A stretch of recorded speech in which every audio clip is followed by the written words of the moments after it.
Conference, please take your seats. The session is about to begin.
Conference, please welcome Anu Prashar and the Platform Party.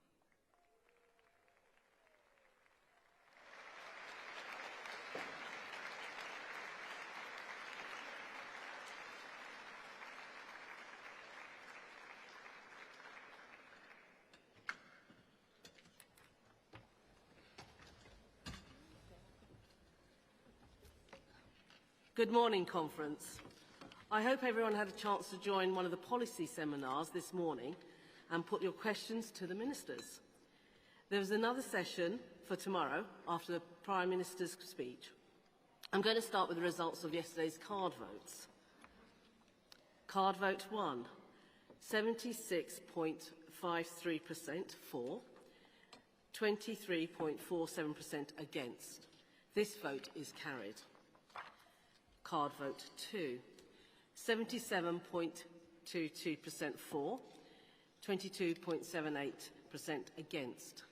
This vote is carried. Card vote 3, 77.33% for, 22.67% against. This vote is carried. Card vote 4, 69.02% for, 30.98% against. This vote is carried.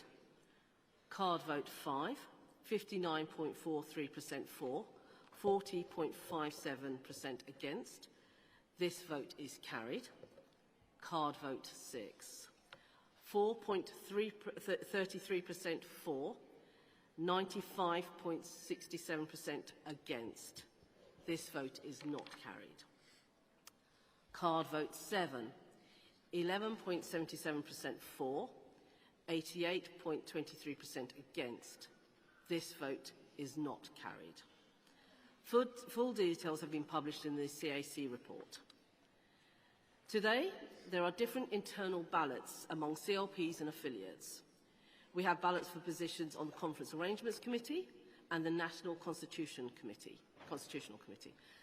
The ballot will be open between 10 a.m. and 4 p.m. Remember, it is one vote per delegation, not per delegate. Conference. We have a great lineup this morning. Foreign Secretary Yvette Cooper, Secretary of State for Defence John Healey, Peter Carl, our Secretary of State for Business and Trade, and finally, Chancellor Rachel Reeves. But first, you've been waiting for, the CAC report. I'd like to invite Conference Arrangements Committee Chair Lynn Morris to introduce today's CAC report. Good morning, Conference. I formally present CAC Report 2. We have a packed agenda today, including speeches from Chancellor Rachel Reeves, Foreign Secretary Yvette Cooper, and the Secretary of State for Defence John Healey. For the Chancellor's speech, seats must be taken up by 11:30 a.m. Seats not taken will be filled. This includes delegate seats. For safety and for security reasons, there will be no further admittance to the hall when the capacity has been reached. A huge thank you to you all for those involved in the composite meeting last night. All composited motions are available in the addendum to today's CAC report.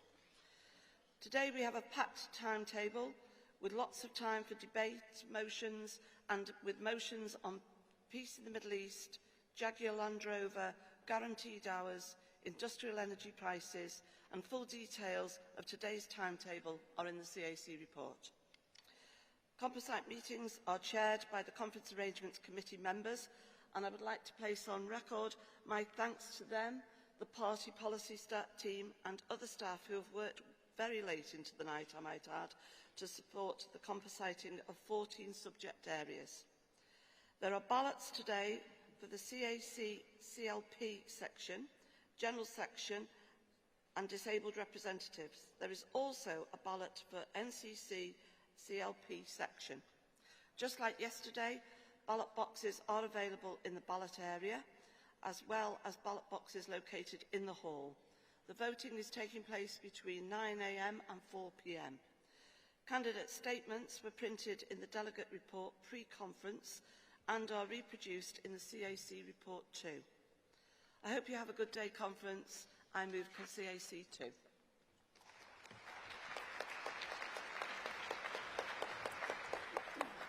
Thank you, Ling. Does anyone wish to ask any questions or make any points on the Conference Arrangements Committee report? Please remember we want contributions about what Lynn has covered in the report, and please avoid repeating the points that have already been made. Any more general feedback can be picked up by the CAC outside of the hall, so that we maximise time we have available for debate. So, anybody? I'm looking keenly.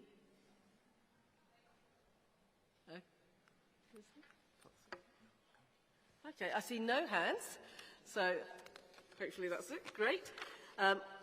So, Lynn, you don't have to reply. Okay, so we now, thank you, Lynn. We will now take a vote on the CAC report.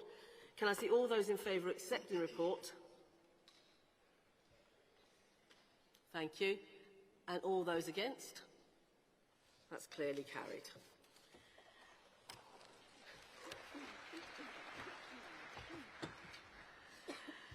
Yesterday, Conference voted in the priorities ballots. Delegates that then attended composite meetings to agree wording for motions. These composite motions will be debated over the course of the week starting this morning. Each debate is based on the corresponding section of the MPF report, and while there will be composite and emergency motions moved in these sessions, delegates can make contributions on any topic contained in the section of the MPF report. Before I welcome our first speaker, Foreign Secretary Yvette Cooper, to speak, we have a video to watch. I see the Russian representative is leaving his seat because he does not want to hear the response to his illegal war of aggression towards Ukraine. This week I've been representing the UK at the United Nations General Assembly, and this is where countries gather every year to tackle the world's toughest challenges. Challenges that affect working people in Britain, because the effects of war, poverty, climate change or migration can't just be dealt with when they arrive on our doorstep. These are global problems that need global solutions. So I've been meeting world leaders all this week to promote our shared interests, talking about trade opportunities that support jobs at home, talking about global action to tackle infectious diseases, poverty and famine, or climate change, or cross-border agreements we need to make sure that immigration rules are enforced, and talking to other NATO countries about why our support for Ukraine in the face of Russia's aggression is stronger than ever, because Russia is seeking to undermine security and stability right across Europe. For decades, my country supported a two-state solution, but only recognised one state. That changes now. And in the Chamber of the United Nations, I confirmed the UK's historic decision to recognise the State of Palestine, to support a two-state solution and peace in the Middle East, where we so urgently need a ceasefire, the release of hostages, and desperately needed humanitarian aid. Countries working together can achieve more than any of us can alone, and it's action we take internationally to promote the interests of the British people at home. Conference, Yvette Cooper.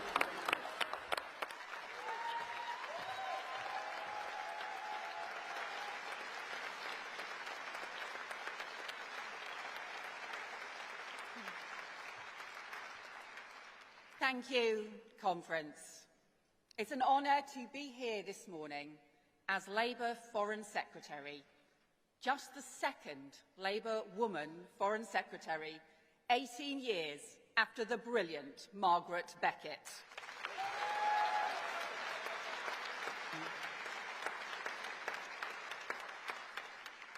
And you know, 15 years ago, when I was Labour's shadow Foreign Secretary, the last world leader I met in that role was President Abbas in East Jerusalem. And 15 years on, the first world leader I met as Foreign Secretary was President Abbas in London. And the tragedy? We talked about the same things. The need for peace, the need for two states, the need for reform. And yet not only has so little changed, so much has got worse. Because, Conference, for many decades, the UK has pledged support for a two-state solution in the Middle East, but only recognised one of those states until now. And 7 days ago, I stood in the Great Chamber of the United Nations in New York, beneath the UN symbol of peace, to confirm the historic decision of the United Kingdom to recognise the State of Palestine.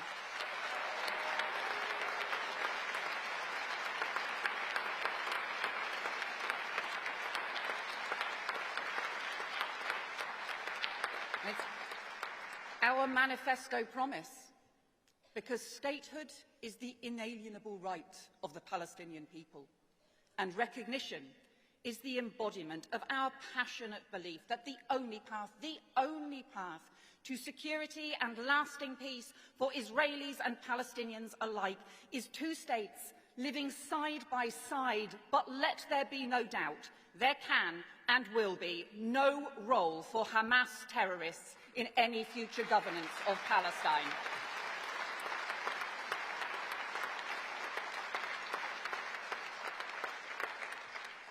But this is a moment the world must seize. A spur, not a substitute for action. Because this summer's historic recognition decisions by the UK, France, Canada, Australia, Portugal and more, joining 150 states across the world, has been part of a crucial international process, where every state in the Arab League for the first time has now joined with the Palestinian Authority in the condemnation of Hamas for those barbaric attacks on October the 7th and the demand for them to relinquish all power in Gaza, and where Britain has joined with partners from across the globe, from the US to the Arab world, from Europe to the global south, working on practical frameworks and plans, not just for ceasefire, but for a just and lasting peace with two states at the heart.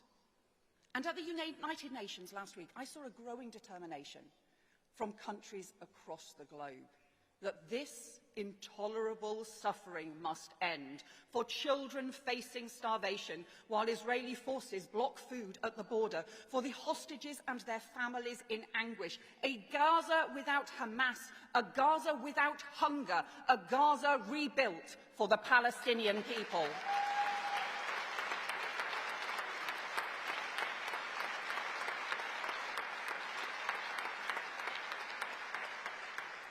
And so now, with the demands of the world upon them, Hamas must end its abhorrent detention of hostages, the calculated cruelty that has split and traumatized families for nearly 2 years. And the Israeli government must end the moral obscenity of this campaign that has seen food, water and medicine denied, and an unconscionable loss of human life, because Palestinian civilians should not have to go another day in fear and hunger. The hostages should not have to live another day in the darkness of captivity. No family should endure another loss. Enough is enough. The moment cannot be lost. The time for peace is now.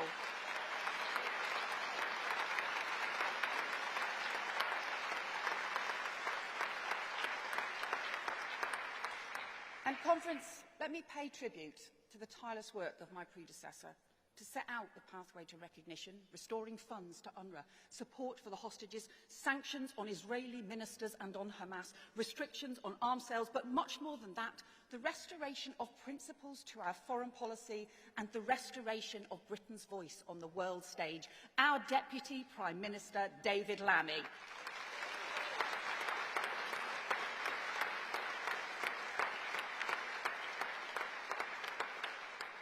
But you know, Conference, we spent 14 years in opposition, watching powerless as successive Tory governments trashed our reputation abroad, undermining investment and trade, shouting at friends and allies, and in 14 short months of Labour government, here's what we've worked to rebuild. 3 new trade deals with India, the US and the EU to boost jobs and investment here at home. A transformed relationship with Europe on security and defence. An ever stronger special relationship with the US. A new strategic approach on China. An unprecedented migration deal with France. Sanctions on Russian oligarchs. Action against Iran to prevent nuclear proliferation, growth and development partnerships with the Global South, a new global clean power alliance to boost green energy, and thanks to the tireless leadership of our Prime Minister, Keir Starmer, the restoration of trust and credibility in Britain's role abroad so that we can deliver for the British people at home.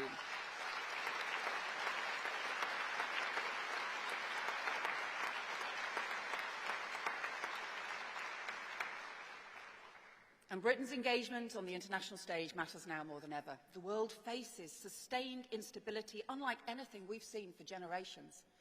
The pace of technological change, climate change, migration, not seen in our lifetimes. Global uncertainty, new kinds of state and hybrid threats.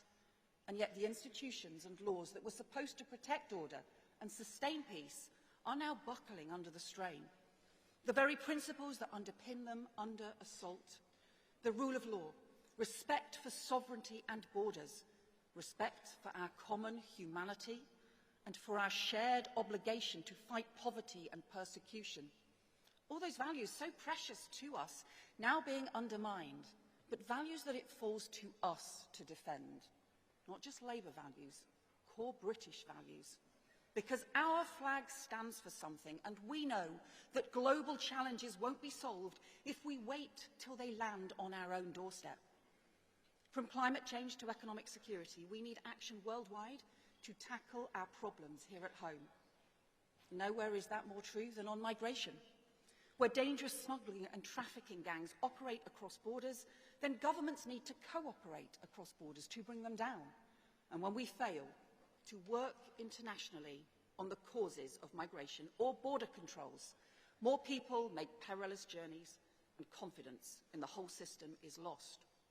And that is why we will work globally on new returns agreements and returns hubs so that rules can be enforced. We will work with international partners to tackle the causes and manage support for refugees.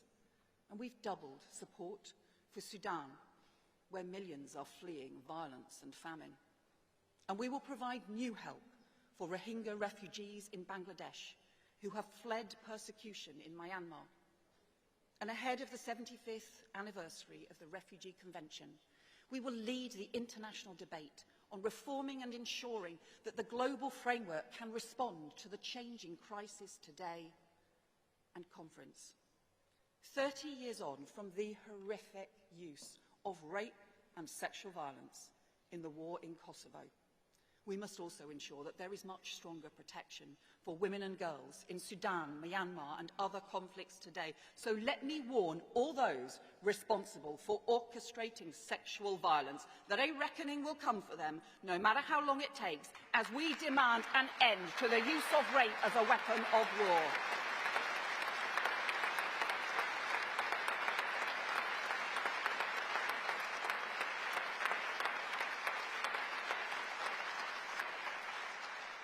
And I am proud that this government, this Labour government, has pledged to tackle the national emergency of violence against women and girls, taken forward now by Jess Phillips and Shabana Mahmood.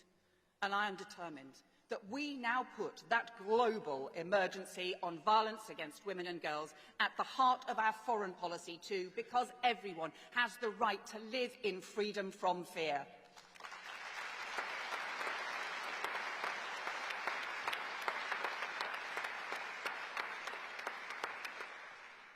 Conference, after the war in Kosovo and the Balkan crisis, we hoped we would not see war in Europe again. But 2 weeks ago, in the beautiful European city of Kyiv, I met up with 2 Ukrainian teenagers. They are brilliant ballroom dancers. They've won international prizes. And when Putin's troops first invaded their country, they escaped with their mums and came to live with us in Castleford. They practiced at the Airedale Methodist Hall. They even gave Ed a few post-Strictly tips. And last summer, they returned home. They train by day, but at night when the sirens go, like countless other families, they have to decide whether to sleep in the hallway or in the basement to hide from drones. This is a sovereign nation under unprovoked attack in Europe. Tens of thousands of Ukrainian children have been abducted, stolen from their parents.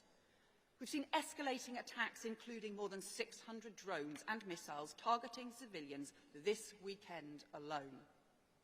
But Vladimir Putin should have learned by now, never underestimate the resilience of the Ukrainian people or the determination of their friends. Ukraine's security is our security. Ukraine's fight is our fight. As Ukraine stands firm against Russia, Britain stands firm with Ukraine.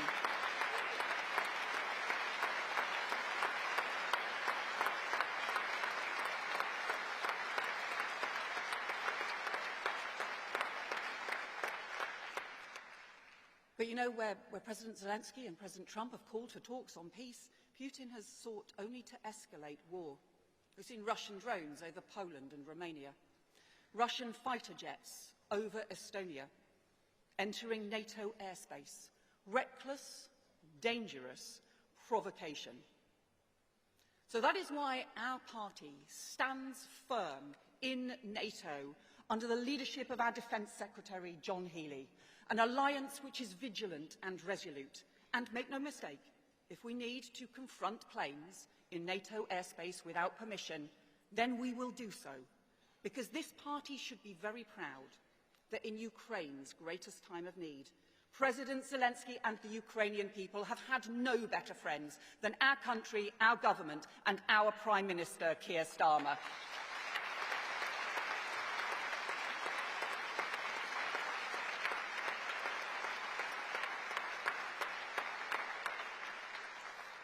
But there is a choice between a Labour foreign policy rooted in our belief that strength at home depends on our partnerships abroad and whatever chaotic right-wing ideology we end up facing at the next election, with politicians who are happy for us to surrender our national interests or slide into isolation.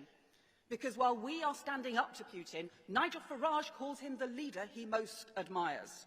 While we are strengthening the NATO alliance, They trot out Russian propaganda claiming NATO caused the war. And while we opened our hearts and our homes to Ukrainian children, their policy is to turn them away. While we do new trade deals underpinned by international law, they want to rip up those rules and lose the jobs and investment we need. And while we work together to renew Britain, they tour the world seeking every opportunity to run our country down. Because unlike the plastic patriots in Reform, we in Labour are proud to be British, proud of our values, and we know what our flag really means. Ask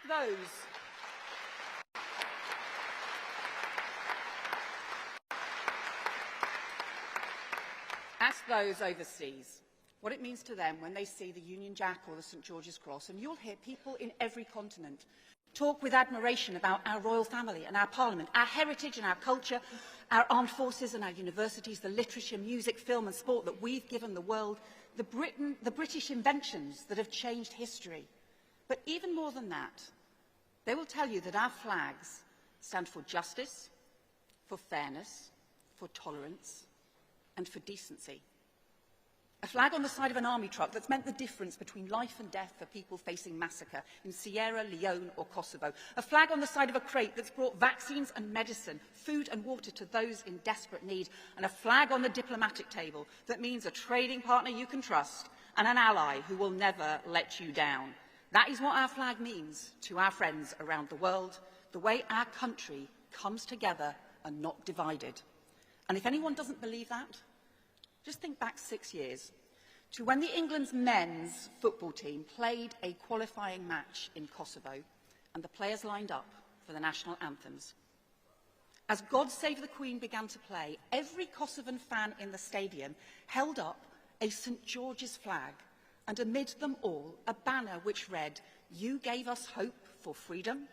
And they waved our flag with pride. They applauded our anthem with warmth. They sang the name of our Queen because they remembered how Britain had stood with them. That is what our country stands for around the world. That is what we must always continue to be. A force for good, a force for peace, and a force for hope. Conference, thank you.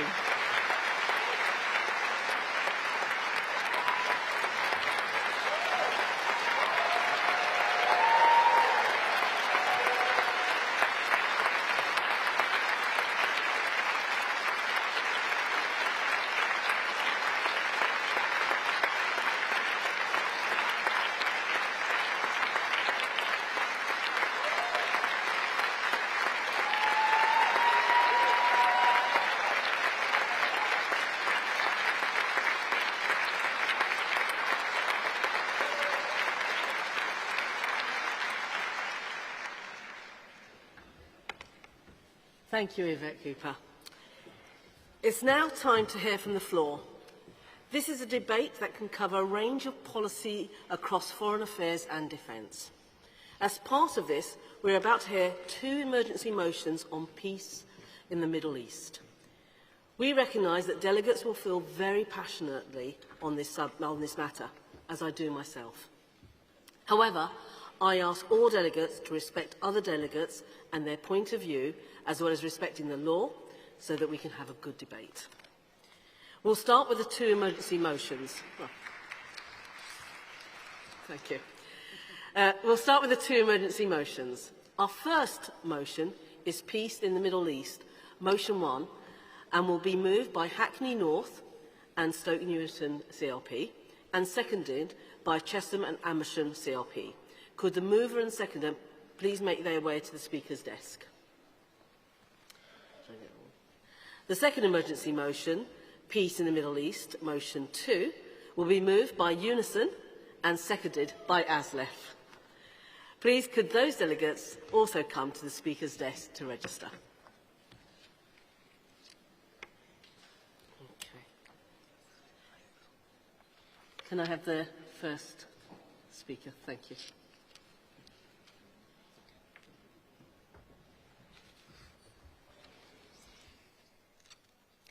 Good morning, Conference. My name is Susan Top, Delegate for Hackney North and Stoke Newington, Chair of London Young Labour and first-time Speaker.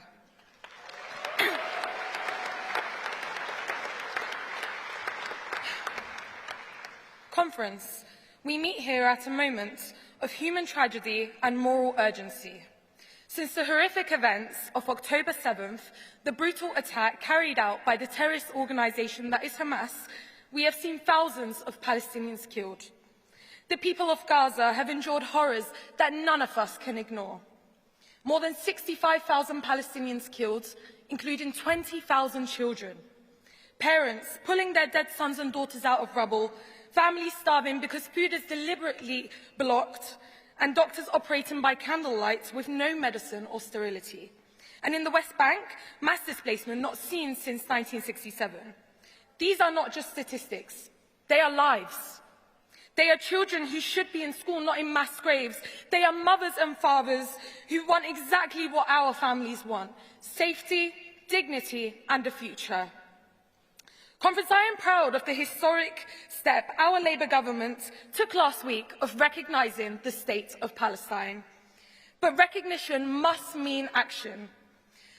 7th October was the deadliest day for Jewish people since the Holocaust. Israel has a right to defend itself, but that can't be in the manner that kills 20,000 children. The time for peace is now. That means fully suspending arms sale that could be used in this conflict. That means working with our allies to get aid into Gaza, not just via dangerous airdrops, but via land. And yes, it means pressing for a ceasefire, because every day without a ceasefire means more children buried, more families destroyed, and more hostages left in fear. Conference, the Labour government is already showing leadership on the world stage and taking steps with our international allies.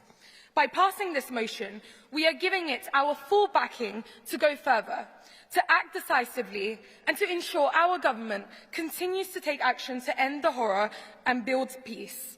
Since October 7th, we have seen a horrific rise in Islamophobia and anti-Semitism in my diverse community in Hackney, and I have worked proudly with community groups to combat this, because this is more than just foreign policy.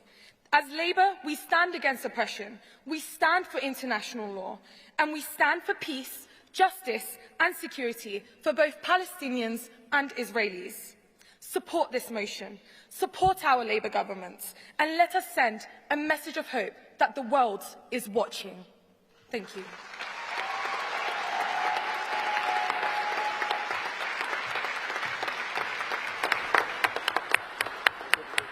Thank you, Speaker. Can I have the Speaker second the motion, please?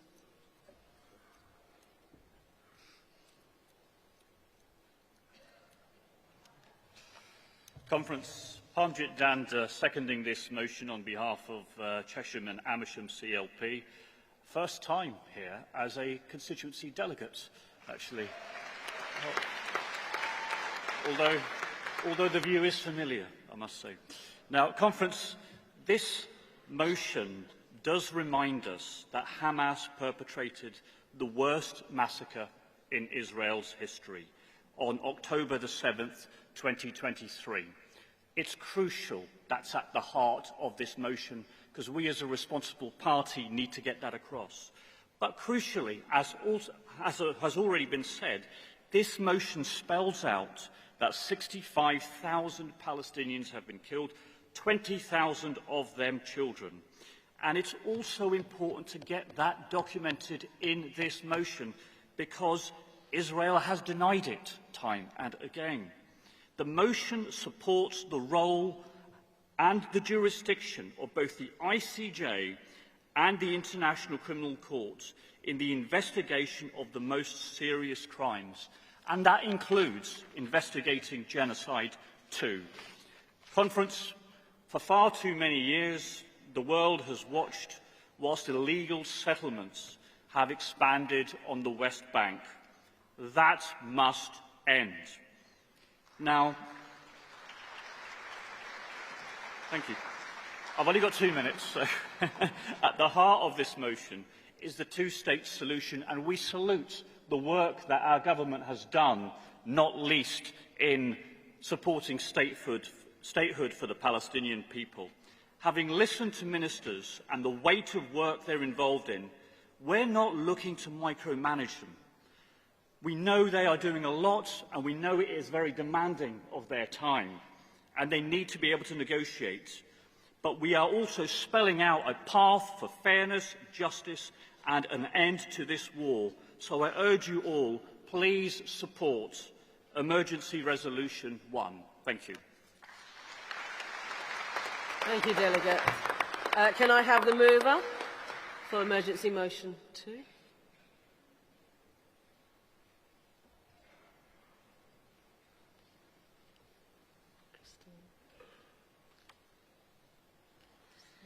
Morning, Conference. Christina McInerney from Unison. The momentous decision by the Government to recognise the State of Palestine is a critical contribution towards achieving peace in the Middle East. It confirms the UK's commitment to a two-state solution in deeds, not just words. But this motion is about what we do next. Of course, what happened on the 7th of October 2023 was horrific. And since then, as has been said, 65,000 Palestinians have died. And on the news every single night, we see the Palestinians of Gaza suffering famine, death and destruction. And yes, Conference, genocide. Let's not play with semantics. Let's use the word.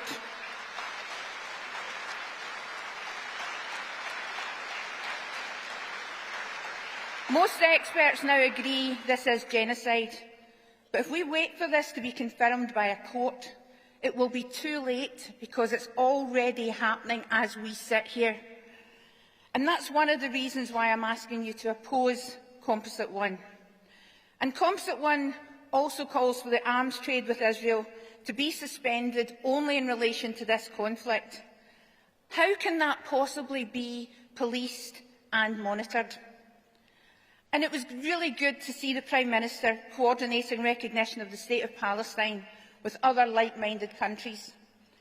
And that powerful contribution has made a huge difference. You only had to see the vitriolic response from Netanyahu at the United Nations to see that. So if the UK Government can bring countries together like this, in the face of opposition from Israel and the USA, it can coordinate to stop aid and support and stop the killing, end the famine and save lives. I know we're sending in aid via airdrops, but this is the most costly and ineffective way to get aid into Gaza. We must do more. Why can't we, along with those other countries that have recognised Palestine, like France, Australia, Canada, Italy and Norway, why can't we all send fleets in, loaded with aid and supplies, right to the shores of Gaza?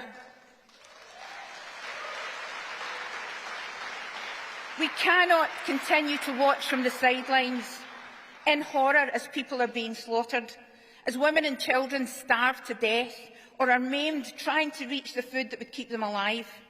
We need to intervene, as we have done in countries in the past, to stop the slaughter of innocent people and prevent famine.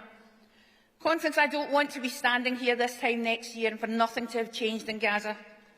Our Labour Party, with our trade unions, have a long and proud history of campaigning for peace in the Middle East. Now is the time to act once more. We've got to find a way to end the war, bring all the hostages back, and of course Israel has the right to defend itself and protect its citizens, as any country has. But, Conference, I ask you this. Who is defending Palestine and protecting the people of Gaza?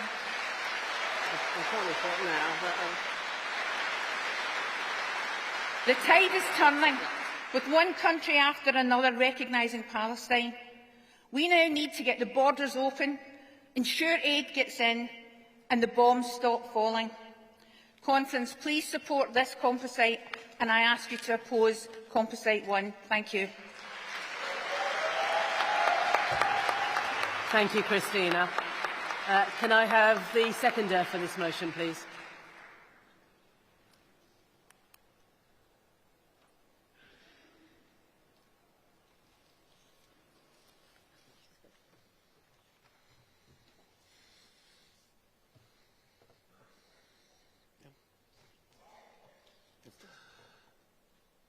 Morning, comrades. Miles Colombini from ASLEF, seconding this motion 2 on peace in the Middle East. I'm a bit of a loss, really. 2 minutes is not enough to do this very complex issue justice. I will try not to repeat what's already been said, although a lot of what has already been said is clearly of vital importance. But it would be remiss of me first not to applaud the decision to recognise statehood for Palestine. And also, it would be remiss of me not to mention the appalling, horrific genocide that is quite clearly taking place against the people of Palestine at the hands of the Israeli government.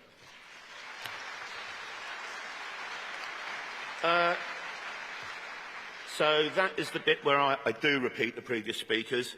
I really want to focus on this composite rather than the issue, because the issue's been covered.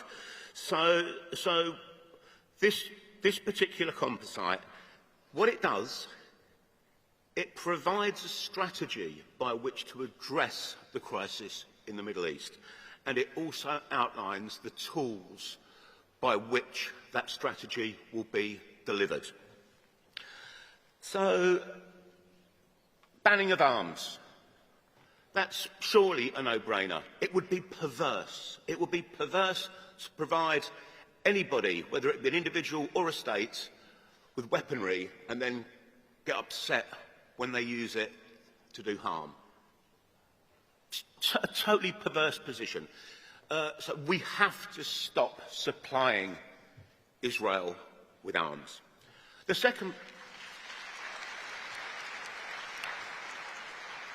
part I would like to focus on is the issue of sanctions, and more broadly, or more sorry, Speaker, your time is up.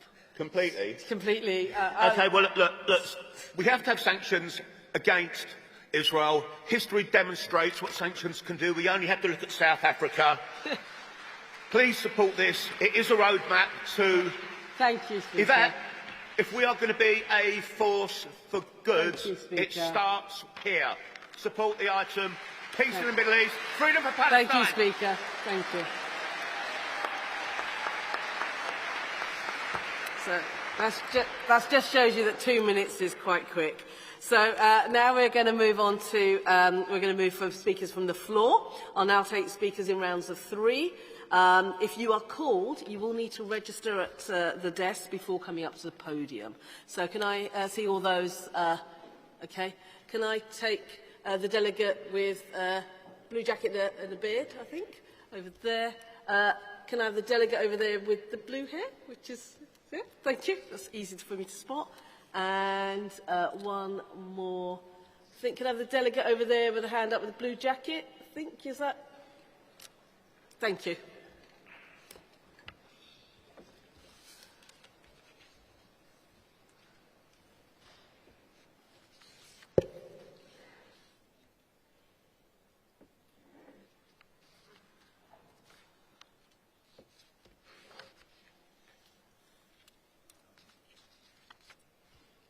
Thank you, Delegate. Joshua Garfield, Labour Councillor and Jewish Labour Movement. Conference. For nearly 2 years, we've watched horror unfold. The worst terror attack in Israel's history. The deadliest day for Jews since the Holocaust. A war that has devastated Gaza, killed tens of thousands, and with 48 hostages still in Hamas tunnels. 2 years ago, we stood together, right here at Labour Conference in Liverpool, and watched the horrors of October 7th unfold before our eyes.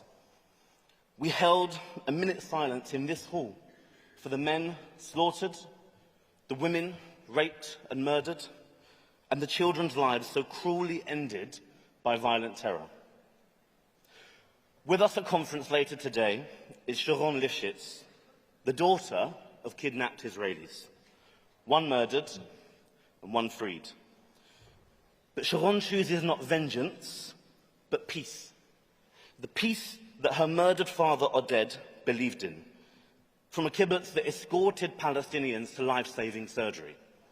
Her mother, Yvette, who lost everything, yet still calls for reconciliation. Her father, who worked on the ground for coexistence and understanding between Palestinians and Israelis, doing more for peace than most of us will ever manage. That is not the easy path. It's the hardest path. But it's necessary. We would dishonour Sharon's family, her ransacked community and thousands of war victims if we pass a motion that ignores Hamas entirely. Does not even say the word Hamas.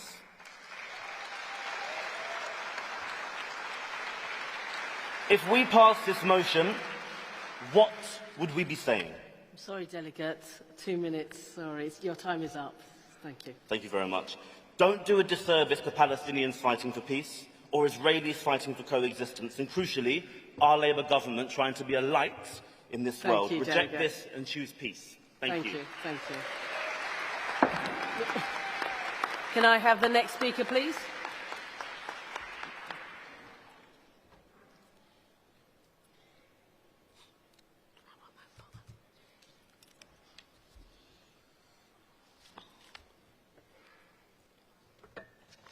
Thank you.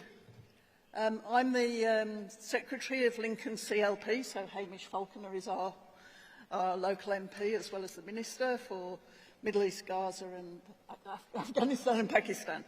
So I'm speaking in support of Emergency Motion 1. I've just mentioned I may have a strange accent as well as strange hair because I'm a dual Australian, British citizen, and I hope you all enjoyed Albo's speech yesterday. I'm lucky enough to have 2 Labour Prime Ministers now.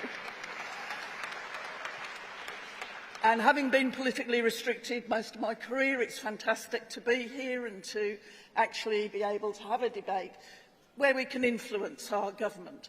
And they are our government, we are our government, and we should trust our government that they're on the front line, they know what they're doing, and we should trust in this motion about peace and how we actually get there.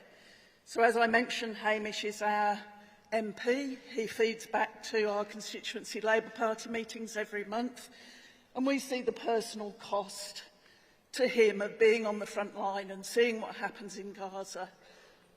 And I ask my colleagues in Lincoln CLP, please don't personally attack him. You can see how hard it is. But we need to trust our government and support Emergency Motion 1. Thank you.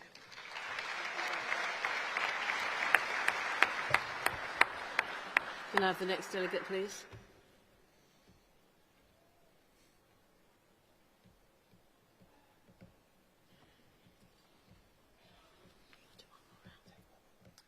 Hello, Conference.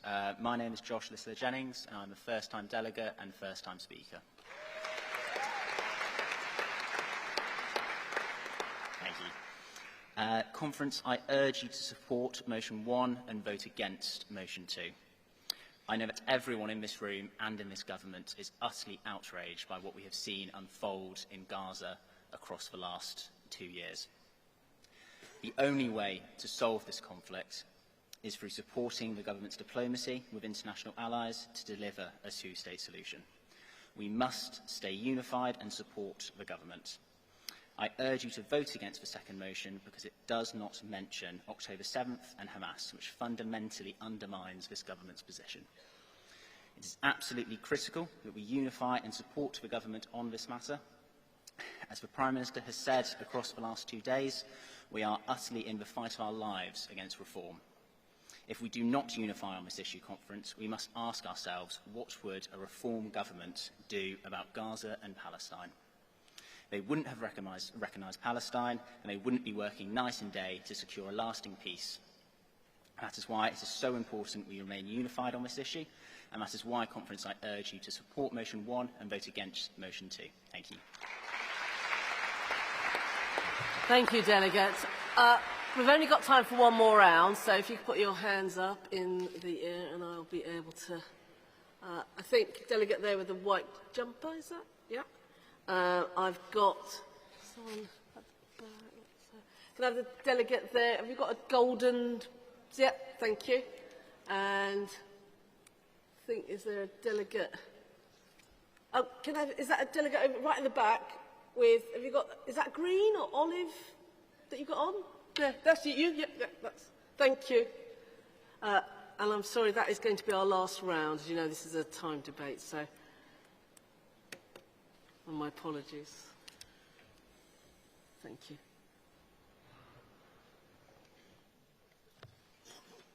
Thank you for the opportunity of speaking. I'm also speaking in favour of motion 1 and against motion 2. I'm speaking in favour of peace and against stoking the conflict. We do have to recognise the hurt and damage on all sides, and not to recognise the atrocities of October the 7th is appalling. Israel is at war. Rockets are being fired into the country on a regular basis. Fires are being set in fields of crops. People are being attacked in the street. But none of this is reported. My 8-year-old cousin spends regular time in his bomb shelter with his family. Doesn't get mentioned on the BBC. There's a lot of discussion today and in the conference generally about language, about misinformation, about the words we use from people like Trump and Reform. But we need to be really careful about the extraordinary use of language that has happened around this debate. And when I was asked about hostages recently, somebody argued about, what about the Palestinian hostages? You can't be so loose about these terms. October the 7th was an extraordinary event and should never be repeated. We have to acknowledge that the leadership on both sides is destructive and undesirable, and we've been there with governments we don't like. I've believed in this two-state solution all my life, and it's never seemed further away. Please don't stoke the conflict. Please recognise the hurt on all sides, and please vote for motion 1.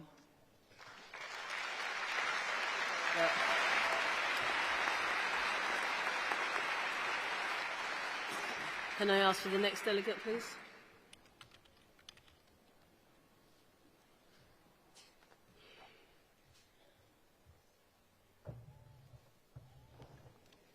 Hello, Conference. Councillor Situl Punja from Ruislip, Northwood and Pinner. Conference, I speak in support of motion 1 because, Conference, if there is one thing that we must do here today, we must lead this debate ensuring our ministers and government have our full support in delivering lasting peace between Israel and Palestine. Ambitions over a two-state solution have been part of foreign policy in the Middle East for decades. Conference, it is this government, under Prime Minister Keir Starmer, who took the historic and monumental step to recognise the state of Palestine, a vital step for a two-state solution to be achieved. Palestine must be part of the peace solution, not a consequence of it. The atrocities committed by Hamas on October the 7th in Israel and the devastation caused in the West Bank by Israeli forces killing more than 65,000 Palestinians since October 2023 are imprinted in all of our minds, and we want this to stop. Sadly, motion 2 does not even mention Hamas or the West Bank. That's why I speak to motion 1. Conference, as we sit safely in our seats here in Liverpool, debating over language and discourse, what should be and shouldn't be, Palestinians and Israelis are losing their lives. So let's come together and call our Labour government to build fervently on the steps it has already taken and to do everything in its power to help bring about lasting peace. Let your voice be the part of that hope. Please support motion 1 and reject motion 2.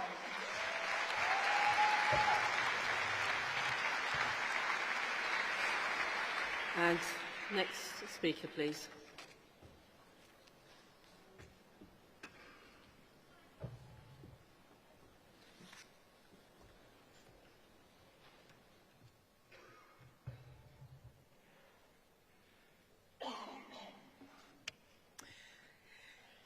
Good morning, Conference. My name is Jennifer Hemingway from Smethwick CLP, speaking to this very important debate and encouraging you to vote for motion 1 and against motion 2. Conference, language matters. The October 7th atrocities were the worst terrorist attack in Israel's history, and I still recall that emotional punch to the gut when it happened. Hamas must never play a part in a future Palestine, and motion 2 fails to recognize this. Our government has rightly recognized Palestine, and I am proud of our Labour government for this. But going forward, Hamas can have no role in this. And conference, on the banning of arms sales, there are some important things to note. The complete banning of arms sales would prevent NGOs from receiving body armor. This keeps those distributing vital aid safe. Motion 1 calls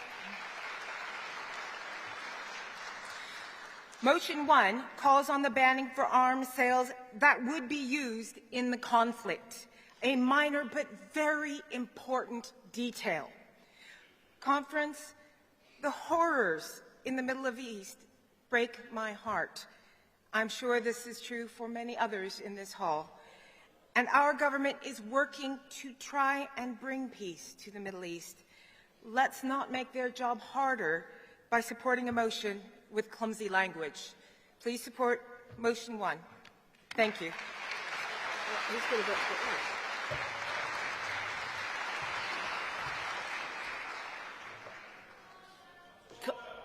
Point of order, okay? If you want to go to a rostrum, and then we'll take your point of order, if it is a point of order.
Sorry about this, we're just waiting for the point of order. I might take another round while we're waiting, just in case we can get some more speakers, okay? So if I could ask you to put your hands in the air. Straight in front of me, a delegate with the glasses, blue shirt. Let's have a look. Sort of delegate over the back there with yeah, that's you, yeah, you. And sort of, a delegate there with, just on the corner, yeah, you, yeah, with the, yeah, thank you. That's all.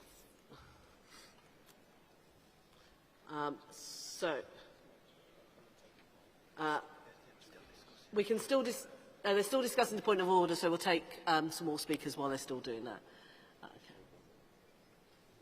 Thank you.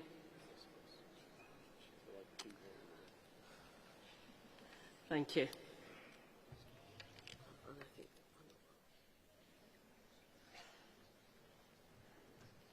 Morning Conference, Richard Howitt, Cambridge CLP, National Policy Forum representative. And nearly 10 years ago, when I stood down from the European Parliament, I said I was making my last speech to this conference, how times change. But I was proud to propose the resolution in the European Parliament that successfully won recognition from that body for the state of Palestine. And I want to say how proud I am of our government that you have done the same for our country.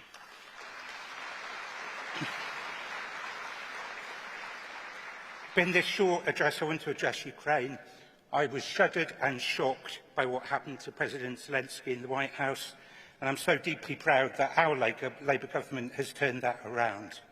That we've done it once again by standing tall with other European leaders, that we've been tightening sanctions so that no one associated with British profits from Russian aggression, and that we take the Labour Party's commitment to solidarity to commit to the defence of our allies in Poland and Estonia, who don't say what would happen if we are attacked, but when we are attacked.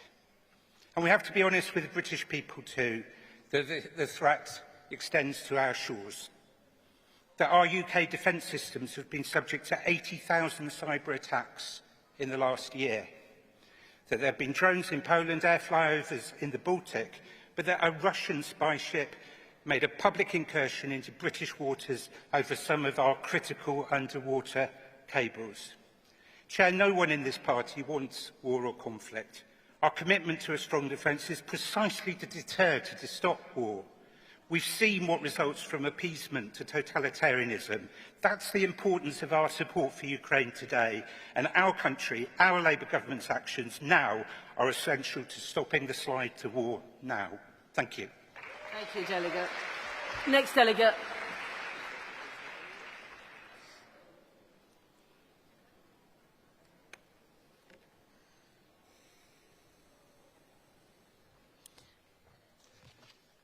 Thank you, Conference. Robert Evans from Esher and Walton. Conference, our motto here today at this conference is Renew Britain. But as we've heard from Yvette Cooper this morning and yesterday from Anthony Albanese, it's also about renewing Britain in the world, renewing Palestine and renewing Ukraine, as the previous speaker said. It's about renewing Britain and the world from the Middle East to Eastern Europe, from Australia to Asia.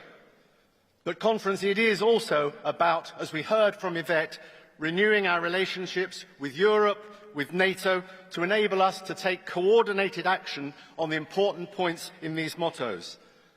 As an MEP for 15 years, I sat round tables with like-minded people, colleagues from other European states, and sometimes people whose minds I didn't really like, but working together for common European approaches to address important issues: migration, asylum, as Yvette said, joint European policies to support disabled people and allow students to travel to other European countries.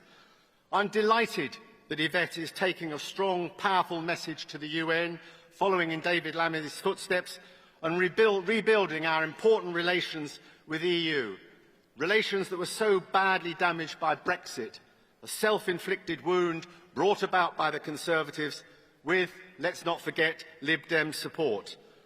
And, Conference, I'm proud, really proud, of the way that Keir Starmer is standing tall on the European stage to support the points in these motions. A global statesman in a way that Rishi Sunak, Boris Johnson or even Liz Truss could never have been.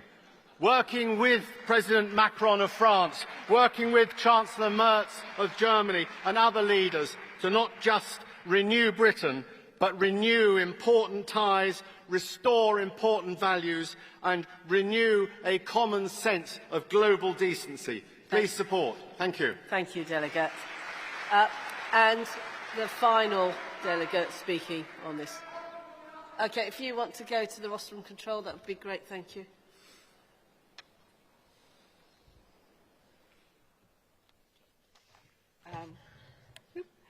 Good morning, Conference. Margaret Pinder, Councillor Margaret Pinder, Beverley and Holderness, CLP. Thank you. I'm speaking in support of Motion 1.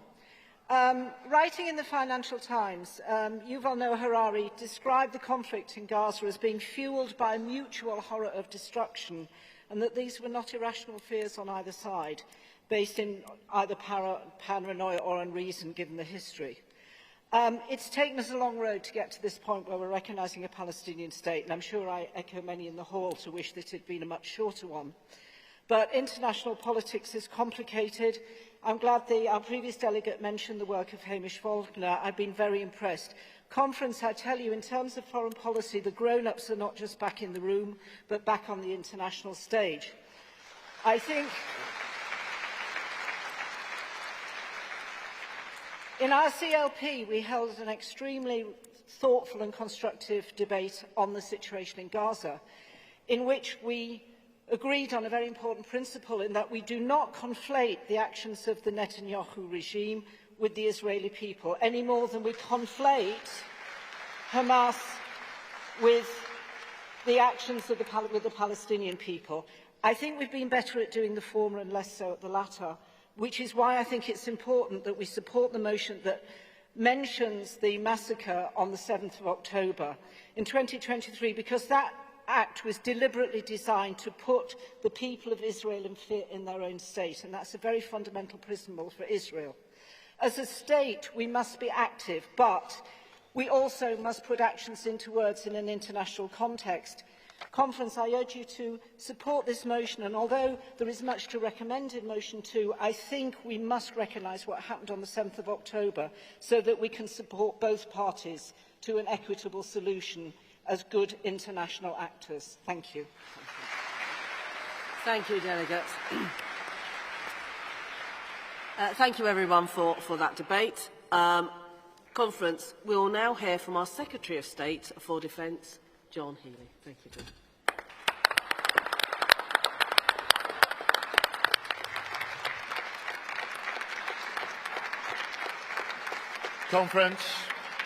Conference, it's an honour to speak in this international debate, a debate dominated by the agonies of the Palestinians in Gaza, a debate in which we redouble our determination to work for the end of the Israeli offensive, the release of all hostages, the flood of aid that's so badly needed, and the two-state solution, which is the only hope of a lasting peace. And Conference, I'm proud to address you again as your Labour Defence Secretary. Proud after 12 months of change. We've given our armed forces the biggest pay increase for 2 decades. We've brought 36,000 military homes back into public ownership. We've announced record levels of support for veterans. We've won the £10 billion warship deal with Norway, which will secure 4,000 good unionised jobs for the next 15 years. And we've made the biggest increase in defence spending since the end of the Cold War. This is Labour, delivering for defence, delivering for Britain. Conference, 3 weeks ago, I was in Kyiv. I saw homes bombed, buildings destroyed. I met Ukrainian troops and drone factory workers.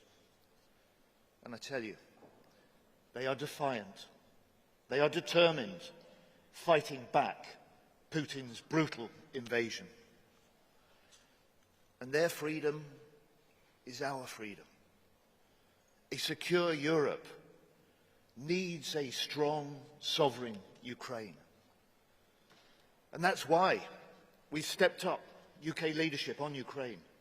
That's why we're providing the highest ever level of military aid to Ukraine this year.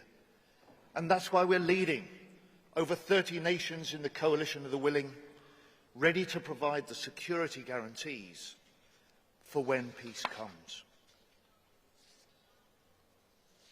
And 1,313 days into this war, I'm proud that Labour, proud that Britain remains united for Ukraine.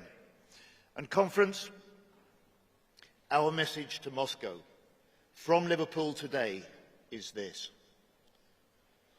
President Putin, you will not win. Stop the killing, start the talks, agree a peace.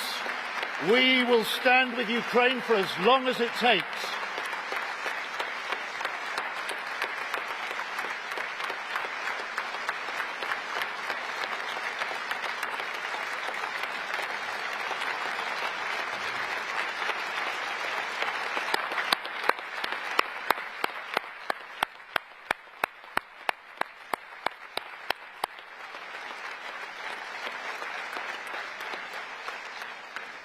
Conference, we are now living in a new era of threat, and that demands a new era for defence. That's why we're making this historic increase in defence spending.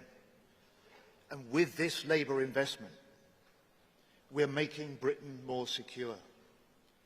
And we're making defence an engine for growth, with a defence dividend measured in good jobs right across the United Kingdom. And defence proves that we are still at heart a nation of makers. Warships, we make them in Glasgow. Submarines, we make them in Barrow. Armoured vehicles, we make them in South Wales. Artillery barrels in Sheffield. Advanced drones in Swindon. AI systems in Plymouth. and those frigates for Norway. We start them across the Mersey, here in Liverpool.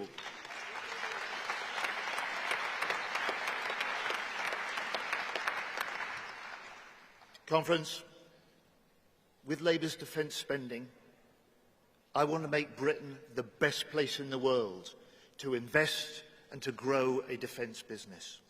We will make more in Britain. We will back British industry. We'll back British innovation. We'll back British jobs. This is Labour. Delivering for defence, delivering for Britain. But you know, Conference, who won't back defence jobs? The Scottish nationalists. They refused to fund a new advanced welding centre in Glasgow.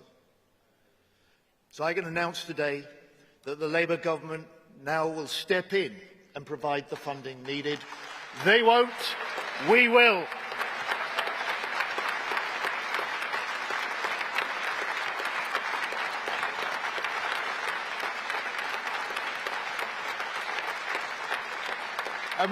And what of the other parties? Are they any better on defence? The Tories. They left our armed forces hollowed out and underfunded. The Lib Dems, they cut the size of the British Army to its smallest since Napoleon. And Reform. They praise Putin and they put down NATO. Conference, we are the party that created NATO in that great Attlee government after the war. Now we are the party growing jobs and growing the army, the party facing down Russia and strengthening NATO. Conference, Labour is again the party of Britain's defence.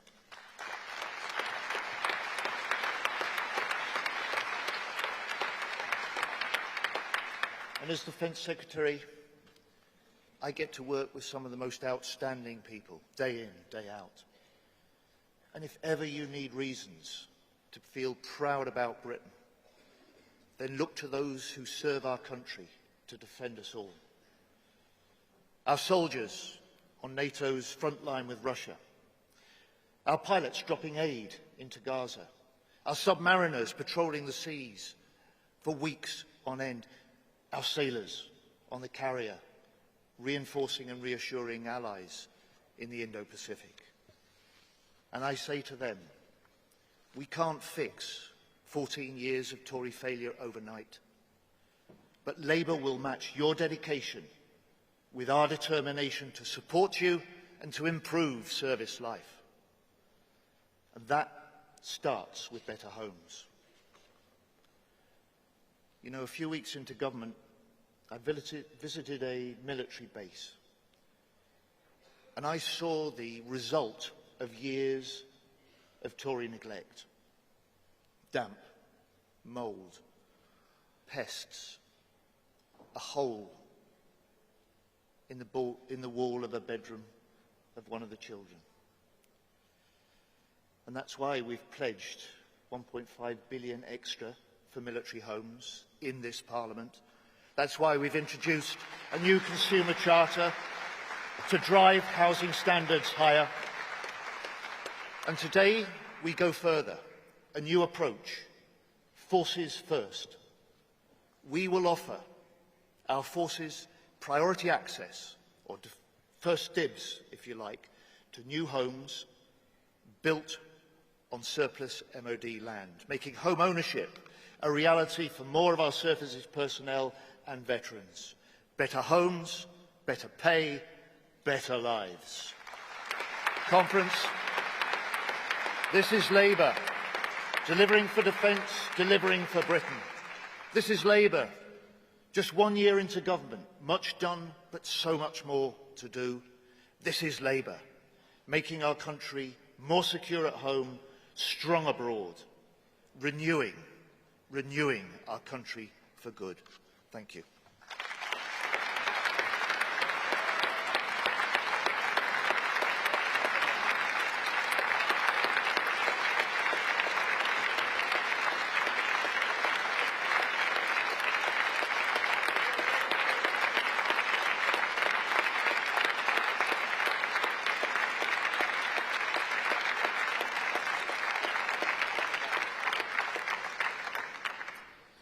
Thank you, John.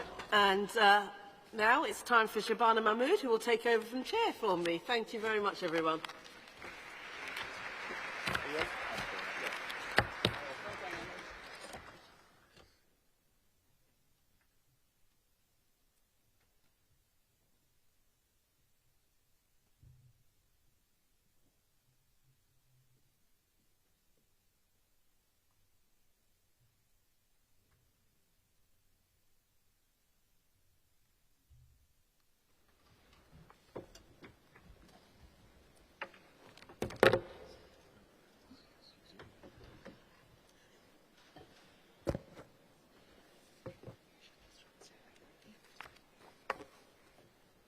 Right, hello conference. Our debate now moves on to the economy and growth, where we will be hearing from Peter Kyle and Rachel Reeves, our Chancellor. But first, we're going to have more contributions from the floor. We're going to start with moving the composite motions. Composite 8 is on guaranteed hours and will be moved by USDOR and seconded by GMB. So could I ask the mover and the seconder to make their way over to the Speaker's desk, please? After that, we're going to have the emergency motion, which is on emergency support for automotive supply chain workers following the JLR cyber attack, and that will be moved by Unite. So could I also ask the delegate, please, to get themselves registered at the Speaker's desk?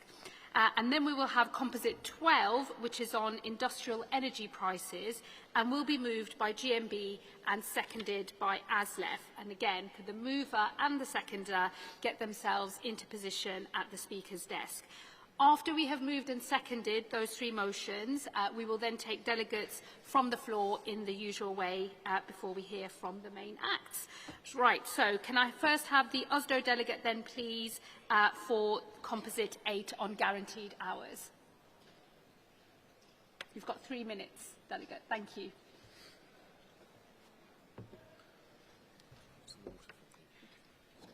Chair, Conference. Joanne Thomas, USDO General Secretary, moving the motion on guaranteed hours.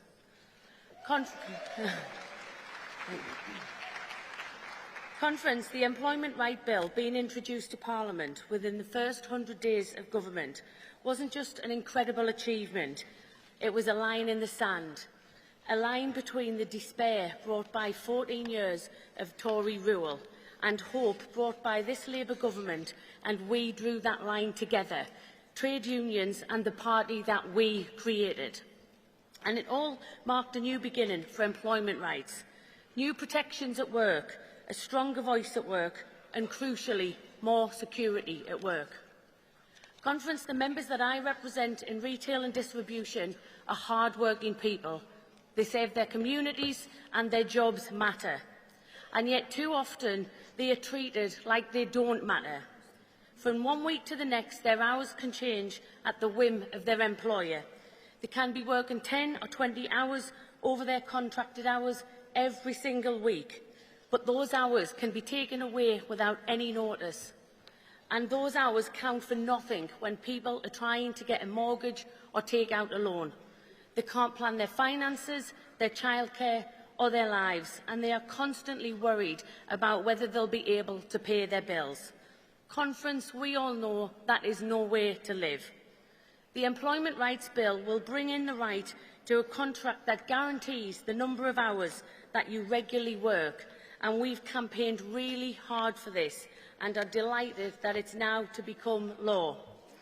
But as always, the devil is in the detail, and the secondary legislation will decide exactly who benefits from this right. We have no doubt whatsoever about who it should be applied to, because it was written down in black and white in the plan to make work pay. Labour promised it would apply to everyone, and we campaigned on that promise. But now there is a risk that this promise will be diluted. The right could be limited to only cover workers who are contracted on a low number of hours, meaning millions of workers will miss out. This is causing unintended consequences, because if the right only covers a select group of workers, who do you think the employer will offer the overtime to? They'll offer it to the people who aren't entitled to get it guaranteed in their contract. Of course they will. And it means that the people on the lowest hour contracts, the lowest paid workers, and by the way, more likely to be women, more likely to be disabled workers, more likely to be black workers, will miss hours on their need to live on. This won't just undermine the new right, it would actually make some of the most vulnerable workers even worse off than they are now. And Conference, this might sound complicated, but to the government I say the solution is a simple one. Just do what we said we were going to do.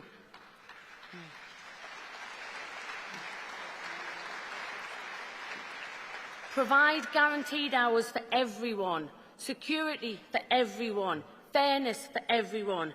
And I'm proud that, in the face of anti-worker opposition from Reform, the Tories, the Lib Debs and the bad bosses, this Labour government stood strong. It stood behind a plan to make work pay, and it stood up for working people. I'm sorry, Delegate, can you wind up, please? But now we need to push to make this a reality. Conference, let's make sure that this doesn't just belong to government, doesn't just belong to the unions, it belongs to every single worker. Thanks. Thank you very much.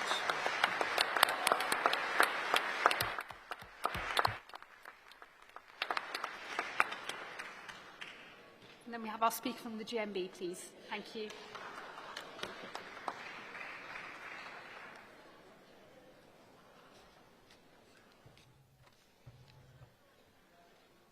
Chair, Conference. Barbara Plant, GMB National President.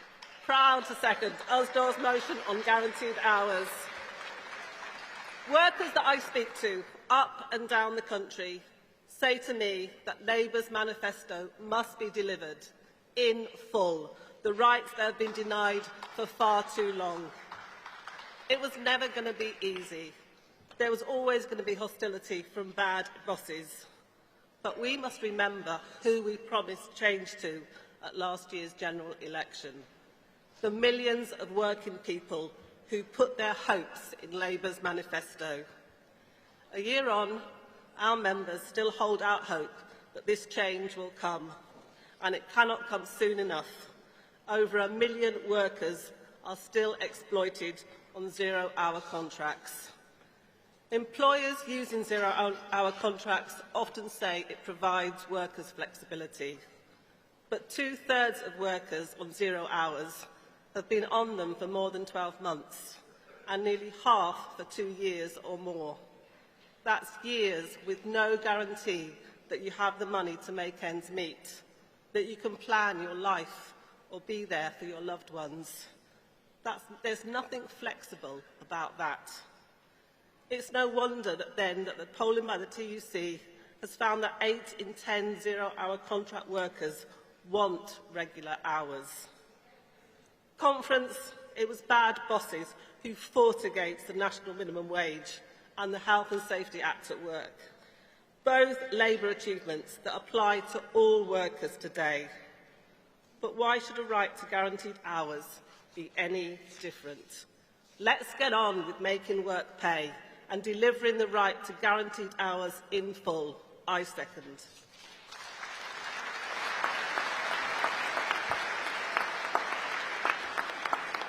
Thank you. Thank you, Delegate. Can we now have the Unite Delegate for the emergency JLR motion, please?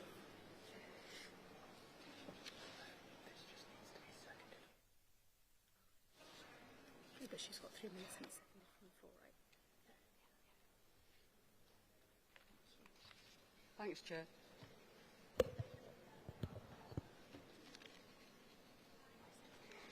Maggie Ryan, moving this emergency motion for Unite the Union. Conference. Jaguar Land Rover has been hit by the most disruptive cyber attack in our country's industrial history. Production has stopped until at least October, but could be delayed further. That doesn't just mean disruption for our car plants and the 30,000 workers employed across JLR. It also means disruption for over 100,000 workers across the components and logistics supply chain. Our union's frontline reps and officers have been working night and day to secure emergency bank hours and layoff agreements to protect jobs and wages. But as days are lost and factories are idle, anxiety grows, as does the risk of workers going unpaid or losing their jobs. This motion is calling for emergency support for wage and job protection for all impacted workers. The precedent has been set. Earlier this month in Scotland, Unite and GMB succeeded in negotiating a rescue package for electric bus builder Alexander Dennis to prevent closure. That included a wage protection scheme for workers covering 100% of wages between the government and the company, and is the first of its kind since the pandemic. Conference, in recent weeks, our General Secretary has been in talks with the new Business Secretary and his predecessor, fighting to secure the future of JLR and its supply chain. Unite welcomes the recent announcement that the government is preparing to offer financial assistance worth £1.5 billion to JLR in order to do that. This is an important first step. It shows the government has listened to the concerns raised by Unite. It is now vital that this money gets to the workers who need it and is used to prevent the loss of jobs or wages. Taking action to protect jobs is exactly what we expect a Labour government to deliver. Governments have supported the banks. It is only right to support the future of manufacturing. Conference. This cyber attack is taking place within a historic low production volume crisis for our automotive sector. Many car plants are running at only half capacity. There are many causes for this, including the disastrous impacts of Trump's tariffs and a painful transition to electric vehicles. Conference, this wider crisis has already pushed the sector, especially the component supply chain, to a critical point. Without urgent support, it will fall, and it will take our industry with it. We know that automotive is a global industry. It is a world-leading industry, and we are proud of that. Delegate, can I ask you to wind up, please? Thank you. Being a global industry shouldn't mean UK workers are left exposed to every global crisis. Automotive workers are looking for our support from our party and from our government. Support us. Please support this motion. I move. Thank you. Thank you.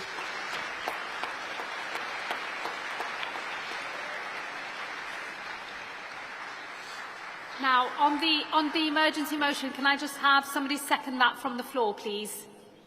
Thank you very much. Great.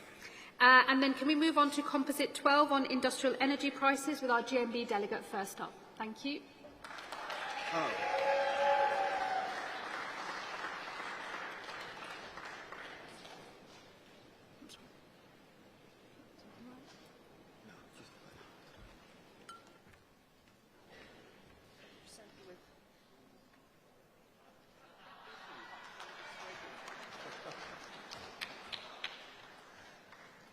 Chair, Conference, Sharon Yates, GMB, moving Composite 12. I'm a proud working-class pottery worker, just like my mum and dad. Think for a moment about the plate that we will eat from tonight, or the bathroom sinks that we wash our hands in. Those objects may mean little to some, but they mean the world to me, because these are products of Britain's world-famous ceramic industry. In Stoke, we call it the pots. The most highly skilled potters make ceramics in my town, and we export them around the globe. But the industry we rely on is dying. Spiralling energy prices, especially gas, means that UK ceramic firms fork out £875 million in energy costs each year. That's right, almost £1 billion just on energy costs. All while counterfeit products from China have flooded our own market, driving down demand for goods we make. The results are devastating. 3 Staffordshire ceramic firms have collapsed just this year. And last month, Armitage Shanks, an iconic sanitary brand, announced it had to close one of its kilns. Hundreds of workers, thousands of families, all left in despair. Conference, we know what happens next. The decline of our industries and Tory austerity has led to more crime, more drug abuse and empty high streets. My famous 6 towns are shadows of their former selves. Is that what country we want? Allowing industries like ceramics to collapse around while importing poorly made products and low-paid workers is bad for growth. And this is against Labour's values. Conference, we Potters are fighting for our jobs every single day. But our Labour government must fight also for the jobs that exist today, not just the jobs that will exist tomorrow.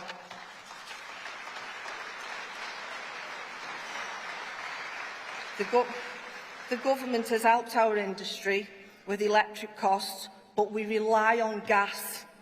If we don't get the help the industries like ceramics within energy costs now and invest in our cleaner future, we will keep losing decent unionised jobs. And when those jobs go, our communities go with them. People become desperate, and no one preys on desperate people more than Nigel Farage. Conference, we must back British manufacturing, because this is how we secure our future. You cannot build houses, make steel, or even jet planes without ceramics. Delegate, can you wind up? And, yeah, nearly finished. And for every 2 jobs in ceramics, you support a 3rd job elsewhere. So I'm saying to Conference, please support Composite 12, and I say to the Labour government, do not let the lights go out on our ceramic industry. Let's make our future proud and not a proud of the past. Back our British ceramics.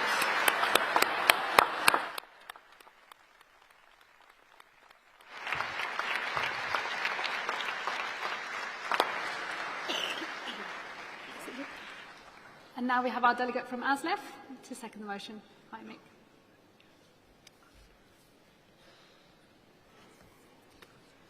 Thank you, Chair. Thank you, Conference. Proud to support Composite 12. I've been here many times calling for the renationalisation of utilities, rail and mail, and I'm proud to be part of the party that's renationalised my railways. But it doesn't mean we haven't inherited a legacy under the previous privatisation that's hindered manufacturing, that's hindered growth, that's hindered jobs, that's hindered prosperity. And we find ourselves in this ridiculous situation in the railway, by having said we're the greener and more better alternative, where we are mothballing electric engines in the freight sector because of the high cost of electricity. And we are bringing out archaic diesel engines. And I'm not against heritage traction. I quite like railways. But at that same time, they are not the greener option. They're not where we need to be and not where we need to go. And also, if we want to grow manufacturing, we have to be part of that real-time delivery process, that green agenda that gets our goods from A to B where they should be. And the Tories spectacularly failed in 14 years to continue that rolling programme of electrification that we've supported and that we need to make our railways better, but also to offer our customers in the freight sector the transport they require, to allow our manufacturers to grow, to allow us to get to where we need to be. So part of this is calling for that rolling programme of electrification to come back. But I think just 1 or 2 little things. Wouldn't it be nice if British steel was the rails of our railway and manufactured in the UK? Wouldn't it be nice if all the manufacturers in the UK could use that green integrated transport system to get their goods from A to B? Wouldn't it be nice that we could undo the problems of the Tories and create that fairer energy system I think that we all aspire to? So it is about what we want for future generations. It is about completing those supply chains. It is about growth. It is about future jobs. It is about prosperity. It is about apprenticeships. So please support. Thank you. Thank you, Nick.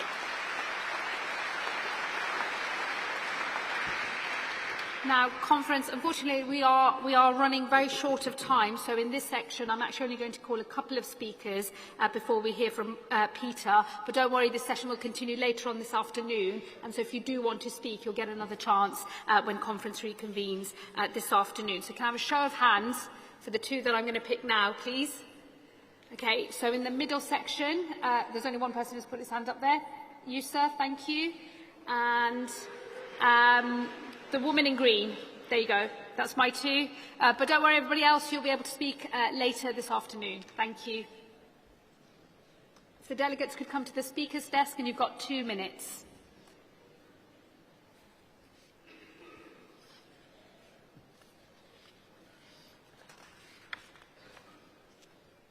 Conference and Chair, I'm Kerry Cassidy, here as a delegate for ASLEF, the Train Drivers Union. We should have been seconding the emergency support for automotive supply chain workers, but it was seconded from the floor. ASLEF stands in solidarity with Unite the Union and all workers affected by the situation at Jaguar Land Rover. This data breach has shown a weakness in the safeguards that support our core industries. We must do more to protect these sectors and the workers in them. We welcome the government's decisive action over the weekend, but it is now vital that our long-term industrial strategy builds in robust safeguards to protect this supply chain as it supports so many industries, from our railways to our steel sector. And we must give workers the guarantee that their livelihoods will be secure in the face of risks like these. Any pause in regular workflow at businesses like Jaguar Land Rover has a domino effect on the wider network. As the trade union for train drivers, ASLEF has seen firsthand the impact on the supply chain. The interruption of car production at Jaguar Land Rover has affected the transport of steel coil for body pressings, which has resulted in train traffic supplying both steel and completed cars to the docks for export being halted. Rail freight companies will continue to see a drop in businesses while this situation is ongoing, impacting other industries who rely on these parts and potentially the jobs of ASLEF members. The rail freight industry is a huge part of our supply chain, creating pathways for goods to reach customers and for businesses to export products, bringing billions into the UK economy. Our industrial strategy will only work if it protects all businesses up and down the country. That means considering the wider-reaching supply chain and the workers in those businesses. Conference, we ask on behalf of all workers and businesses affected that you support this motion. Thank you. Thank you, Delegate. Next delegate, please. Thank you.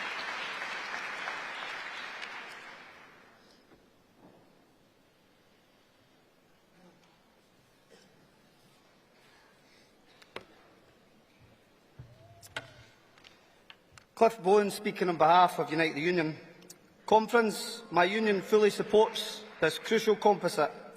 The UK needs secure, internationally competitive energy prices to support our critical industrial base. That includes steel, chemicals, textiles, refineries, pharma, glass, railways and our oil and gas sector. We need the government to have a clear industrial strategy to support the key sectors and their skilled workforces as they face the twin challenges of global instability and climate change. Conference, I speak from experience. I represent over 35,000 oil and gas workers in the North Sea, where we are losing 1,000 jobs a month. 1,000 jobs a month. Death by 1,000 cuts, and it cannot continue. We need a genuine workers' just transition to low-carbon technologies with sustainable, high-skilled jobs. A real just transition for energy workers with like-for-like job replacements, reskilling and proper protections to any job that is at risk. Grangemouth showed us what failure looks like. 100 years of refining ended. 2,000 jobs lost. A broken £200 million government promise and a community devastated. Empty promises of a just transition ringing in the workers' ears. And we are still waiting on that £200 million. We cannot repeat this. Now our members at the Lindsay Oil Refinery face similar threats, putting over 1,000 jobs at risk, plus many more in the supply chain. A disgraceful situation that needs government intervention and to be resolved. Conference, the transition to a low-carbon economy cannot be left to the market. There can be no ban without a plan. We demand a fully funded workers' plan for jobs at the heart of our industrial policy. We will no longer accept decarbonisation by deindustrialisation. No more disgraceful closures like we've seen at Grangemouth. Support UK jobs, support workers, support the composite.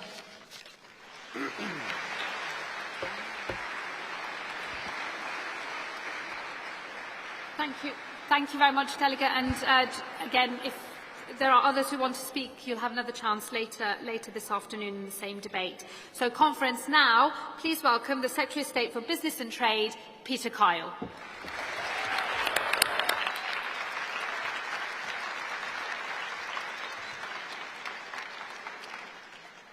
On behalf of my amazing ministerial team, thank you for such a warm welcome to conference. Now, let me start by making something absolutely crystal clear.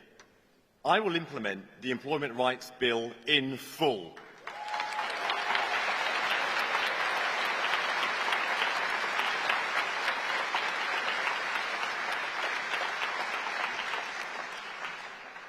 And conference, let me pay tribute also to the extraordinary work of Angela Rayner, not just on this bill, but for so much more too. We are eternally grateful to all that she has given to our movement. Now, I believe in public services. It's what brought me into this movement in the first place. And I also believe in the success of British businesses too. You see, I don't believe that you can have one without the other. And Britain only succeeds when it gets the best from both. Businesses and workers, public and private, manufacturing and services, traditional and new. You see, conference, to be pro-public services, you have to be pro-business too. This is why we have an industrial strategy launched by Johnny Reynolds, which will make all parts of our country better off. So when Jaguar Land Rover was hit by a cyber attack, and I look at the countless businesses in the supply chain that are being affected, being pro-business means doing what we can to ensure that the automotive sector can succeed. Conference, last week I visited Jaguar Land Rover. I met workers, unions, management, supply chain companies, and that's why I have announced a £1.5 billion support, a huge amount of money to help a hugely important company. Conference, that is the difference a Labour government with a modern industrial strategy can make.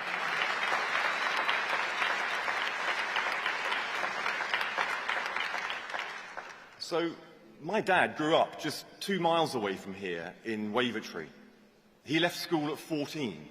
He was in the Navy at 16, where he said that he learnt discipline. He worked as a door-to-door salesman and then went on to run his own business. So, I understand. I know what it takes. I've seen the hard work it takes to run a business. I've lived it, and that's why I will do everything I can. I will encourage and reward entrepreneurs for building the businesses that are creating the wealth. That's why I know it's so important to have a government that is on your side. I stand fully behind our small businesses plan to make sure that businesses are paid on time so that they can grow. And that means not just the people who run businesses, but the people who work in the businesses too, including people who have come here and now have indefinite leave to remain.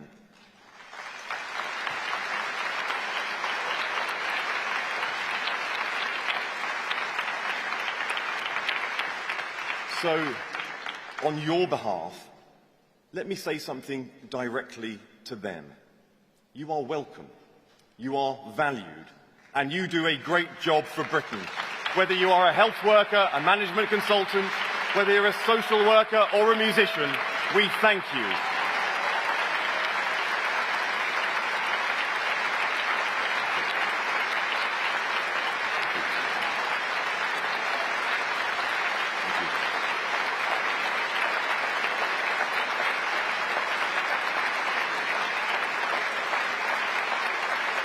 Thank you.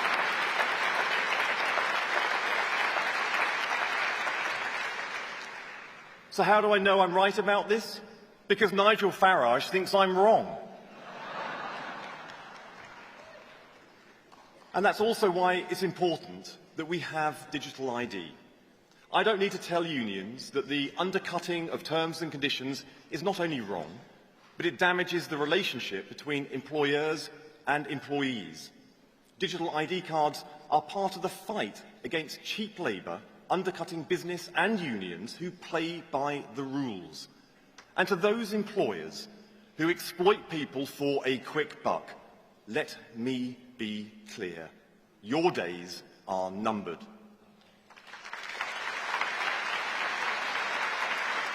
This movement is for fair pay and fair work. Conference, no one said that government would be easy. And I know that sometimes we've made it look unnecessarily hard. But governing is hard. And it's hard because you have to take difficult decisions. Everyone knew that there was no money, and the heart of my job is to help grow the economy so that we have more money to deliver the services that we all want and our country deserves. But at the beginning of this journey, we have to do things that are tough. We have to deal with people that are hard. We have to engage with people that don't believe what we believe. We have to respect people with whom we have honest disagreements. Because if we don't forge strong global relationships, our businesses cannot fulfill their potential. Our economy cannot grow, our country cannot get better. Now, I want to thank the team at the Department for Science, Innovation and Technology. They will have already found out how brilliant their new Secretary of State, Liz Kendall, is. The opportunity for me to be fully immersed in the future technologies was eye-opening, and that experience will stay with me in this job too. So I want to say a few words about AI and the impact I believe that it will have on the future of businesses, the workforce, the country more generally too. We cannot be the party that tries to live in the past. Now that space is already occupied by Reform and the Tories. We are the party of the white heat of technology. We are the party of progress. So it falls on us to facilitate the future. We cannot stop AI from changing our economy no more than we can hold back the tide. But we can use the power of government to harness it and to shape it. And this Labour government will leave nobody behind.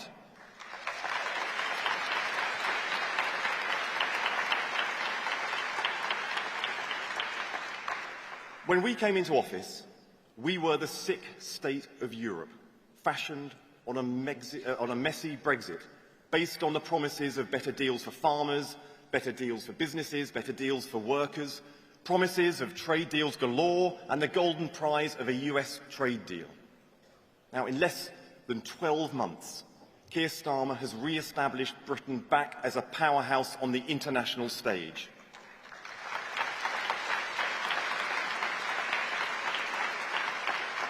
And why is that important, Conference? It's important because it allowed us to do the first USA trade deal, a deal that meant safe jobs and greater opportunities to export.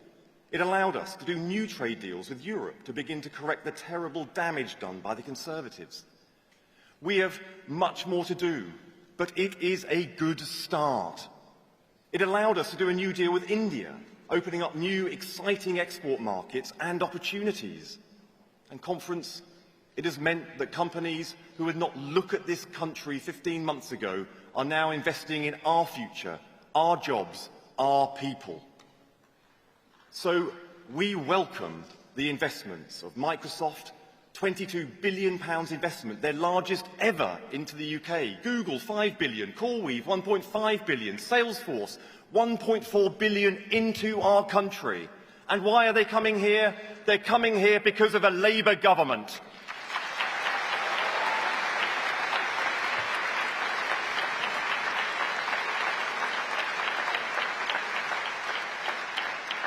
And Conference, we are going to grow the economy.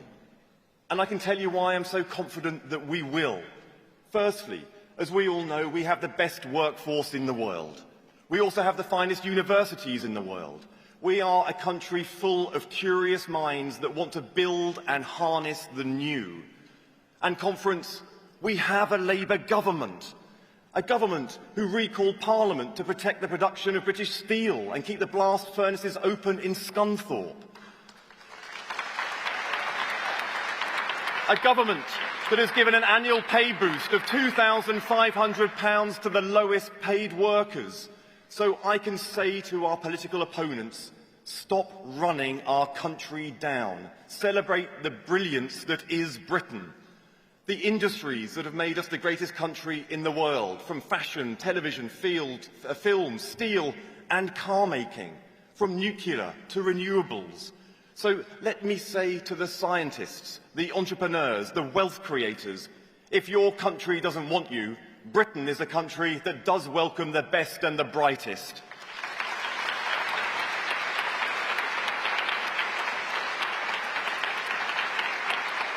Britain is on the march forwards once again. Conference, we are embarked on a new joint endeavour to rebuild the British economy for the people and for the people. Thank you so much. Thank you. Thank you. Thank you. Thank you. Thank you.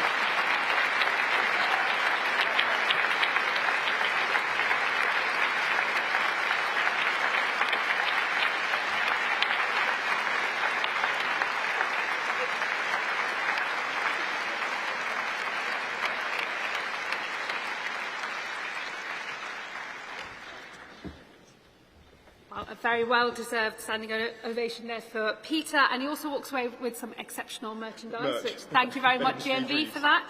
Maybe there's one for the rest of the Cabinet as well, please. Just one point of clarification, folks, before we move on, and that is just that there are going to be votes on all composites at the end of the day. So you've got lots of voting to come later on as well. So we are soon going to hear from our Chancellor of the Exchequer, but before we do so, we're going to see a short film. I call the Chancellor of the Exchequer. This government is given a mandate to restore stability to our economy and to begin a decade of national renewal.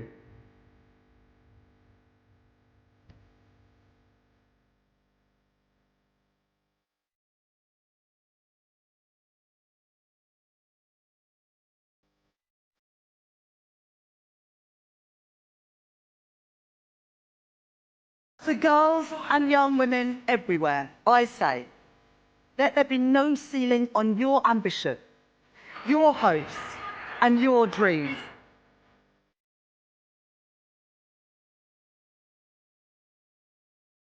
The minimum wage up, real wages up, house building up, NHS investment up, investment in our schools up, investment in our roads up, defence spending up. Fixing the foundations of our economy, investing in our future, delivering change, rebuilding Britain.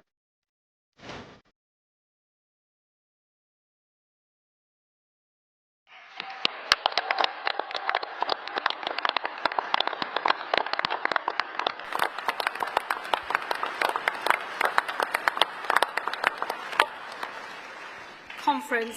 We will now hear a few words from Matt Williams, who is a welder at Hinkley Point C and a GMB rep in the nuclear energy sector. Hi, Matt.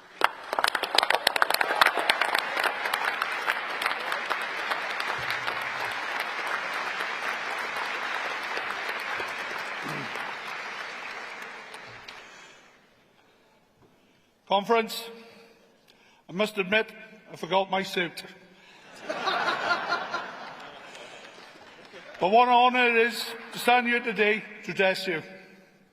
I'm a proud GMB member, I'm a proud construction worker, and if you haven't already noticed, I'm a proud Welshman and Welsh speaker.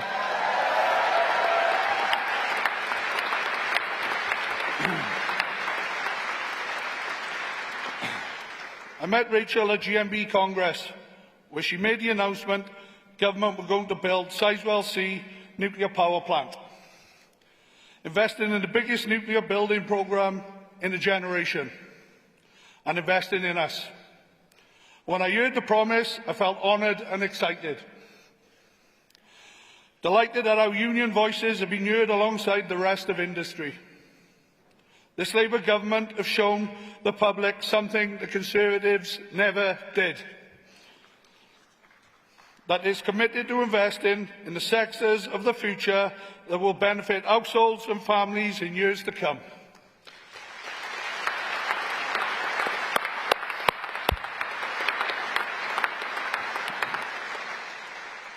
That this will champion workers, create opportunities, giving them good, quality, skilled, unionised jobs.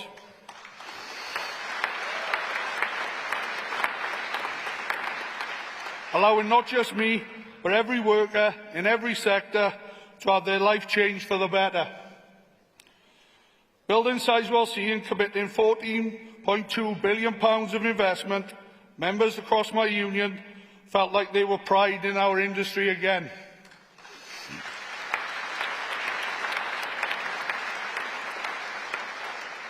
After 14 years of false promises, we finally felt heard.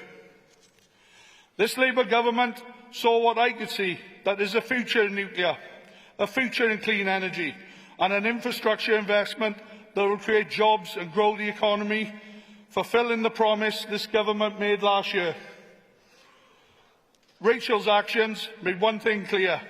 She has a confidence in my future, and this Labour government and Rachel Reeves are investing in a brighter future for the whole of Britain.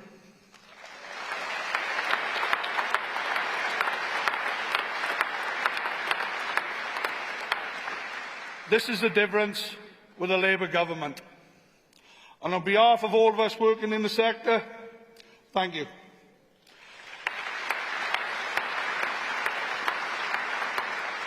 And I hope you really understand why it's my greatest pleasure to introduce the Chancellor of the Exchequer, Rachel Reeves.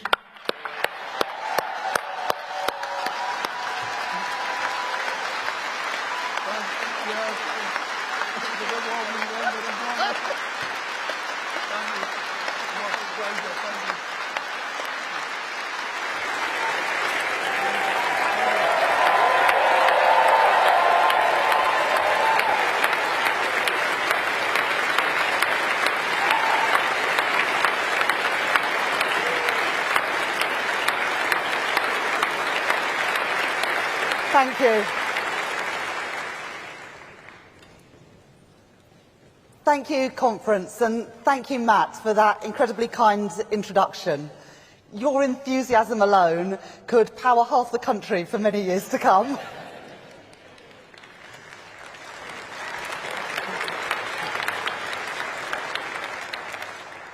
Conference. In June, at the GMB Congress, I was proud to announce this Labour government's full backing for Sizewell C, a landmark investment in a new era of nuclear power.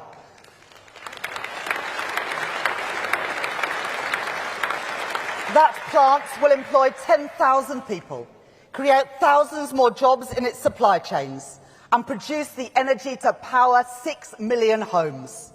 We made that investment because when we came into office just over a year ago, this country was faced with a stark choice: investment or decline.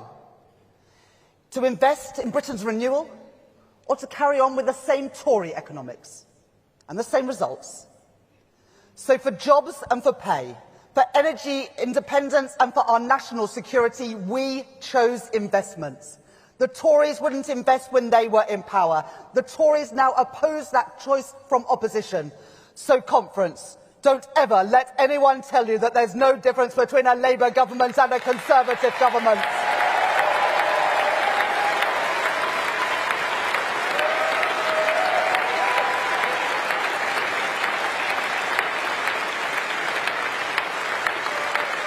I promised you we would run the economy differently.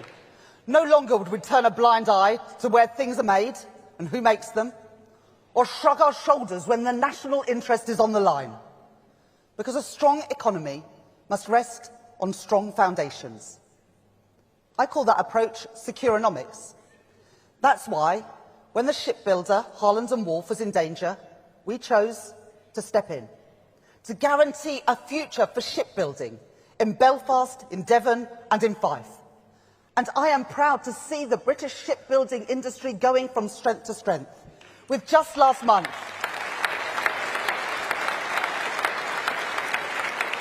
a record £10 billion export order from Norway for Scottish-built frigates.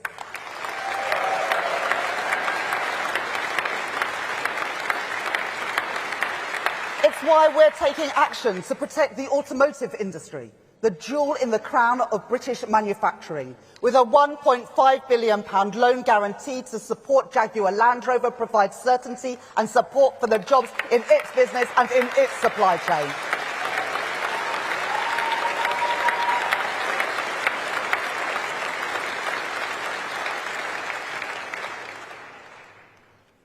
And in April, when the foreign owners of British Steel rejected our offers of support, redirected essential materials overseas, and prepared that company to close, we faced another choice.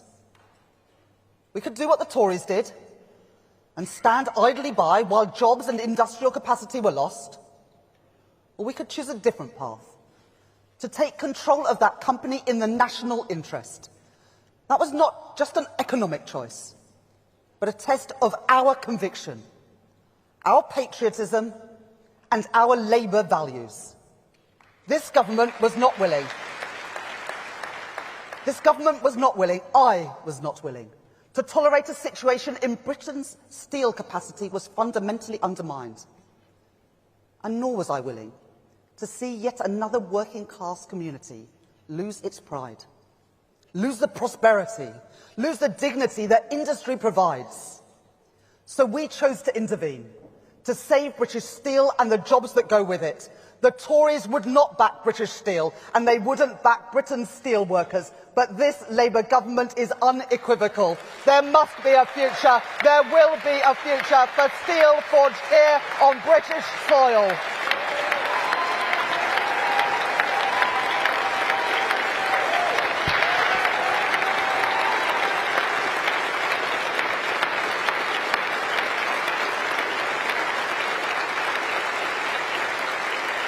Today, I can tell you more.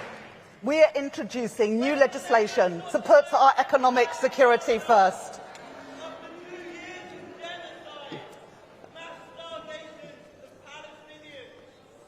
We understand your cause, and we are recognising a Palestinian state, but we are now a party in government, not a party of protest. And I'm proud to stand here as your Chancellor. The Chancellor that's increased the minimum wage, a Chancellor that is introducing free breakfast clubs and free school meals, a Chancellor that's overseen 5 cuts to interest rates. That's the difference we make, and that is the difference we make in power, not through protest. Our party has changed, and that is why I am standing here, proud to be your Chancellor of the Exchequer.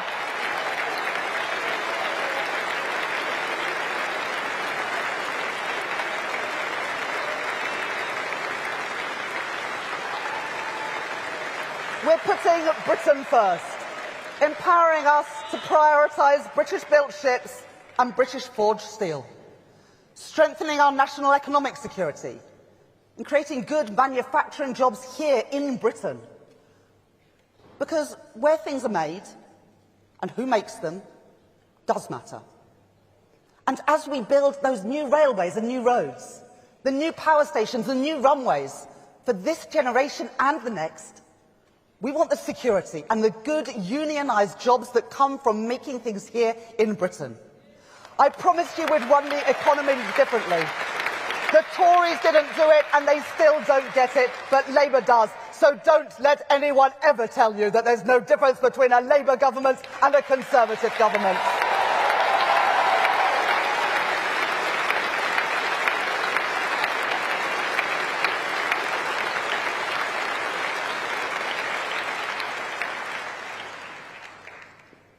there is one reason why we have the power to make these choices.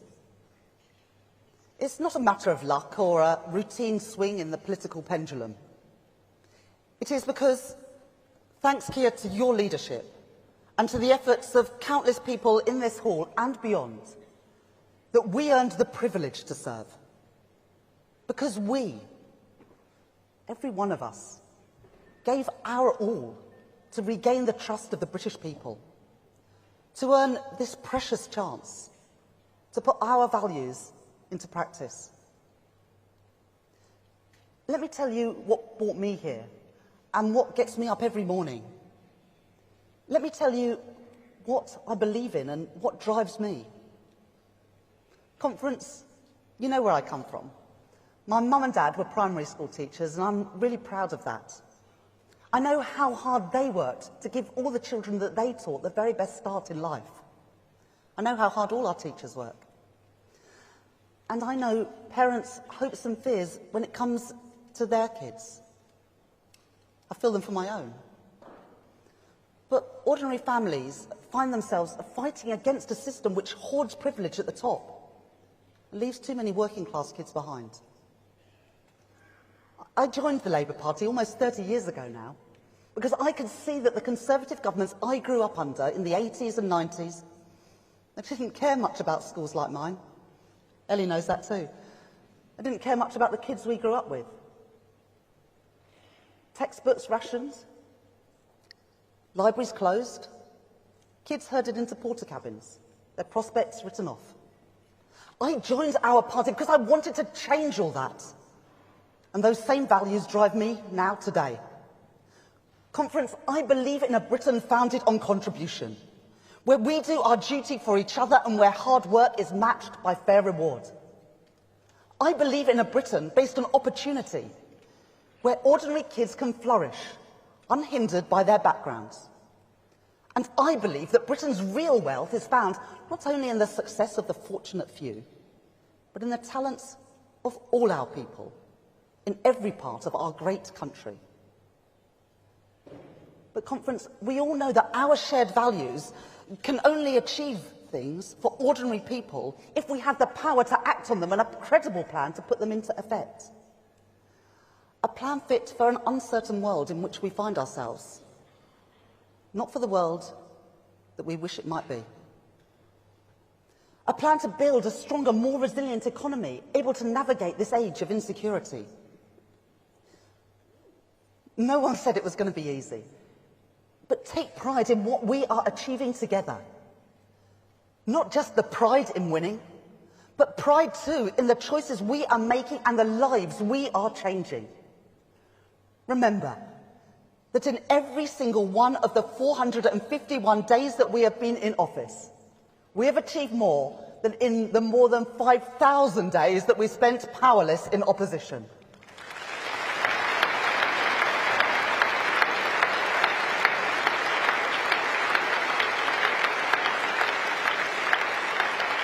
Every day since the 4th of July last year has brought with it a chance to change Britain for the better.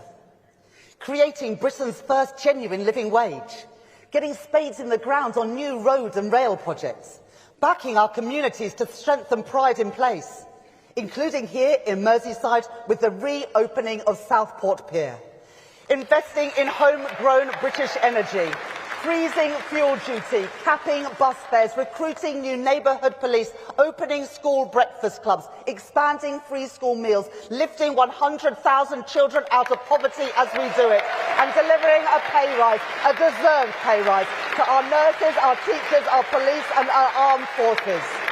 And Conference, we're making the NHS fit for the future too, with £29 billion a year towards its day-to-day funding, a record cash investment. The NHS, created by a Labour government, protected by every Labour government, and renewed by this Labour government.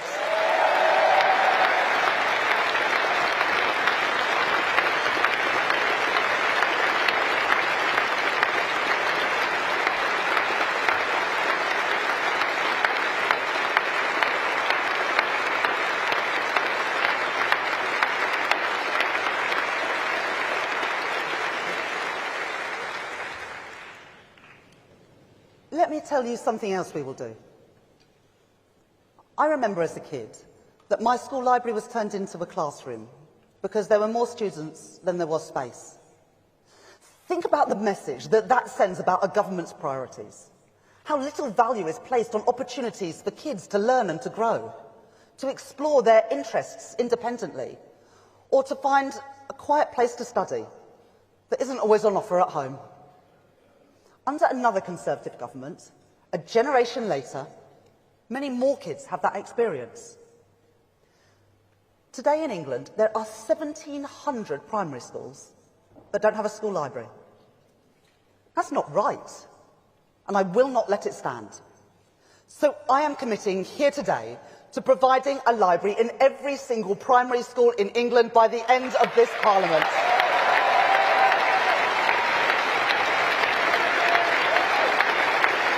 That is a statement of my values. That is a statement of the value that this government places on all our children's futures. So, Conference, the Tories don't make those choices. Reform would never make those choices. So take pride. Take pride in our values put into action. And Conference, don't ever let anyone tell you that there's no difference between a Labour government and a Conservative government.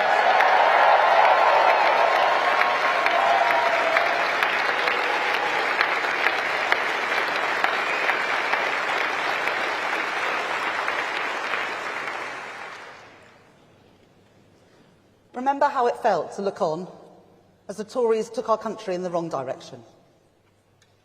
Austerity, the botched Brexit deal, the mini-budget, school roofs crumbling, NHS waiting lists soaring, 5 Prime Ministers, 7 Chancellors, the worst Parliament on living standards ever.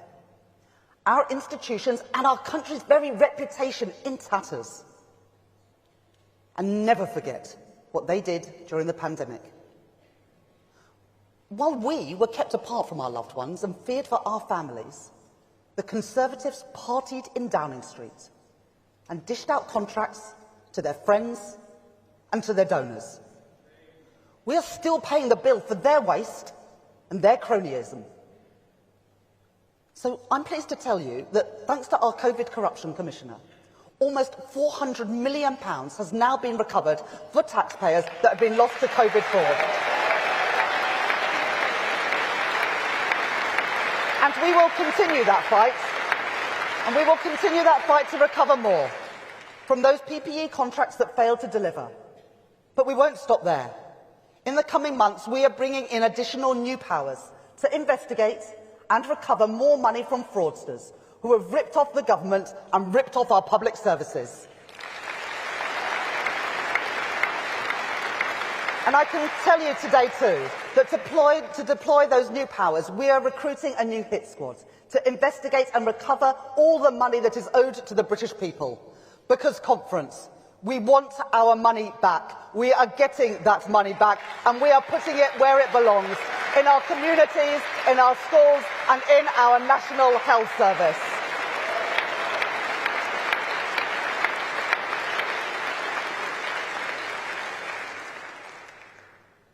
But the most enduring consequences of the Conservatives' time in office come from their economic failure. They made Britain poorer. They made working people poorer.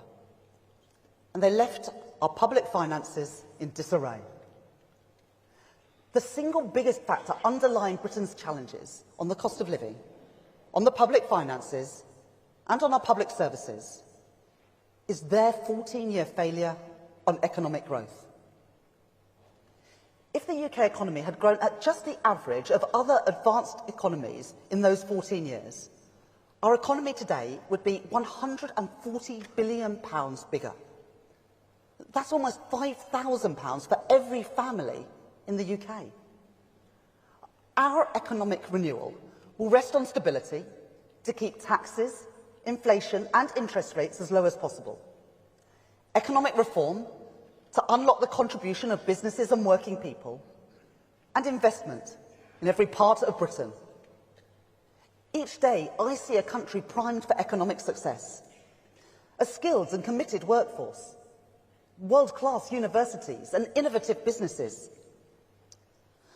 But the Conservatives and Reform, they want you to believe that our economy is broken, that our best days lie behind us, that decline is inevitable. I fundamentally reject that. It's not the country I see around me, not the future that I believe in. I know that things are still difficult. Bills are too high. Getting ahead can feel tough. And there are still too many obstacles in the way for businesses. And so our central economic objective is to change that. Growth to improve living standards is a challenge, and investment is the solution. By overhauling our planning system, reforming our pension system, launching Britain's very first national wealth fund and a modern industrial strategy, and signing new trade deals to back our manufacturers and our exporters, with India, with the United States, and with our closest neighbours and allies in Europe.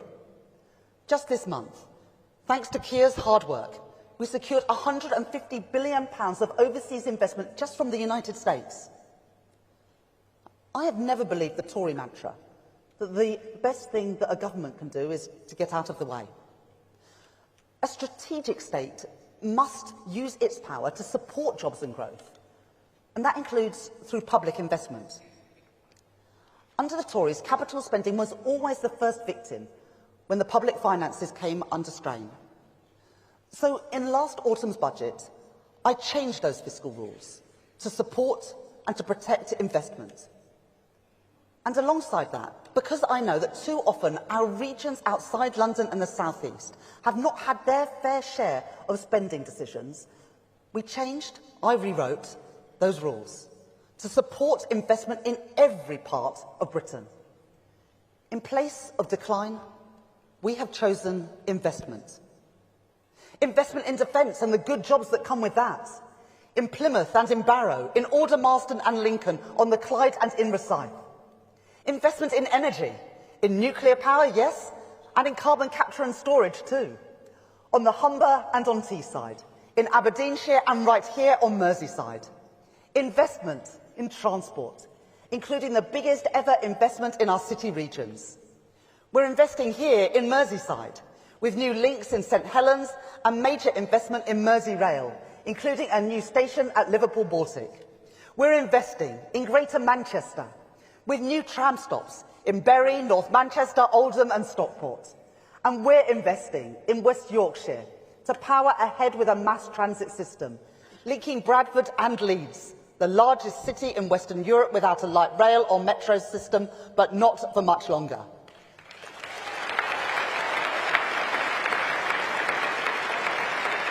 We're investing in South Yorkshire and backing Doncaster Sheffield Airport. We're investing in the North East to extend the Tyne and Wear Metro, linking Washington with Newcastle and Sunderland. We're investing in the East Midlands to link up the Trent Arc.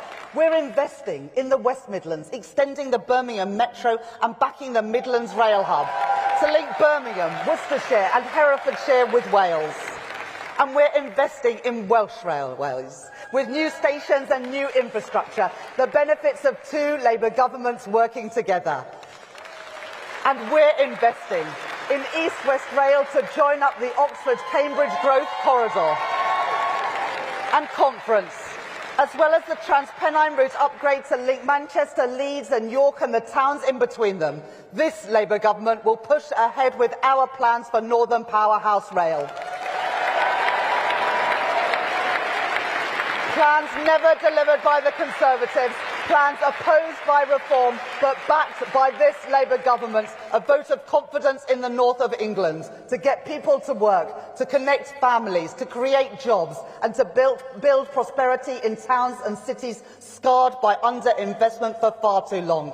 That is what we are achieving together, a Labour government working with our Labour leaders around the country, delivering for working people.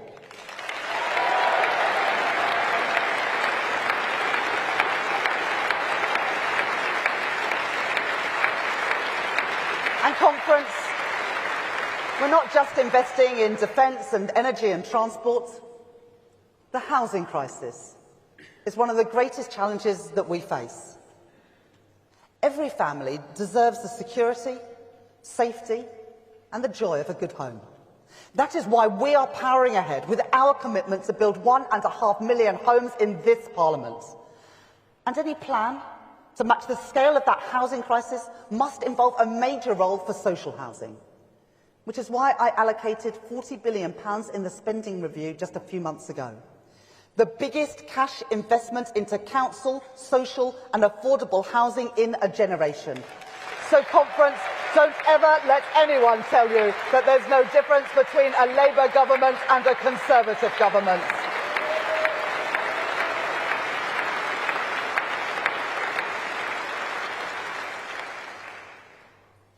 But, Conference, let us be clear.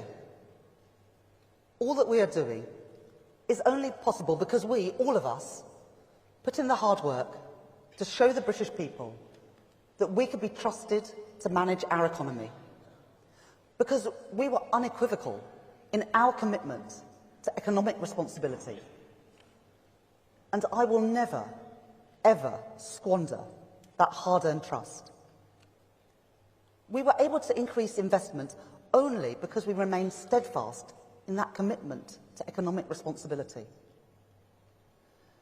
That is not a trade-off with our Labour values. It is essential to our Labour values.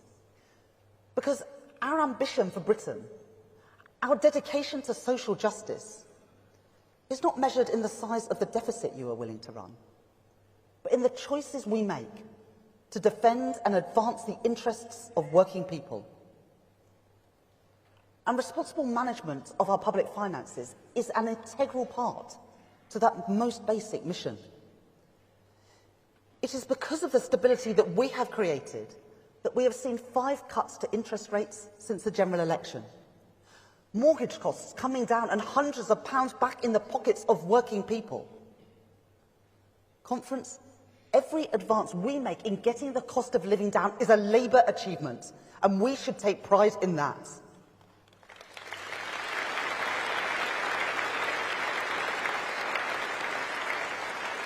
When I said that we must not and will not take risks with Britain's economic stability, that argument was not just for an election.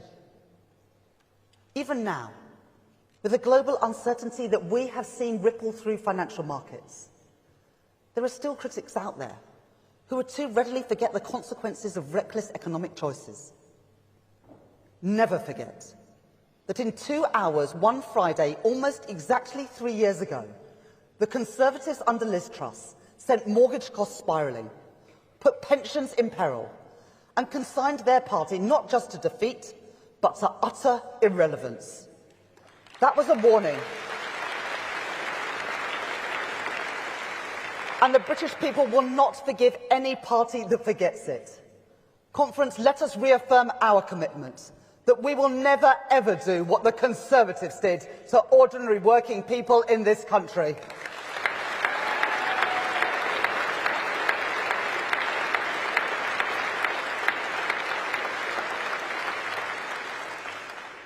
But I do know that there are still people who peddle the idea that we could just abandon economic responsibility, cast off any constraints on spending. They are wrong. Dangerously so.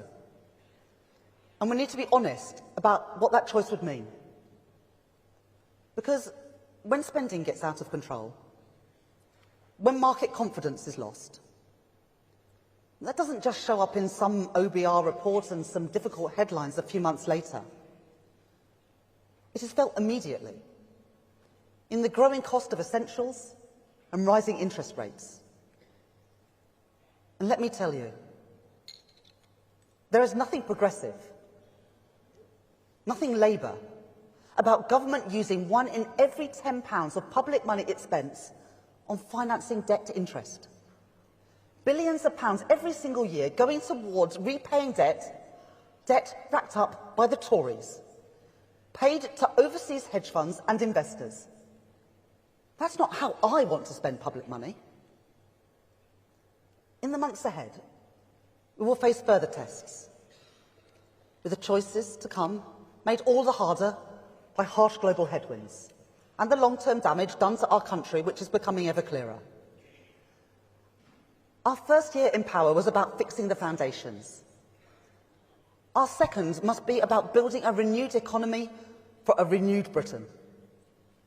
A renewed economy that works for working people and rewards their contribution. A renewed economy where we reject austerity and support our public services. A renewed economy that supports investment, that gets inflation and borrowing down, and where we build growth in every part of Britain. I will make my choices at that budget. They will be choices to take our country forward. And whatever tests come our way, whatever tests come my way, I make this commitment to you. I will take no risks with the trust placed in us by the British people.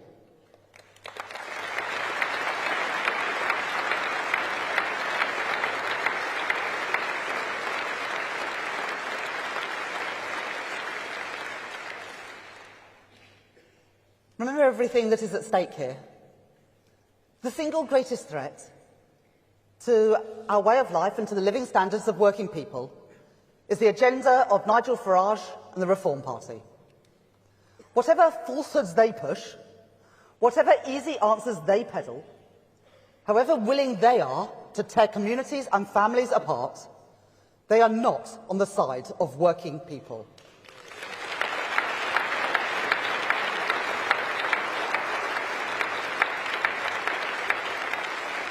Conference, here are the questions that we must never tire of repeating between now and the next election. Who is standing up for Britain's working people? A Labour government introducing the biggest upgrade of workers' rights in decades? Or a Reform Party which has opposed those rights every single step of the way?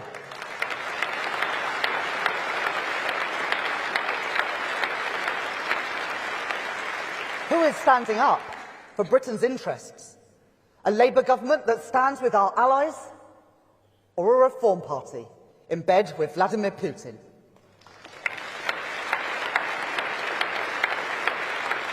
Who is standing up for Britain's economic stability? A Labour government resolute in getting prices and interest rates down, or a Reform Party that cheered on the mini-budget of Liz Truss?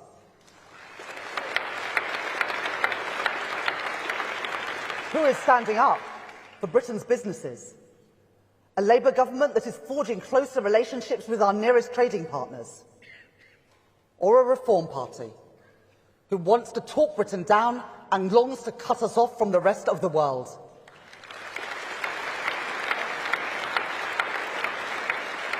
And who is standing up for Britain's National Health Service? A Labour government investing record amounts in our NHS, or a Reform Party opposed to the very principle of a publicly funded healthcare system free at the point of use? Every time, on every issue, it is Labour that is standing up for working people and standing up for our national interest.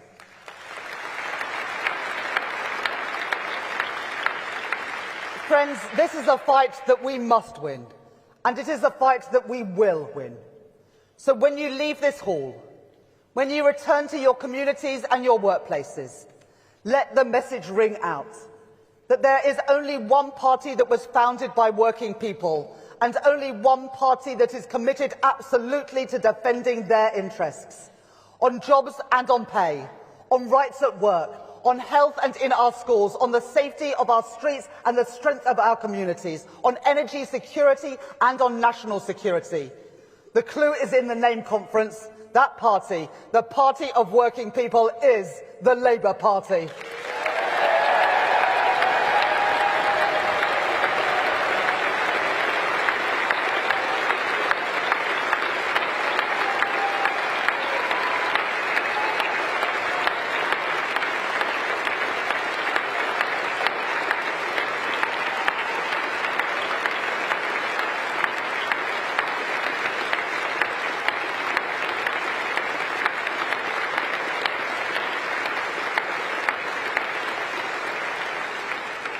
I'll tell you about my patriotism. It's about the strength of our military and the security of our borders, absolutely. But it goes well beyond that. It's about building a country where we recognise that talent is found in every classroom, not just among those at the top. That working people of every background, wherever they grow up, have more in common with each other than those who wish to divide us. That every town and city, every region and nation in this United Kingdom has a part to play in our shared success. A country where we look out for each other, in good times and in bad, where we back British businesses to succeed in the world, and where we back working people too.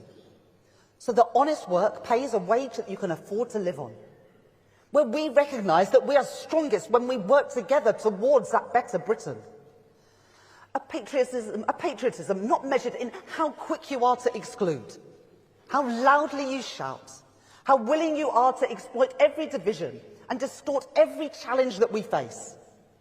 But a patriotism measured in our obstinate determination, our impatience, our commitment to building a better, fairer, more prosperous Britain. That is our patriotic mission. Those are our Labour values. Those are our British values. And we will fight for them.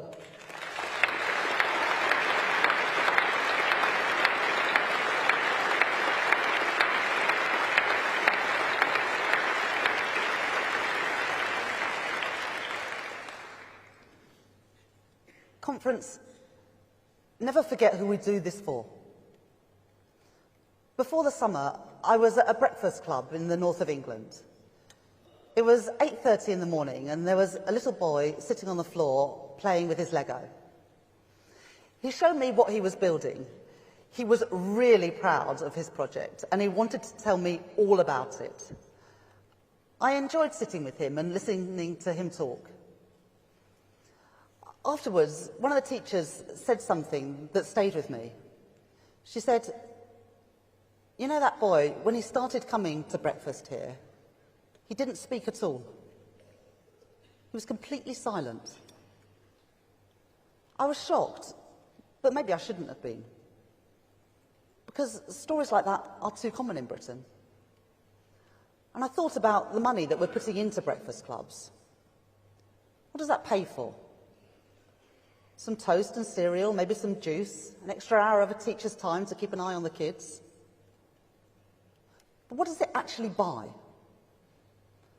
For that little boy sitting on the floor absorbed in his Lego, it bought him more than food. It bought him an opportunity. The opportunity of time spent at school in a more intimate environment, where he could play and feel at ease. The opportunity to start the school day ready to learn. The opportunity of a better start in life, and with it perhaps the opportunity of a better future. Conference, that's what we all fight for. That's who I fight for. That's who this party is for. Kids like him. Families like his. I know that there is much more to do, and I promise you we will do it. But we should take pride in the lives already being changed by the choices that we have made. And let me tell you, there is no greater champion for working class kids than my friend and my colleague, our Education Secretary, Bridget Phillipsson.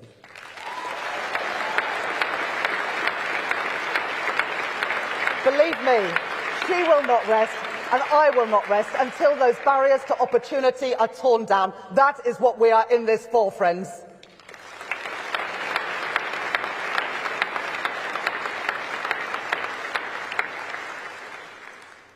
But those barriers don't just vanish the day a young person leaves school.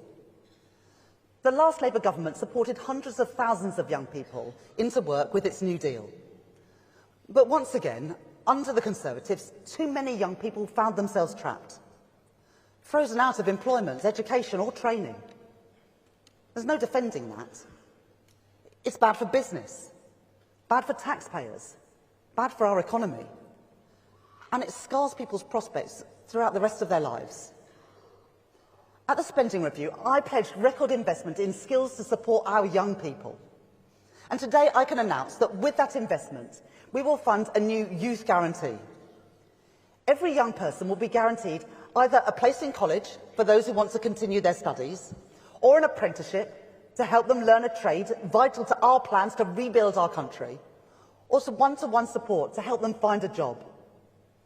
But more than that, our guarantee means that any young person out of work, education or training for more than 18 months will be given a paid work placement.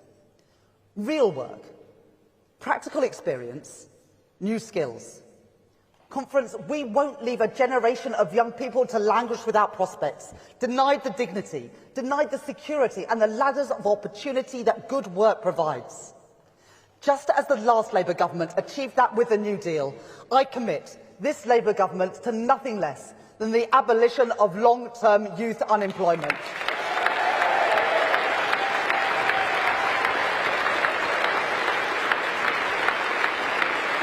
We've done it before, Conference, and we will do it again, and that is the difference that this Labour government is making.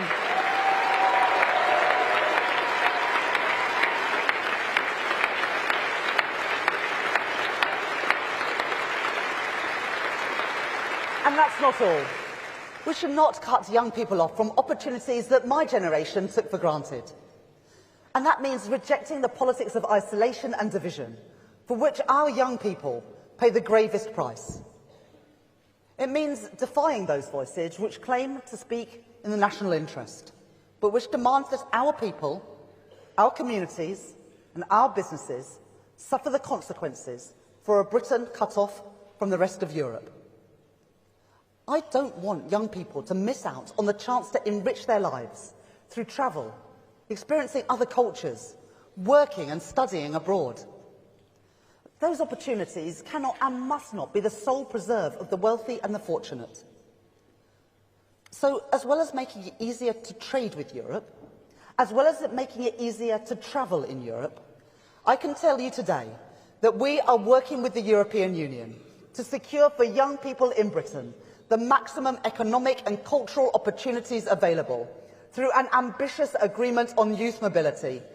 So, Conference, don't ever let anyone tell you that there's no difference between a Labour government and a Conservative government.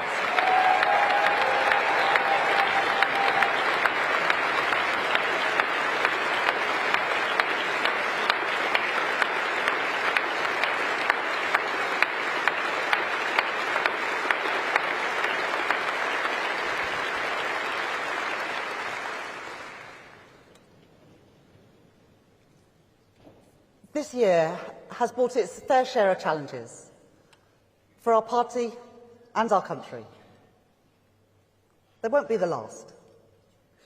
We've turned our backs on the path of decline, and we've chosen investment. But there is further to go. So yes, I'm proud that under our watch, Britain has been the fastest growing economy in the G7. But is there more to do? If we want prosperity in every part of Britain? Absolutely. I'm proud to have overseen wages rising by more in the first 10 months of this Labour government than in the first 10 years of the previous Conservative government. But is there more to do? If we want to make working people better off? Absolutely. And I'm proud that we've recruited 2,000 new GPs, delivered 5,000 extra appointments and cut NHS waiting lists by more than 200,000. But is there more to do if we want an NHS truly fit for the future? Absolutely. And Conference, we are just getting started.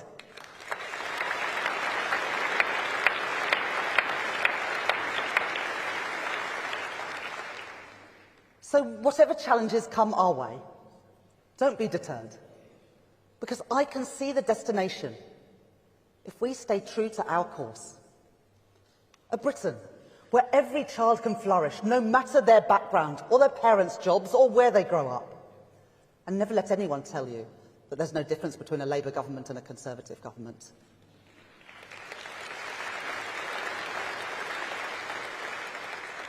When people ask you, who is this government for? When they ask you, whose side are you on? Then you can tell them, Go and ask the steel worker in Scunthorpe, the engineer in Barrow, the shipbuilder on the Clyde. Ask the mum on the living wage, going to work secure in their knowledge that her children will get a good start to the day. Ask the nurse who has had back-to-back pay rises due to this Labour government. Ask the business facing lower barriers to trade. And ask the patient finally off a waiting list because of this Labour government.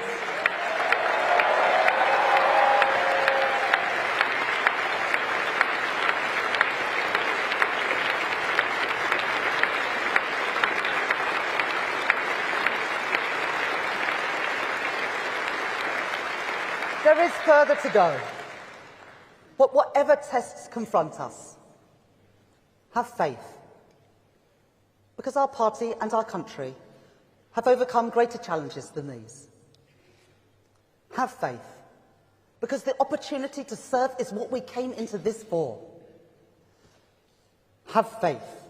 Knowing that this Labour government will not rest. I will not rest. Until our patriotic cause is realised.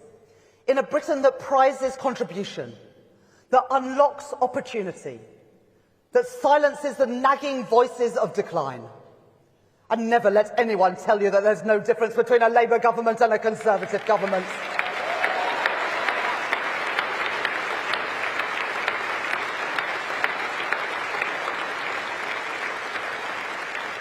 The world may throw challenges our way, but a better Britain is within reach. A Britain where the barriers to opportunity are torn asunder. A Britain able to look outwards with confidence, defiant in an uncertain world, powered by the contribution of its people, hopeful for our shared future. A proud Britain, a prosperous Britain, a Labour Britain. Thank you.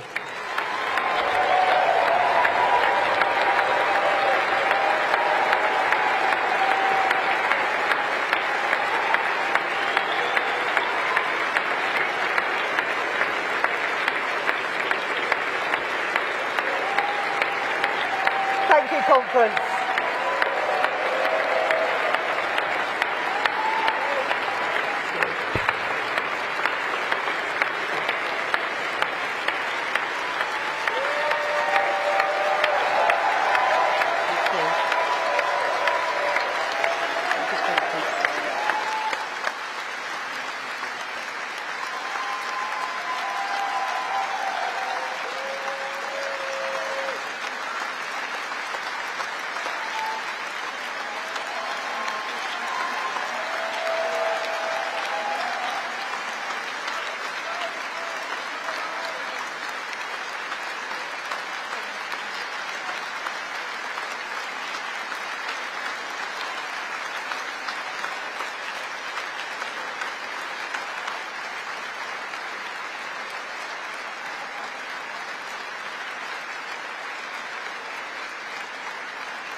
Would a boy like you like a girl like me? Doesn't matter if we don't know where this leads. Would a boy like you like a girl like me? Like a girl like me? Like a girl like me?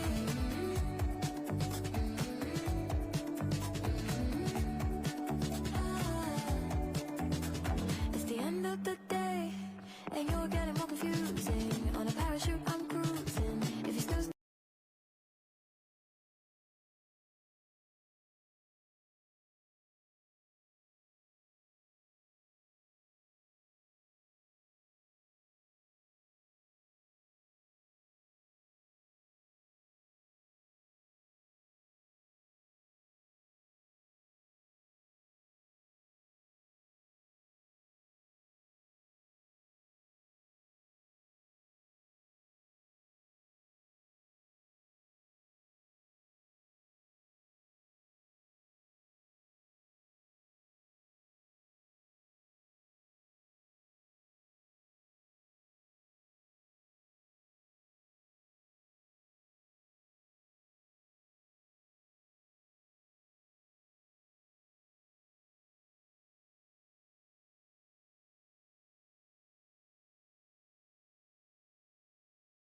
Regiment, the Scottish Gunners. Tell us, if you would, a little bit about your experience of that transition from forces life. Very different to the officer class. My education was the military. It's having that so it's transferable to civilian world. I mean, really transferable, not just this is what I've done, but it would also give a veteran that self-worth. I've lost heart so many times when my PTSD was at its worst. I'm very fortunate I've got a very loving family around me. I think it's just recognising that we are still useful. One of the biggest things I think we can do as a government is help with that year-long transition period. I think that would be a phenomenal step forward. That's super important because the thing that goes, and you touched on it there, is the community. It's one of the reasons, isn't it, that the often the best of the veteran support services are run by veterans. Yes. Yeah. We've got a brains trust going on here in Swindon. That's really what we're trying to do. This should be the standard that veterans should expect. That's what we really feel that we've got to develop. We owe those who put on the uniform to protect us all, we owe them a debt of duty. We owe them an obligation, and it's right that government steps up to make sure that when they leave, the support when they need it isn't a postcode patchwork. That's why we're putting in place a new UK support service for veterans, backed by one of the biggest programmes of funding that veterans have seen. Coordinate what's there already, but make sure we can fill the gaps for the future. The investment in the accommodation, of having good quality accommodation where you don't have to worry about the shower and stuff like that, that's going to make a massive difference for people in there, and that probably will increase retention. We've had a long-run recruitment and retention crisis in the forces. More people leaving than joining. People leaving when they're trained, capable, but just pissed off. So it's one of the reasons why in this last year when we came into government, we've given the biggest pay rise for nearly over 20 years. This is part of a Labour government renewing the nation's contract with those who serve and those who have served. We're delivering for defence, we're delivering for veterans, we're delivering for Britain. For me as Defence Secretary, to have good Labour MPs here who've served, know what it's like, and can keep us on our toes, as well as, reinforce the connections with the wider veterans community. It's a great strength. Yeah, so thank you. Good. Can we have a cup of tea now? Yeah.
even saw your face. Know it.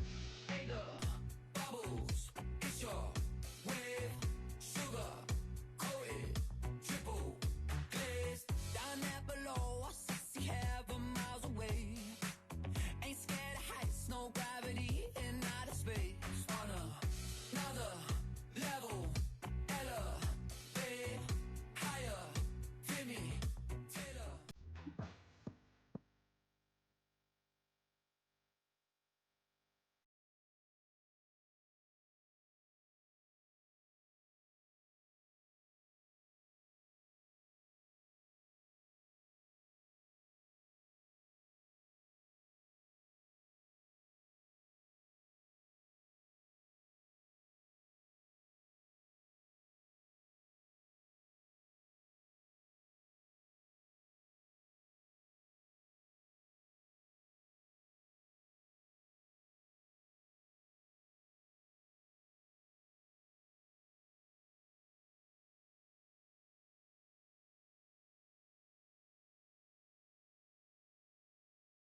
Feeling out of body, you can take my soul. Light speed, energy, straight force. No blankets when you got hot sauce. That's fast. Never had it like that. So bad. No, I'll never go back. So fast. Even if it gon' crash, I'm gon' make it last. Stimulated when the tempo changing. Oh, I can't explain it. Tell me what's this feeling?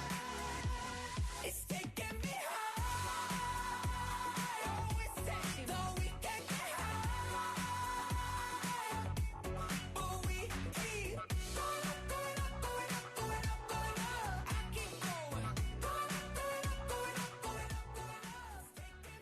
Conference, please welcome Peter Mason and the Platform Party.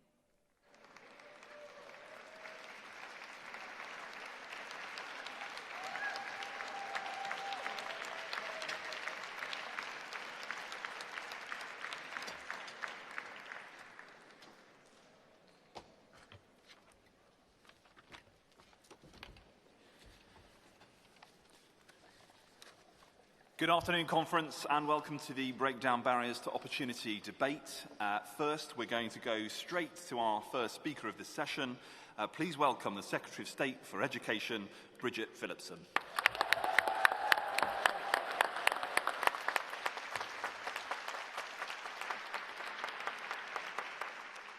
Thank you, Conference. Sometimes people tell me, as I'm sure they tell you, that there's not enough hope in our story.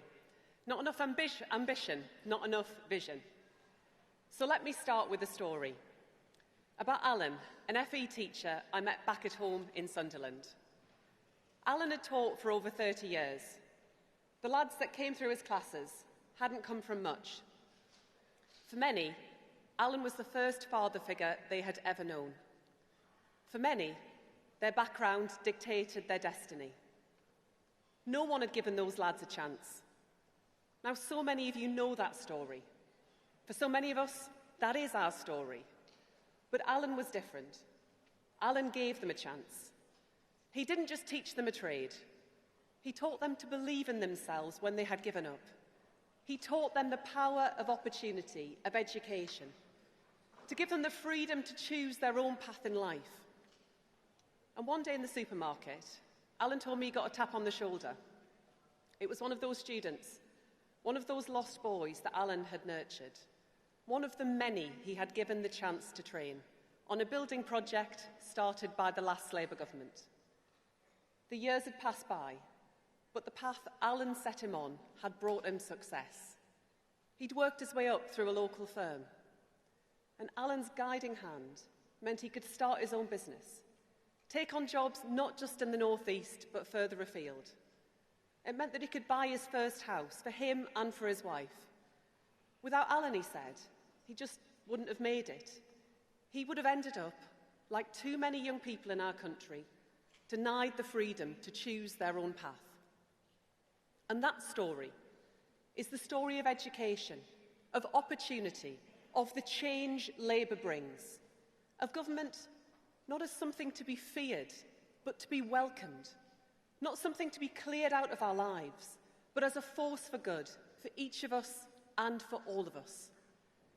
And our Labour government is our chance to show that our country, with its proud history, has a bright future too.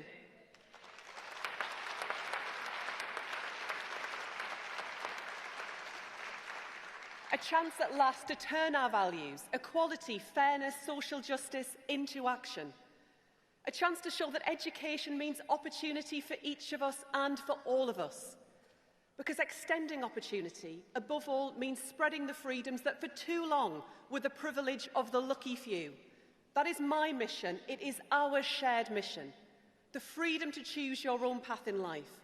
The freedom to succeed, whatever your background, whoever your parents, and wherever you are from. The freedom to do the work that you love. Freedom from ignorance. Freedom from poverty.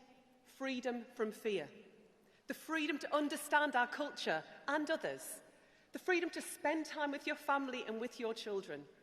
Because it is Labour, only Labour, that sees the role of government as empowering, as liberating. Those are our values, that is our socialism, and that is our dream.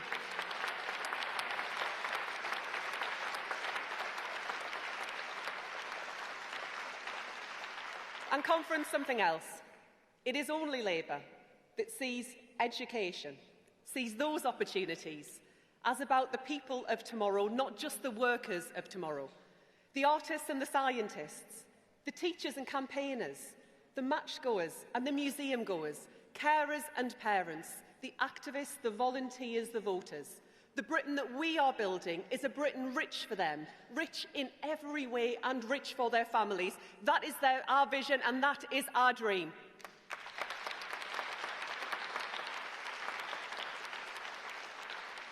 And conference, in a darkening world, I am proud that our Labour Party, the greatest vehicle for social justice this country has ever known, is in government and is delivering so much of that dream. And just look at what we have already achieved together. Free breakfast clubs rolling out across the country, hundreds of new school-based nurseries opening from this autumn, Best Start family hubs, reviving Sure Start for a new generation, and ended the tax breaks which private schools enjoyed.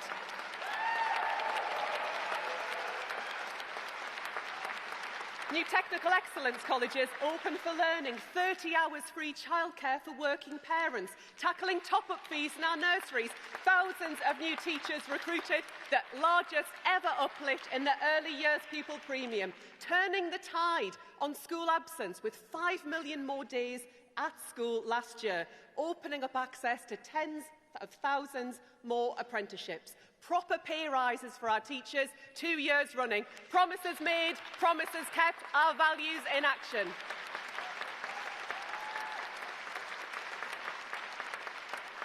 And so much more for us to look forward to.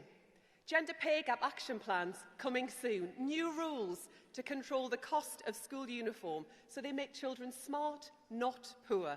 New controls on profiteering in children's social care where the market fails. And a new voice for school support staff through our path-breaking employment rights bill.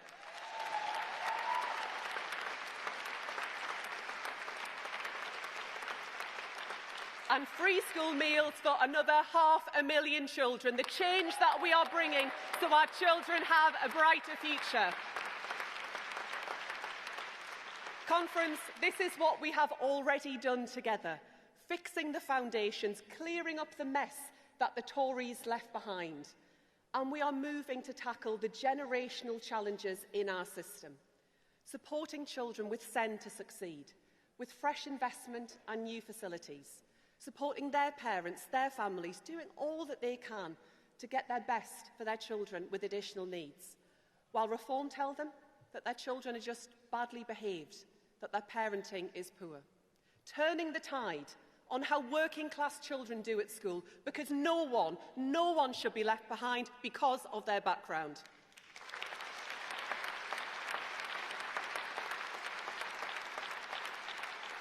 And when people tell me, as I'm sure they tell you, that there's not enough hope, not enough ambition, not enough ambition, I say, come with me to a primary school.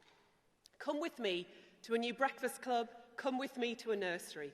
See the light in children's eyes as Labour's choices light their world. See the relief in their parents' faces that they have at last a government driving down costs and on their side. See the way staff talk about having, after 14 long years, a government that backs them and trusts them. And last week, I was in Kettering, one of the seats that we won last year, visiting over 100 children at their free breakfast club. I saw the difference that we are making. Calmer classrooms, happier children, higher standards. Staff who see the change, parents who feel it, and children's life chances transformed. Conference, those little smiles don't just melt our hearts, they light the way.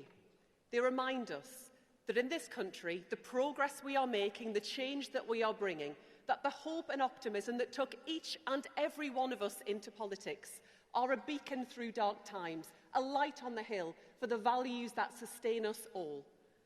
But Conference, for that hope to be sustained, change must come and people must feel it. 3 years ago, stood on this stage, I promised you that we would deliver free breakfast clubs in every primary school.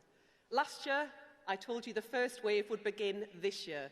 Conference, we have now served 2.5 million free breakfasts to England's children, setting them up to succeed.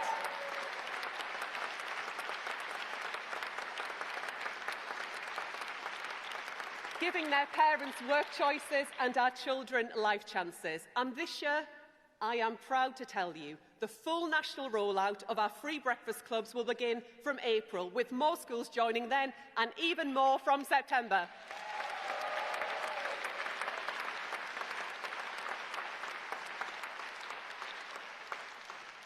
Our values in action, the heart and soul of Labour in government. And that is why I'm proud to tell you today that we are going further to spread opportunity. Conference, the Tories treated our amazing universities as a political battleground, not a public good. Labour is putting them back in the service of working-class young people. Last year, I took the decisive steps we needed on university finances. So opportunity is there tomorrow for all who want it. But I know, you know, that we must do more. So that is why today I'm announcing that this Labour government will introduce new targeted maintenance grants for students who need them most.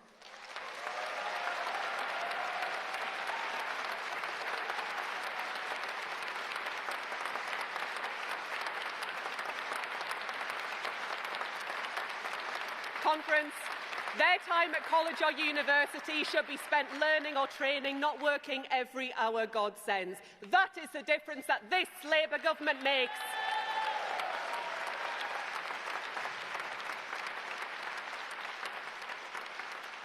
Conference, all of these changes, all this delivery, we do these things not simply to win elections. We do them because they are right, because we believe in them, because time and again we turn our values into action. In education, across government, in our mayoralties and our councils. And nowhere is that more important than bringing down child poverty, the moral mission of our time. For too long, poverty has cascaded down the generations, a stain that scars and shames our brilliant country. It is not inevitable, and tackling it is a choice. Labour chooses to drive it down to end it. I choose to drive it down to end it. It is a scourge I grew up with. It is a scourge I want to end. And that is why we launched the Child Poverty Task Force, which I am proud to chair. Conference, I am determined that child poverty will be lower at the end of this Parliament than at the start. And more than that, Conference, I guarantee it.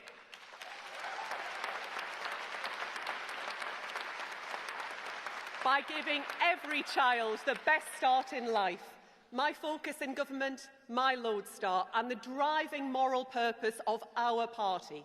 Conference, their dream, their better tomorrow. That is Labour's dream and their future, ours to win. Thank you, Conference.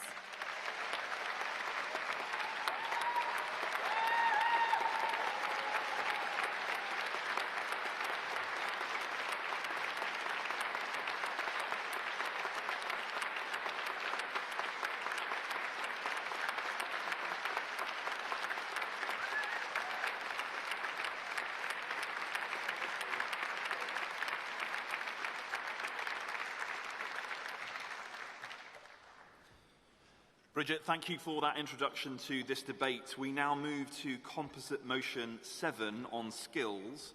That will be moved by Gedling CLP and seconded by West Bromwich CLP. So if delegates from those CLPs could please come forward and register at the desk to begin the debate. And once that's happened, we're going to move to speeches from the floor. So hopefully we have a delegate from Gedling.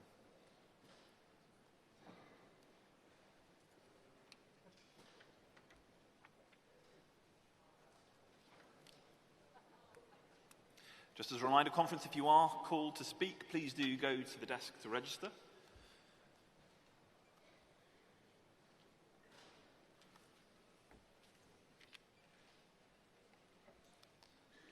Delegate, you've got 3 minutes.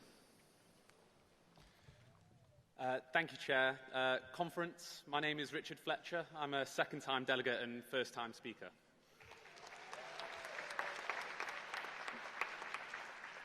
I'm moving this motion on behalf of Gedling CLP because skills are about social justice. For too long, working-class young people have been denied opportunities that should be theirs by birthright. 14 years of Tory austerity didn't just fail our economy, it's failed a generation. The Conservatives turned apprenticeships into a postcode lottery where your chances depended where you were born, not on your potential. Meanwhile, Reform UK, peddling division while offering nothing but economic chaos, hitting working families the hardest. Conference were already showing that Labour governments are delivering for working people. We've got rising apprenticeship numbers, prove that when we invest in working people, they flourish. Establishing Skills England will represent not just our commitment to democratic economic planning, but the growth and skills levy will ensure apprenticeship providers focus their time on actually training people and not just pointless admin. But conference, we must be bold. This motion demands transformational change. Foundation apprenticeships that break down barriers give young person, regardless of background, that crucial first opportunity. A youth guarantee, because in a civilised society, no young person should face unemployment or exploitation. We need shorter, flexible apprenticeships that put workers' needs first, but don't stop businesses from actually creating them. And we must slash the bureaucratic red tape that strangles innovation and strengthen worker protections. We need an apprenticeship app that will democratise access to opportunity, and a green apprenticeship programme will ensure working people lead the transition to a sustainable economy and not get left behind by it. Conference, this isn't just about filling this, this isn't just about filling the skills gaps. This is about an industrial strategy with a social purpose. It's about ensuring that when we rebuild Britain's economy, we do it for all of us and not just a privileged few. We have a choice. It's either between managed decline or managed transformation. Let's choose hope over fear. Let's choose investment over austerity and opportunity over inequality.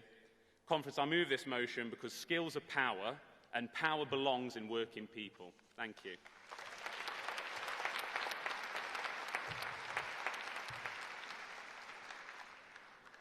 And to second the motion, West Bromwich.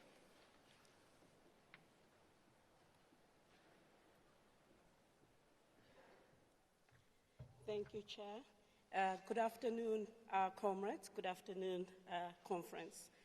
I'm Chipiro Kalebe-Nyamongo, and I'm proud to serve the people of Odwoli in Sandwell, West Midlands. I'm here as a delegate for West Bromwich CLP, and it is true. This is my first time up here, so I'm a bit nervous. And my first time speaking. It is truly an honour to address you today. I'm delighted to second the motion on skills, which is strongly backed by my CLP West Bromwich. As a mum of 3 boys, 2 grown up there in university and 1 that's about to start secondary school, I see firsthand how hard it is for young people to get on, whether it's securing a good education, gaining that crucial first work experience, building a career, or even having the chance to own a home. Our young people have been let down again and again by years of Conservative government. And the idea of a reform government doing even more damage is frightening. But conference, Labour is delivering. Labour is already showing there is a better way. In Sandwell alone, Labour has invested 9.3 million in a brand new skills centre. This centre will provide essential maths, English, digital skills, technical training, and clear pathways for people to retrain, to reskill, or start fresh in a new career. It will give hundreds of people, especially young people, the opportunities they need, apprenticeship, traineeships, and second chances for those currently out of work. That is the difference that a Labour government makes across the United Kingdom.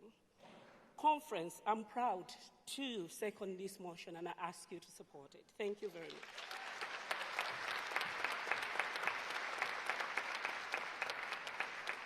Thank you, Delegate. We will now move to speeches from the floor. I'll ask delegates to indicate, and we'll take them in rounds of 3. I see, let's go for a delegate. I should see a delegate there. Delegate blonde hair?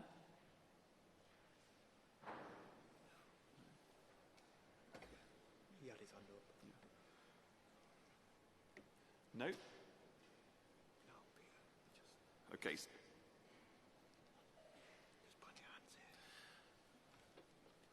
Okay, so let's take a delegate over there in the blue shirt.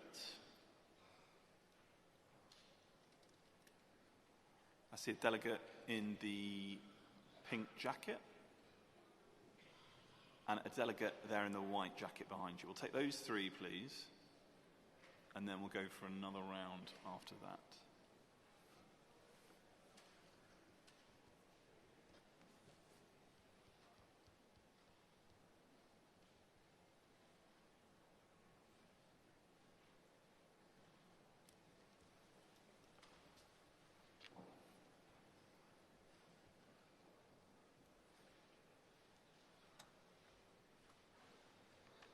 Go ahead, Delegate.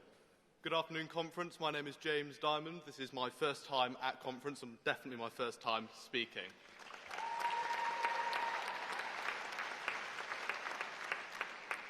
The education system, as I have experienced it, has offered 2 outcomes, those of immediate employment and those of university. But apprenticeship offers a 3rd outcome, one which combines the quality of a university education with the immediate income of employment. I myself, in applying to university, I have had to deal with the immense costs of living in application, having to deal with accommodation, having to deal with tuition fees. Apprenticeships can circumvent these costs completely, and an expanded system of apprenticeships can give people like me, who had dismissed the opportunity almost completely, an opportunity to find an apprenticeship they are interested in an area they want to work in. The Labour Party is the party of inclusivity, and that especially means economic inclusivity. And that is what apprenticeships represent. They are a strong break from the traditional dichotomy of work or education. They offer a stable path to high-quality work for many of the most disadvantaged people in our population. I have seen many people in my age who would much rather be working with their hands than learning about the Battle of Hastings. Apprenticeships give people who are disinterested in a traditional education a chance to do an education which is useful and interesting to them. Fundamentally, these boost productivity as they give gainful employment. However, they are currently highly competitive and sought after, especially for young people barely out of school. It is an underexplored opportunity, and that is why it is the responsibility of this Labour government to ease the path to apprenticeship. We must rebuild the social ladder, which has been kicked out from under the feet of working people by the Conservative Party, who wish for the only path to success to be through a university education. As for Farage, he did immediately go into work, and that was work in commodities trading in the City of London. That is not a man who has the educational interests of working class people at the core of his message. However, this Labour Party does have those interests at the core of its message, and this is what a motion which supports apprenticeships does. So I call upon you, Conference, to rebuild the bottom rungs of that ladder so that people today can have the hope of a better future and a better life than their parents who came before them. Thank you.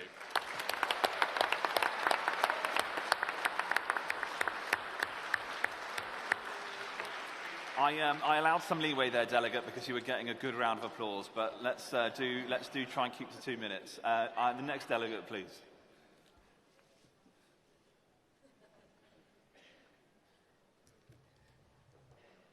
Good afternoon, Conference. I'm Philippa Roll from North West Hampshire CLP. I'm second-time delegate, first-time speaker. Thank you. I'm a director of an IT change and digital training company. Apprenticeships are an important and growing part of our service portfolio, and I'm so excited to see that they are at the heart of this Labour government's Break Down Barriers to Opportunity initiative. As a mentor of business analyst apprentices, I've seen firsthand how well-designed, practical, work-based learning programmes, which are supported by employers, can unlock young people's potential. They grow not only in knowledge and skills, but in confidence and self-belief. And from my experience, they blossom. But apprenticeships must not be seen as a quick fix to a short-term skills shortage. They mustn't be seen as a source of cheap labour, as they were under the Tories, particularly for unscrupulous employers. They must be a catalyst for a talent pipeline, which will help our country's industries meet their current and future skills needs. As importantly, they must offer our young people from working class backgrounds truly life-changing opportunities. We need to seize this opportunity to move further and faster, to increase flexibility, reduce the barriers to entry, and slash that red tape, which does create an unnecessary admin overhead for training providers and apprentice employers. We also desperately need to modernise the platforms which support our apprentices' learning journeys. Apprentices are our leaders of tomorrow, and Conference, I recommend you support this motion. Thank you. Thank you, Delegate.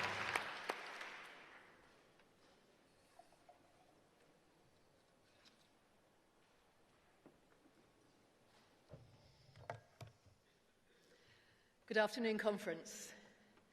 My name is Anna Smith. I'm a Cambridge CLP delegate, a Labour and Cooperative councillor in Cambridge, and a member of Unison and GMB. And I'm speaking in favour today of the skills motion. I've been a teacher, a school leader, a leader of Cambridge City Council, and Deputy Mayor of Cambridgeshire and Peterborough. So I know just how important it is to get skills right. And I know the difference that Labour in power makes. In Cambridgeshire and Peterborough, under a Labour mayor, we worked in partnership to open a brand new university. We supported a new centre for green technology, training our next generation of green skills workers. We introduced a paid internship programme and £1 bus fares for all young people under 25. And we took back public control of our buses so that we could plan a network that gets people to jobs and to training. And working with our Labour MPs, we were delighted to be named a trailblazer for the Youth Guarantee. £5 million in the first year alone to make sure that every young person, whatever their background, can get high-quality training and good quality jobs, unlocking their potential and transforming their lives. That's the difference a Labour mayor makes. That's the difference a Labour government makes, and that's the reason I'm supporting today's motion. Thank you. Thank you, Delegate. Let's see some hands for another round. The confusion, I think, is clarified. I do see the delegate in the yellow hair over there. I think I see, and I'll do this as chair's privilege, I see a delegate from my own CLP in the London section to my left, the young gentleman. Yeah, And then let's have a look. I'll stay in that section. Let's think. Do I see a lady in a yellow headband towards the back there, ahead of the rake seating? Yes, there you go. Wonderful. Again, come forward, do register at the desk, and then we'll get you up onto stage.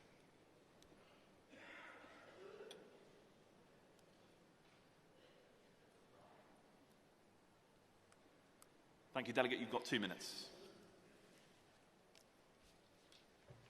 Good afternoon, conference. Lady with the yellow hair. Donna Spicer, G&B member, speaking in support of this debate on breaking down barriers to opportunity. Because as a member of support staff in a school, I know what helping to give children the best start in life looks like. Every day we are tasked with looking after the most vulnerable, troubled and disadvantaged children and young people. We believe in doing it because we care, but we do it without any formal training. And we do it without standards of pay that reflect the duty of care that we must display. This has a detrimental effect on the mental health of many of our members. It has led to a recruitment and retention crisis of school staff across the UK. And our children then suffer. Those with special education needs do not get the inclusive and supportive education they are so rightly entitled to. We need Labour's reinstated school support staff negotiating body, the SSMB, to set fully funded and nationally agreed fair rates of pay, conditions and training standards for all school staff. That's why we're pleased to see Labour's MPF report make it clear that by doing this with recognised support staff unions, we help schools give children the best possible start in life. Because when the government reforms special educational needs provisions in schools, they cannot do without school support staff. Congress, the SSMB, cannot come soon enough. We must get on with it and we must get it right. Thank you, conference.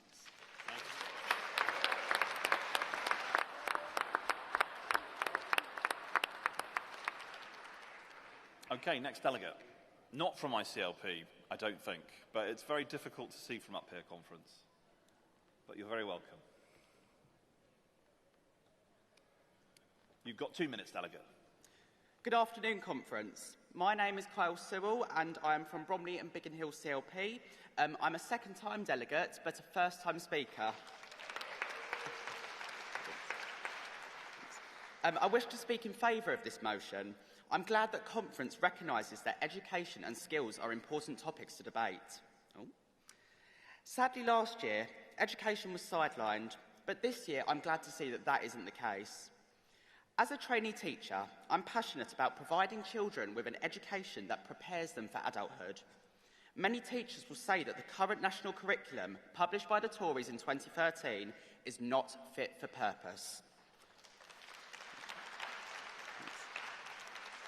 There is too much of a focus on the academic side and memory rather than the skills side. I'm glad that Labour recognises this, and I welcome the curriculum and assessment review that the government is currently undertaking. We need to equip the future generation with the skills that are needed to make our great country even better. How are we supposed to build 1 million homes if we don't train up the builders? How can we encourage young people to become creative thinkers if we don't provide them with the opportunities to learn how to paint, to sculpt and to craft? I'm excited about the future of the education system. This motion and the actions of this government shows that I'm right. Thank you.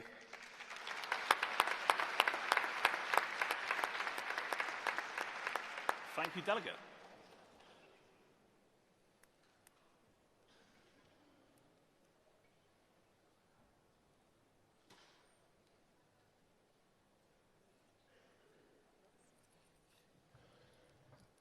Thank you. My name's Nina Sharma. I'm from Coventry CLP, Coventry East. Thank you very much. First time speaker, second time delegate. Right. So, I want to tell you a story about a young boy I knew. He came to Coventry from London. His family left London as they were worried for their son. He was involved in crime, carried a knife, sold drugs and stole credit cards. His mum and dad did not know what to do. He came to my school, a pupil referral unit. I got to know him and we talked about his life, the journey he was on and the trouble that lay ahead. He listened, but he did not hear. He was put on a tag to limit his movement, to stop him from going to London. He was arrested, re-arrested and re-arrested again. He worked with youth justice, but things still did not change. 4 years later on, I am no longer teaching, but working for Children's Services. I'm sitting in the council building foyer. I look up and see this space smile at me. I smile back.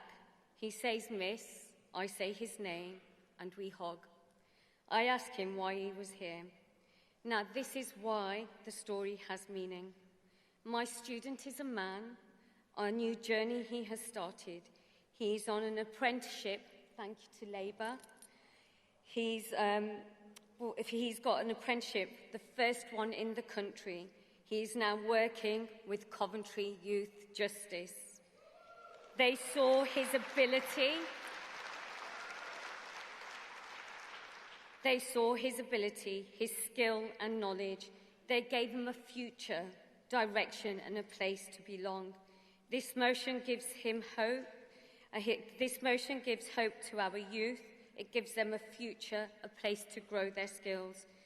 This motion is what makes us Labour, a party that believes, invests and delivers. Please pass this motion. And Bridget, come to Coventry and meet him. Thank you, Delegate. Thank you. Thank you, Delegate.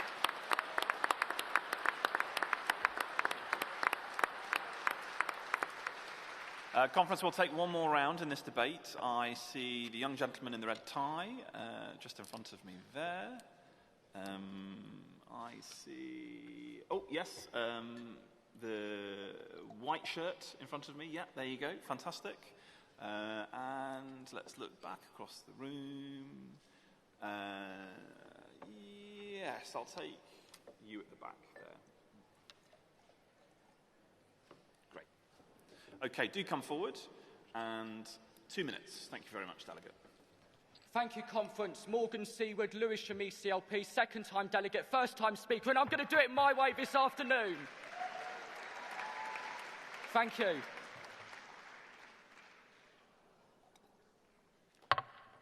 So, Conference, I want to talk about Composite Motion 7. As a young, good-looking guy with autism, I completely understand how it feels to have that lack of opportunity and where you can keep dreaming and dreaming of that long-hearted career that you want. I'm really glad that Labour in government, particularly as they're going to take this amazing community-wide approach that we all deserve, which will not only improve inclusivity and expertise in mainstream schools, but also ensuring that people like us could be able to have those brilliant dreams that become that reality. With Labour in charge, change for the said community is coming. With Labour in charge, change for mental health services is coming. And yes, more importantly, with Labour in charge, change for all of us is coming. So, Conference, please support Composite Motion number 7. And together, we can stand tall, we can face it all, and we can do it our way, Labour's way. Thank you. Good night.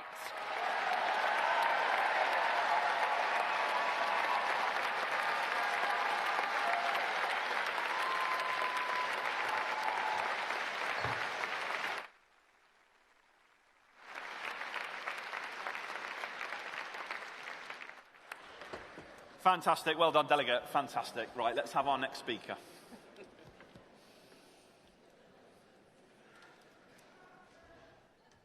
Hello, Conference. My name is Esther Smith, Shrewsbury CLP. I'm a first-time speaker and first-time delegate.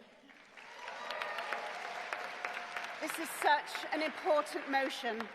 14 years of neglect means that our young children and people have been left an economy that leaves people low-skilled and in low pay. This is worse for the deaf community. And Conference, I would like to use this opportunity to highlight the real barriers that deaf people are facing daily. Annual reports since 2011 have consistently shown that the attainment gap between deaf and hearing pupils is not narrowing. I express my gratitude to the very skilled BSL interpreters signing this conference. They are working hard.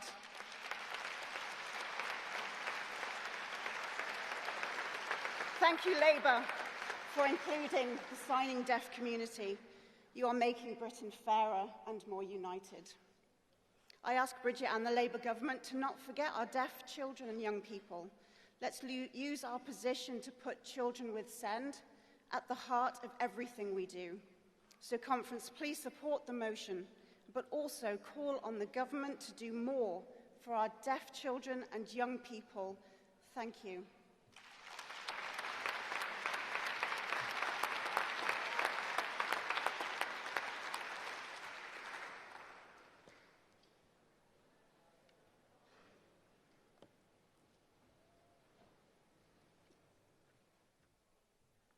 Good afternoon, conference. My name is Councillor Damilola Ojiri from Northwest Leicestershire, currently the selected mayor of Ashby Delazouche 2025 and 26.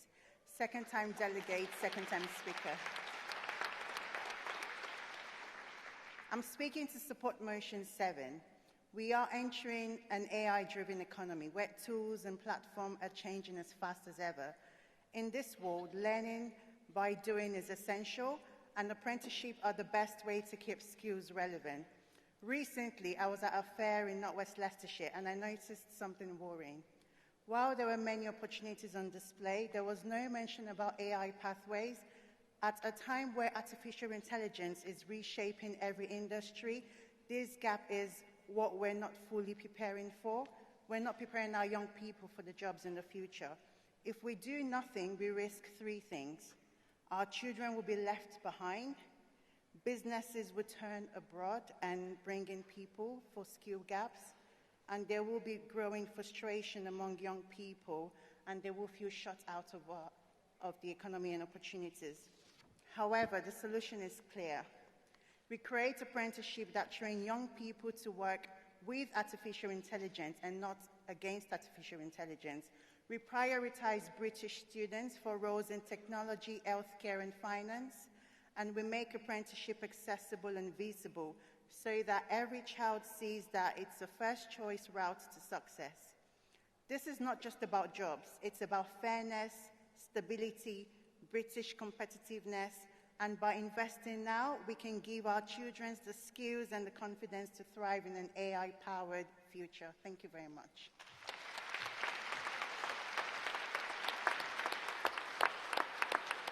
Thank you, delegates, and thank you particularly to first-time speakers in that debate. It gives me great pleasure to welcome the Secretary of State for Work and Pensions, Pat McFadden, to speak.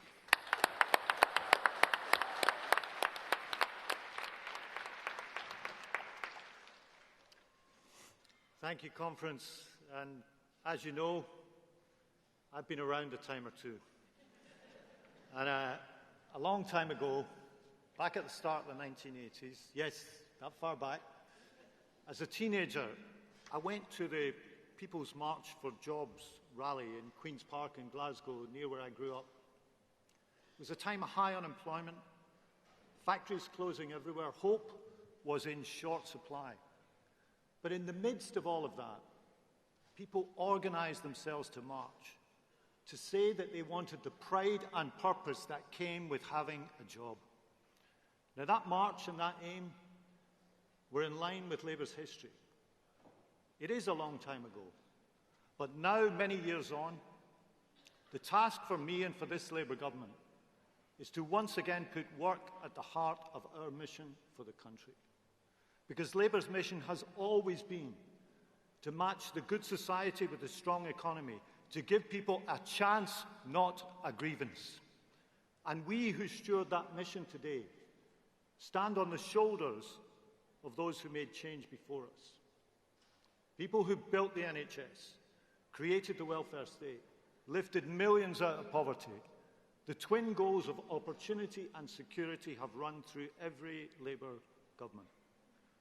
100 years ago, the very first Labour government, in office for only a matter of months, made the rules fairer for the unemployed. Attlee's government created not just the NHS, but the modern welfare state and national insurance, The principle that people pay in when they can and benefit when they need. Wilson's government, comprehensive education and expanded state pensions. A recognition that opportunity must start in the classroom and security must extend into old age.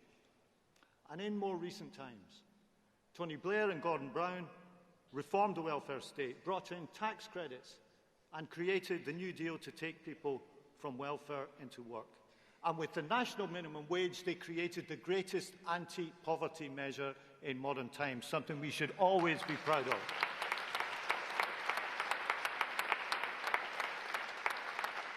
This is our tradition, these are our values, and this is what we believe in. And none of these governments regarded the welfare state as a museum, to be preserved exactly as it was on the day that they took office. Each one of them changed it to meet the demands of the times, as we must too. And Labour, the party that more than any other built the welfare state, did it not to keep people down, but to be a platform upon which they could rise.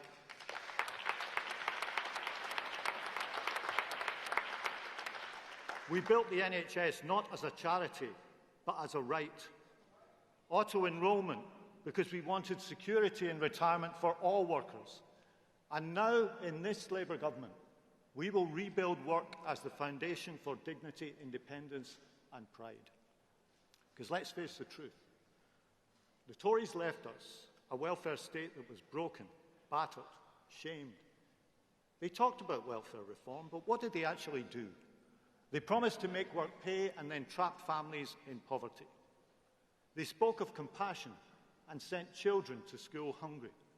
They talked about responsibility and left millions on benefits. That's not responsibility. It's not a hand up, and it's not a system that should just be left as it is. And as we saw last week, Reform's welfare policy fell apart before it had even been announced. Not so much a policy as a missile aimed at the Tories, but within it, a pledge to turn on people who have come here legally, worked here legally, and paid tax legally. Well, conference, let me tell you, breaking your promise to people who have contributed to this country, in some cases for decades, is not the British way.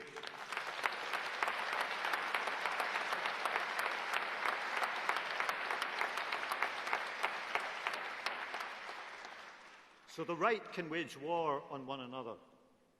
Our job is different. Our job is to wage war on the hopelessness and the lack of belief that they left behind. Because we believe in a system which has work at its heart and support when times are tough. A Britain which gives security in retirement. The triple lock protected, worth up to £1,900 a year more by the end of this Parliament because of the actions of this Labour government.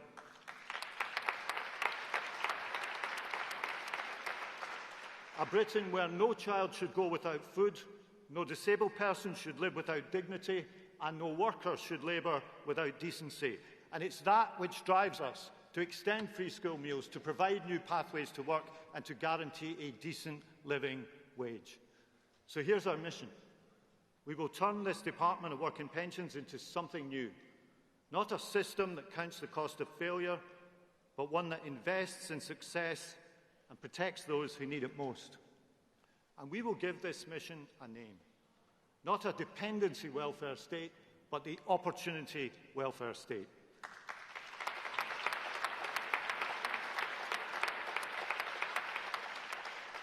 And opportunity starts with work. The jobs market is changing faster than at any time in living memory. Many of the jobs in it today didn't even exist 20 years ago. And that pace is only going to increase as AI both creates jobs and replaces old ones. And if we just stand back and let that unfold, we will be failing in our duty to give people hope in a changing world, because the task of leadership is to prepare for the world that's coming, not just the one that we have today. And that is why skills is at the heart of our economic plan. And that matters most to those without money or financial means, because this is about equality too. Conference, fighting for opportunity is an act of rebellion against people's fate being decided by their circumstances.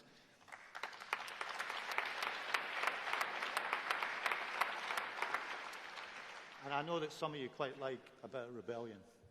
So we want apprenticeships that lead to real careers, training not just once but throughout life, taking the ambitions that we have as a country to build more homes, strengthen our defences, ensure clean energy and equip our people to do the jobs. That is how we will make work pay. That is how we will fire ambition and hope, not only a matter of rights, but of responsibilities and opportunities too.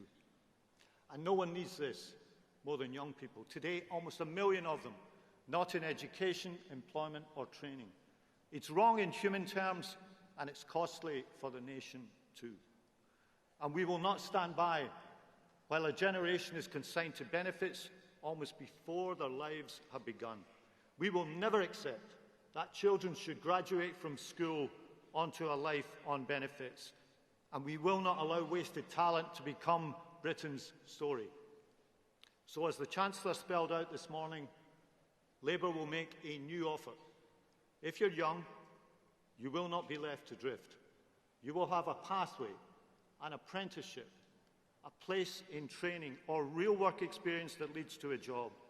A youth guarantee, meaning opportunity, is not just for the few, but for all. And we will bring the help to where young people are with a doubling of the number of youth hubs throughout the country over the next 3 years.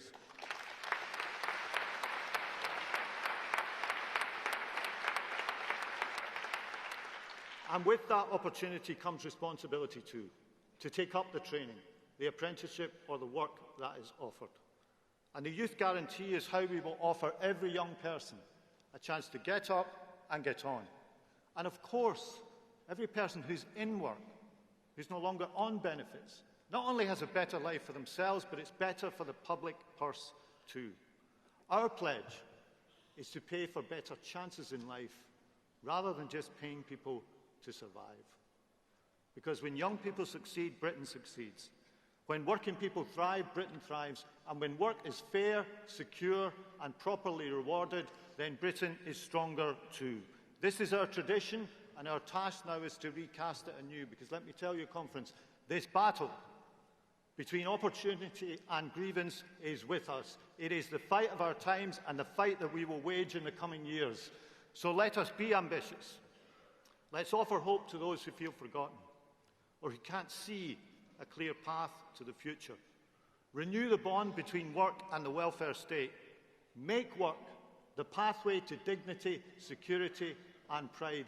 And in doing that, Conference, together let us build that opportunity welfare state. Thank you very much.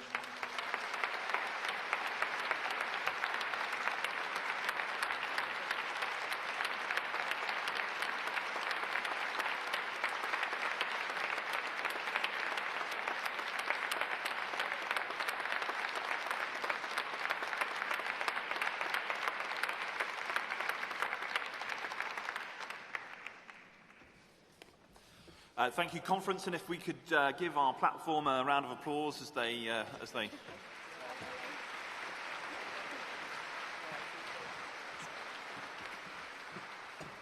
And now we begin the Safe Streets debate, and we're going to welcome immediately to the stage our Deputy Prime Minister and the Secretary of State for Justice, David Lammy.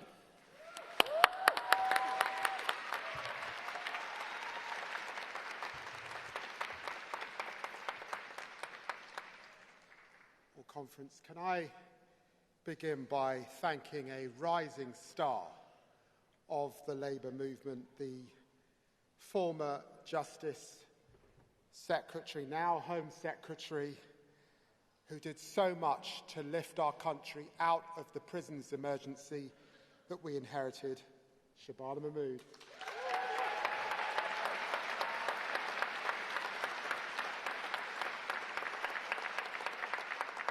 And also my wonderful ministerial team, Sarah Sackman, James Timpson, Alex Davies-Jones, Jake Richards and Alison Levitt. Thank you so much. Thank you.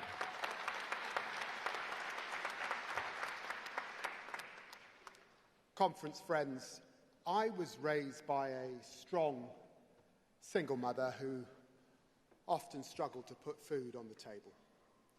But she fought hard to give her children the best start she could. So I know what a real working class hero looks like when I see one. And in recent years, I've had the honour of working alongside one of those heroes. Someone who got Britain building again, won new rights for working people, and is the beacon of working women across our nation. Conference, join me in thanking Angela Rayner for all she has done and all she will continue to do.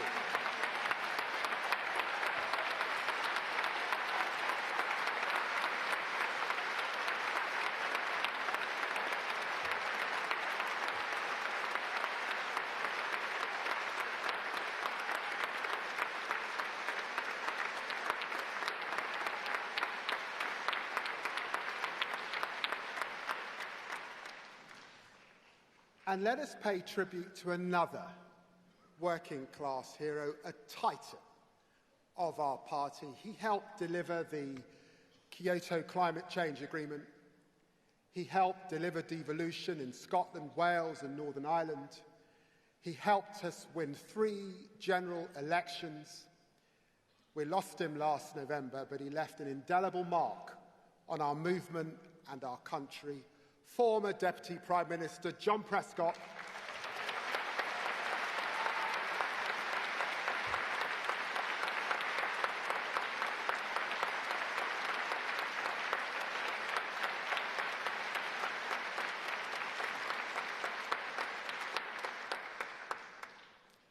And now I want to tell you a story about the difference that the Labour government makes. When I was back in opposition, I visited Israel and the occupied Palestinian territories. It was a year before the horror of October the 7th, before Hamas terrorists killed and took so many Israeli hostages, before the devastating loss of Palestinian lives Israel has caused in Gaza.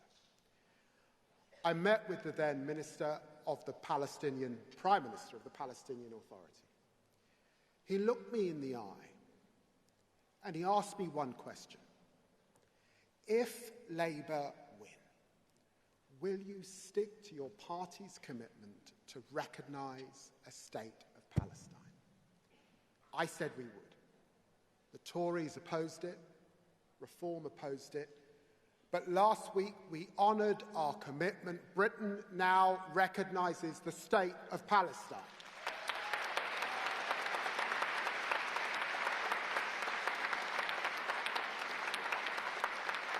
This is the difference. A Labour government wakes. This horrific war must end. The hostages must be released. We need a two-state solution because the Palestinian cause is a just cause. Israelis and Palestinians must be able to live side by side in peace with equal rights, equal dignity, equal freedom.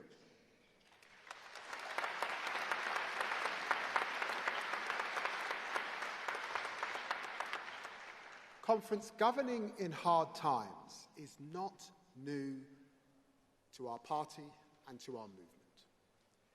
In 1947, as Attlee's Labour governed out of the ashes of the Second World War, rationing continued to bite and the public was growing weary. But did Attlee, Bevin, Morrison wring their hands? No, they built the National Health Service, new towns and the welfare state. In 1967, Harold Wilson's Labour faced devaluation, and the very next year, the ugly rise of Enoch Powell. Did Wilson retreat? No. He championed the white heat of technology, the open university, the Equal Pay Act. And back in 2000, when I entered Parliament, Tony Blair's Labour at that point was facing fuel protests. And you might remember the Women's Institute booed Tony at a conference street. Did we give up? No. We held our nerve. We kept Britain moving. Record investments in schools, in hospitals, the minimum wage, Sure Start for every single child. This is Labour's story. Not ducking hard choices, but facing them down. And today we are showing that leadership again. Don't let our opponents tell you the Labour government has not made a difference. Don't let them tell you there's no difference between us and the other side. Don't let them pretend all politicians are the same. We aren't. Remind them of everything we've done already in the first year. 5 interest rate cuts. The fastest growth in the G7. Wages rising more than 10 times over this last 10 months than the Tories in the last 10 years. We're cutting NHS waiting lists. We said 2 million extra appointments. We delivered 5 million. We gave parents 30 hours extra of free childcare, saving them up to $7,500 a year. We signed trade deals with the EU, with the US, with India. We reformed planning, unlocking billions, delivering the highest house building in decades. That's the difference a Labour government makes.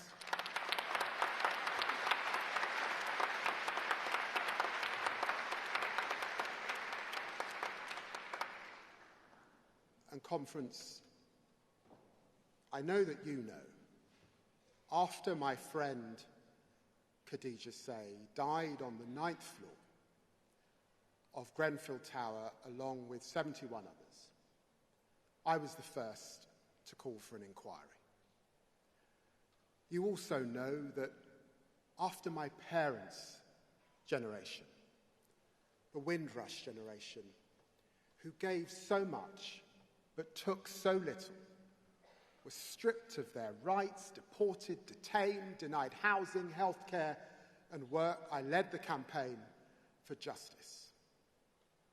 So it was the honour of my life in my first weeks as Deputy Prime Minister and Justice Secretary to meet with the Hillsborough families and bring the Hillsborough law to Parliament. So here in Liverpool, I say working people seeking justice will never walk alone again. That is the difference a Labour government makes.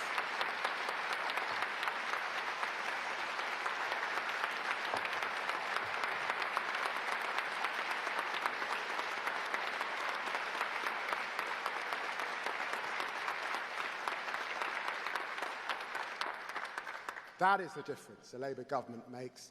That is the difference a Labour government makes. And friends, when you see Nigel Farage measuring the curtains of Downing Street, look around the world. In Australia, Labour trailed by 10 points until they won. In Canada, the Liberals 20 points behind until they won. In Norway, just a few weeks ago, Labour 16 points behind until they won. The lesson is clear. Progressives win when they follow the North Star of our values and the guardrails of our realism. Not through scapegoats, not through stunts, but through hope, purpose and progress. My first task as your Deputy Prime Minister and Justice Secretary is to bring these values to our justice system. Justice has been the constant thread throughout my life. Growing up in the shadow of Tottenham's Broadwater Farm estate in Thatcher's Britain, it wasn't easy. I was stopped and searched by the police. I saw too many people who looked like me who ended up on the wrong side of the law. But education gave me a different path. I studied law, I practiced as a young lawyer, I served as a minister, I led the review into racial disparities in the justice system. I shadowed the Justice Secretary in opposition. This is not just another brief for me, it feels like coming home. Conference, in taking the role of Lord Chancellor, my starting point is Magna Carta. No one is above the law. No one should have justice delayed. No one should have justice denied. And yet under the Conservatives, prisons were bursting at 99% capacity. Courts had record backlogs, rape victims waiting for years before their case came to trial. Legal aid deserts right across the country, probation officers at breaking point. Justice delayed and justice denied. That is the Tory legacy we have been left to fix. So, conference, this is how we're going about putting it right. First, we've got to rebuild trust, because justice is not a slogan. It means the victim heard, not silenced, the woman fleeing violence safe, not turned away, the community protected, not paying $18 billion a year for reoffending. We will strengthen victims' rights. We will open up the courts to people so they serve them. We will crack down on illicit finance. And second, we will modernise justice. Probation officers have told me, help us spend less time on form filling and more time on changing people's lives. So we will use technology for people, not against them. AI to cut paperwork, electronic tags to keep communities safe, digitalised courts that deliver justice without delay. And third, punishment that works. In 14 years, the Tories built just 500 extra prison places. In 14 months, we've delivered 2,500, and we're on track for 14,000 extra prison places by 2031. The fastest prison building programme since the Victoria age. We're recruiting thousands more probation officers. And let me just say, we in this room know that probation officers are the unsung heroes of our justice system.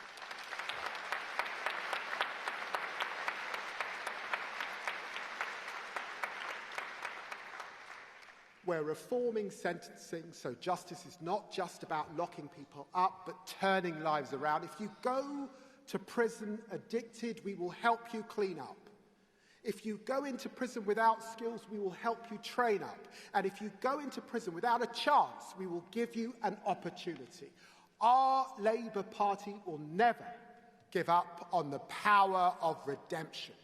Working hand in glove with the National Health Service, the DWP, with businesses and industry, with Alcoholics Anonymous and Narcotics Anonymous, because justice is not the work of one minister. It is the project of a nation united in its pursuit of fairness. While others divide, we will build coalitions that work.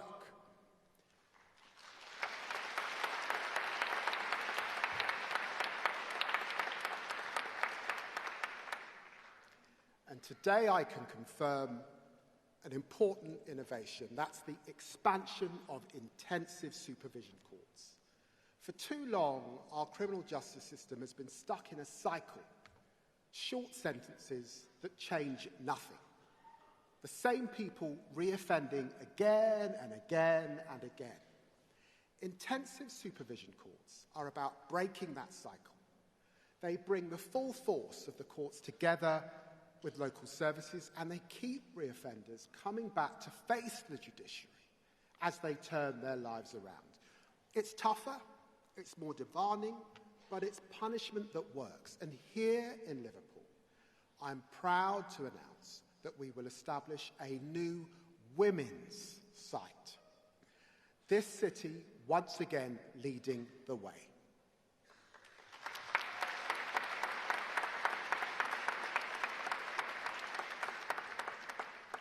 And let us end the lie about one of Attlee's greatest creation, legal aid. The myth of fat cat lawyers is destructive. Legal aid lawyers are not rich. Many are paid less than nurses, teachers, and the police who rely on them in court. They are the high street lawyers of Cornwall and Tottenham, Liverpool and Leeds, serving their communities for much less than they could earn elsewhere. I'm so proud that Hillsborough law means never again will grieving families be left without a lawyer when the state lines up against them. Conference, this marks the biggest expansion of legal aid in a generation, backed by the biggest investment in a decade.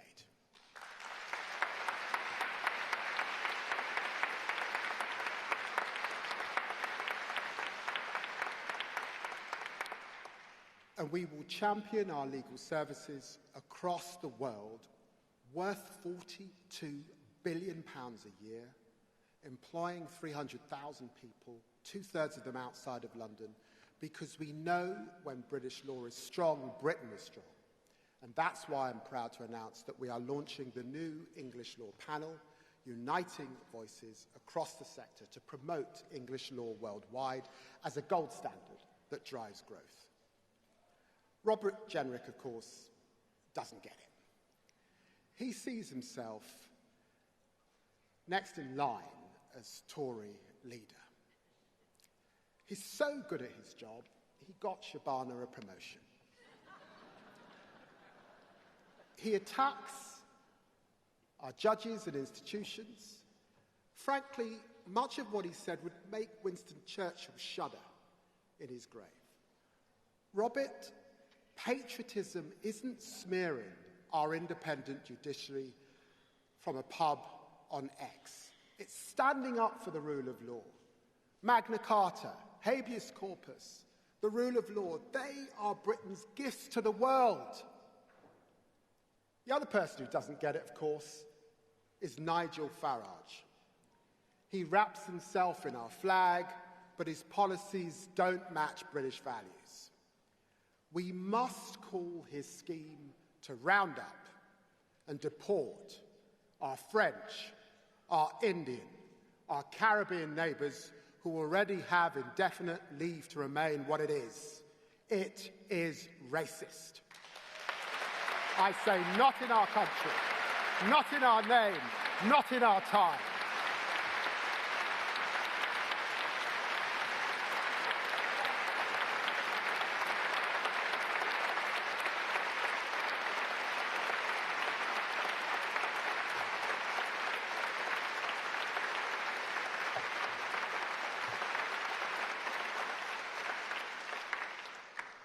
That's the choice conference. Real patriotism that builds people up, or pound shop patriotism that drags Britain down.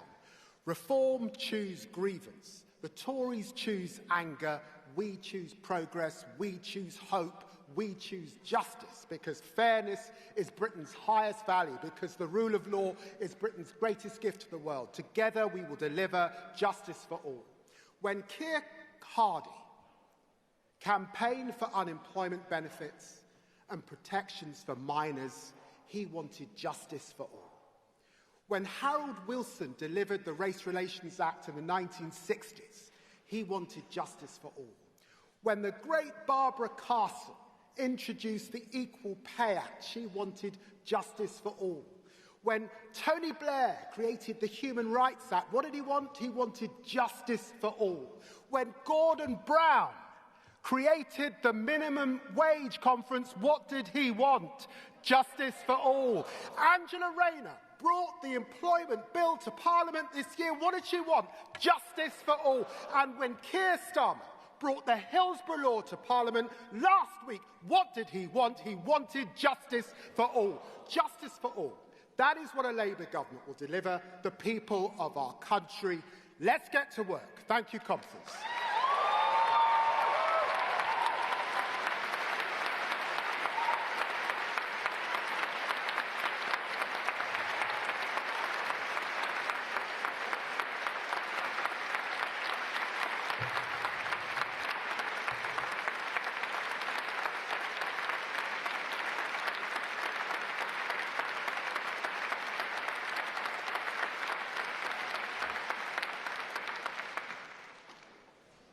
Thank you, Deputy Prime Minister. We now begin the contemporary motion debate. We're going to hear first from delegates from composite motion on violence against women and girls, misogyny and domestic abuse. That's going to be moved by Pontypridd and then seconded by Islington South and Finsbury. So if I could please have those delegates moving towards the front of the room to register with the desk. Can I also call on the delegates from Huntington and Preston who will be moving and seconding the composite motion 3 on high streets. If you could also please come to the front of the room, register with the desk, and then we can get the debate underway. As ever, the proposers of motions will have 3 minutes to speak, followed by the seconders who will have 2. We'll then move to speeches from the floor.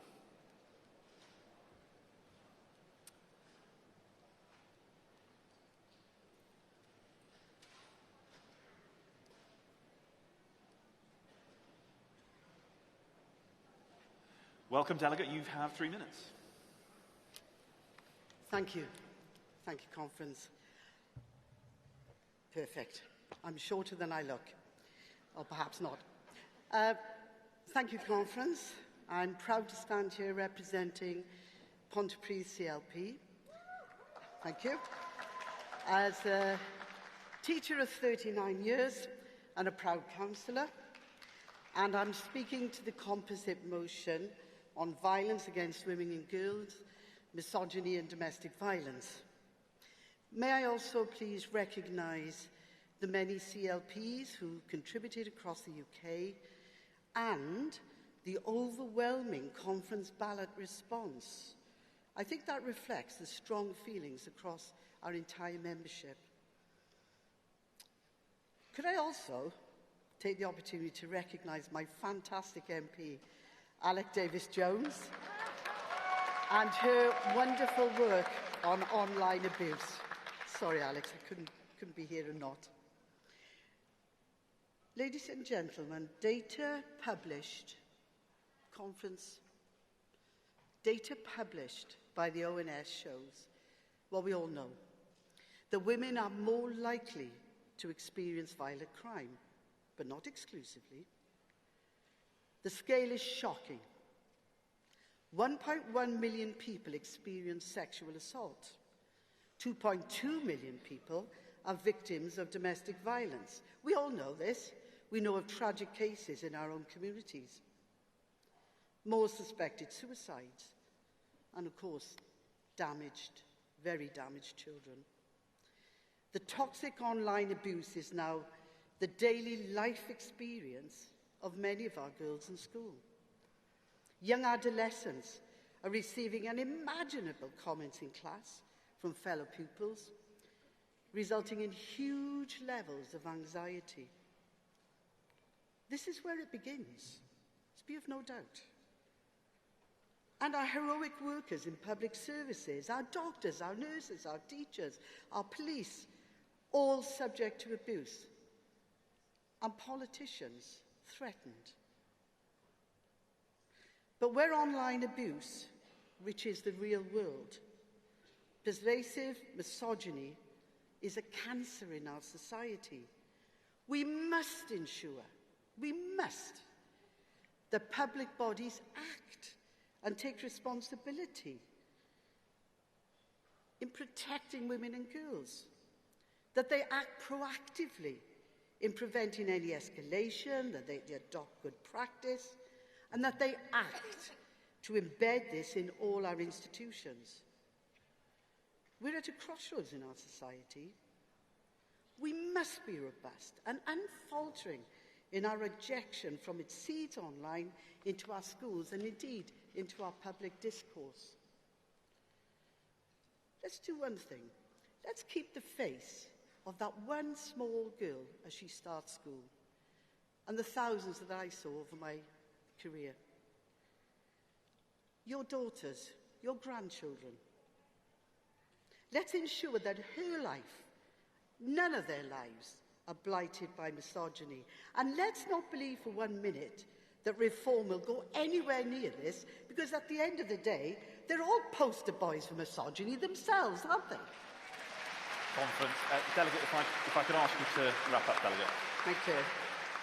As the Labour Party and a Labour government, we have a power to protect women and girls and to eliminate the curse of domestic violence in our communities. Conference, I commend this motion to you and I urge you to support it. Thank you so much. Thank you.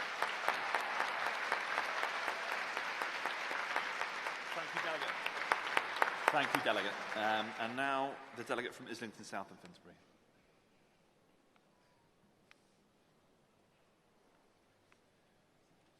Thank you, Delegate. You've got 2 minutes. Thank you. My name is Maya Hamilton, and I'm from Islington South and Finsbury. I'm a first-time delegate and first-time speaking, so thank you.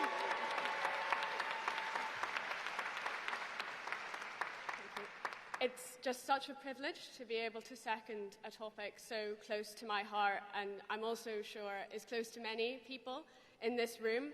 I really truly feel that misogyny and the many forms that it takes is an epidemic that needs addressing, and violence against women and girls is one of the cruelest ways it can manifest.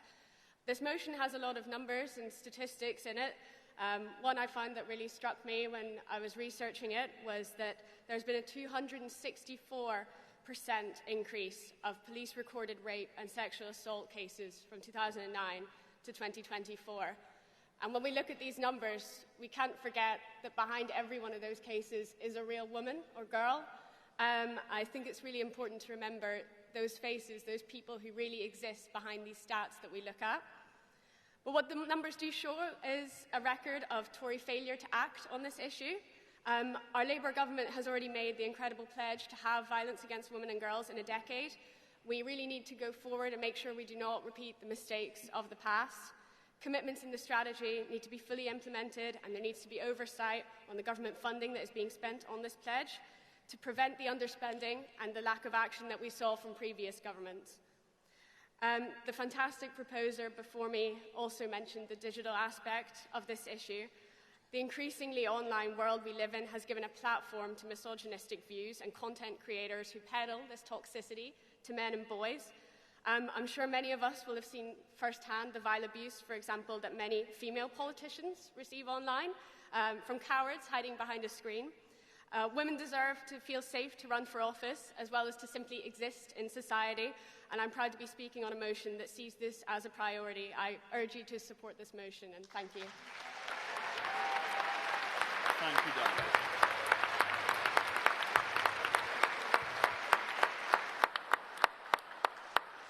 So we now move to introduce the High Streets motion, and we should have Huntingdon. Delegate, you have 3 minutes. Thank you. I'm David Landon Cole from Huntingdon CLP, proposing Composite 3 on High Streets.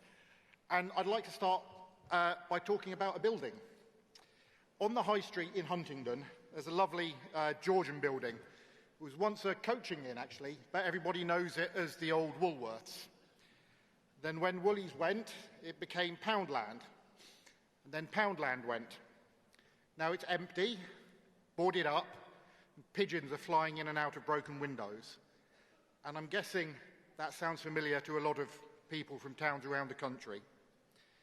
What about rows of vape shops, gambling shops, empty shops? Does that sound familiar?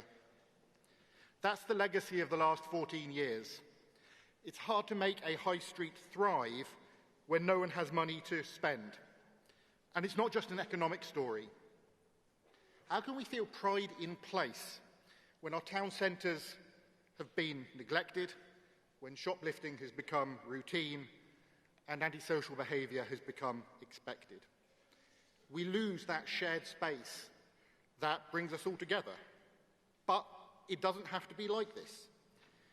People do want to start and grow small businesses that employ people, put money into the local economy, and give us back those places we love.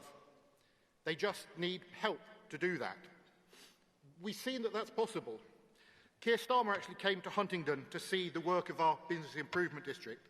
I should say David Lammy came and canvassed in Huntingdon as well. So, Sharbana, we're out this Saturday. I'll sign you up to run a board. Right, there's a commitment there. So there's loads of groups like the Huntingdon Bid up and down the country, but we need government on our side. That's why things like cutting business rates matter. That's why pride in place and neighbourhood policing matter. In Huntingdon, we're already seeing results. New shops opening on St Benedict's Court, which has literally been half empty for years. But I think we do need to go further. The big one is high street rental auctions, getting them really going so that landlords can't just sit on empty properties and we can help businesses move in. We also need a stronger community right to buy so speculators can't buy buildings at the heart of our towns and leave them to rot. With changes to tax and planning, more support for local policing, we can make our high streets alive again.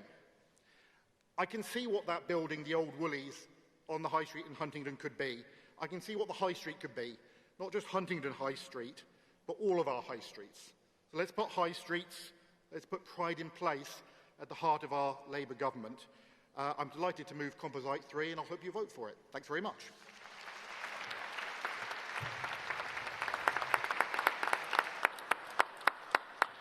Thank you, Delegate. We should now have a delegate from Preston to second the motion.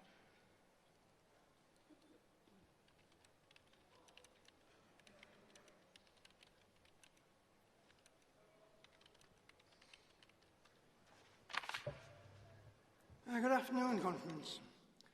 Brian Rollo, Preston CLP. Many times Conference visitor, third time as a CLP delegate, but in my 75th year, my first time addressing Conference.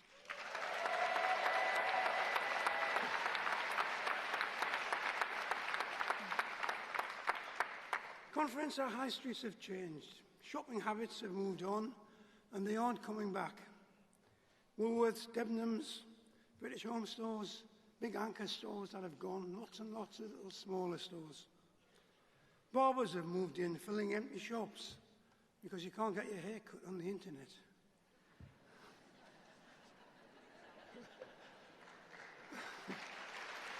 Thank you.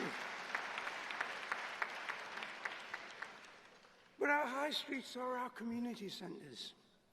They're meeting areas, entertainment areas, and relaxation areas, as well as ex-shopping areas.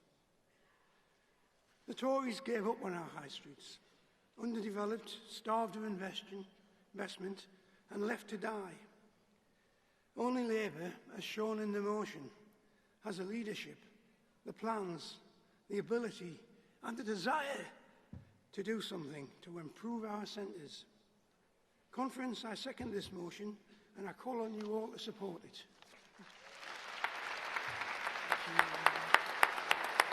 Thank you, Delegate. Right, we shall take a round of speeches from the floor.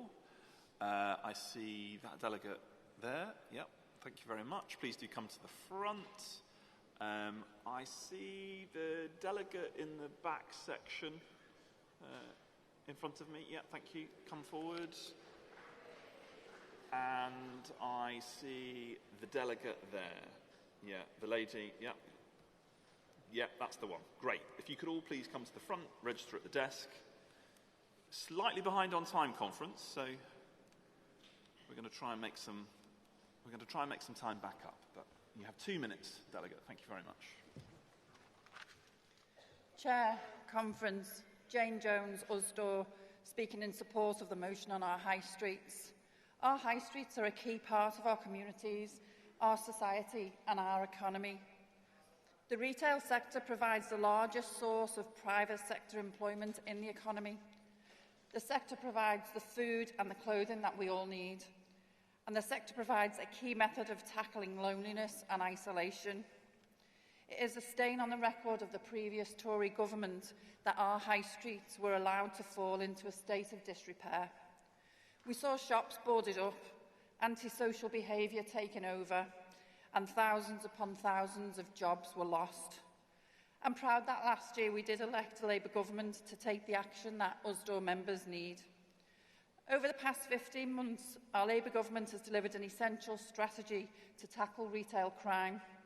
They have undertaken a comprehensive review of business rates to ensure fair taxation of the sector. And through the Employment Rights Bill, they have started the process of delivering the New Deal that workers in retail sector so desperately need.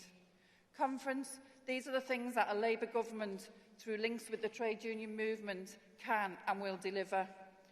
Usdaw welcomes the motion that recognises the work of the Labour government. We call on the government to keep our high streets high on its agenda, to support retail workers and the communities that we all serve. Please support.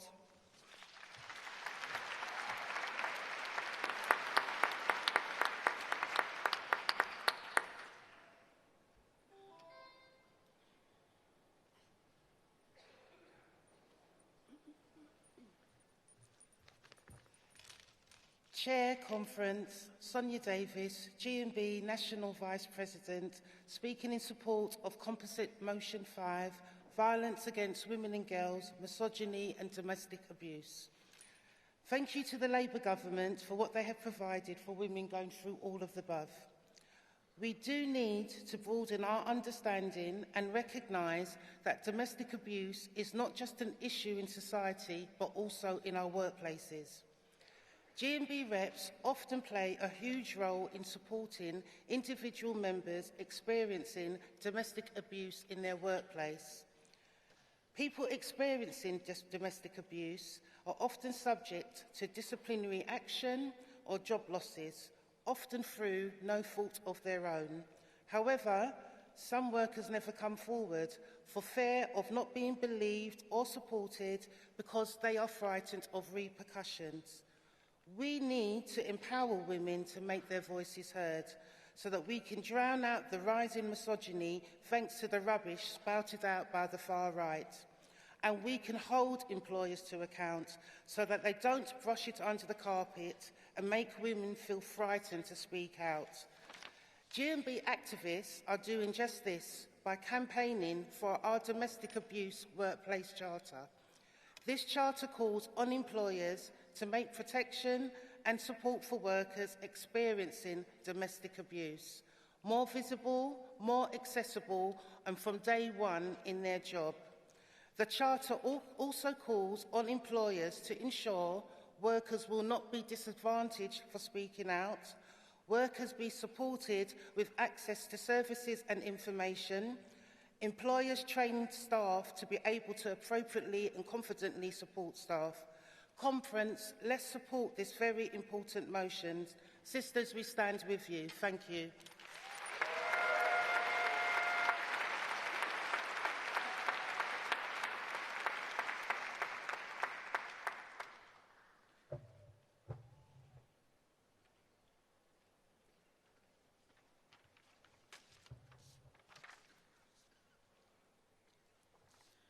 Chair, Conference, Leslie Mansell, speaking in support of the composite on behalf of Unite the Union. Over 20 years ago, I worked in a local council partnership with police, women's aid and other organisations. The major shift then was in the culture within the police service on how domestic violence is addressed. Since then, we've gathered data, shaped laws, policies and trained staff. But progress has been exacerbated by the Tory cuts and austerity. And shockingly, figures are still rising. I work in the NHS, where 1 in 7 staff face physical violence from patients, relatives or the public. 4 in 10 report harassment, bullying or abuse, and nearly 1 in 10 report sexual harassment at work. A recent Unite survey of all our female members found a quarter had been sexually assaulted, 8% subjected to sexual coercion at work. But we all have a role to play, and we need to change the culture again.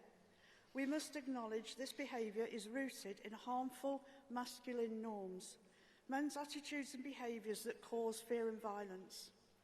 We need education for men and boys on respect and dignity, embedding that in our school curriculum and in workplaces, and tackle violent misogyny online and on our streets. Bring back union initiatives to protect women and girls against violence and abuse. As Yvette said this morning, we need more action, as internationally, the picture's no different. Unite members and international aid charities report aid funding cuts are devastating women's services worldwide, with many vital services closing down. Conference, let's give violence against women and girls a national visibility.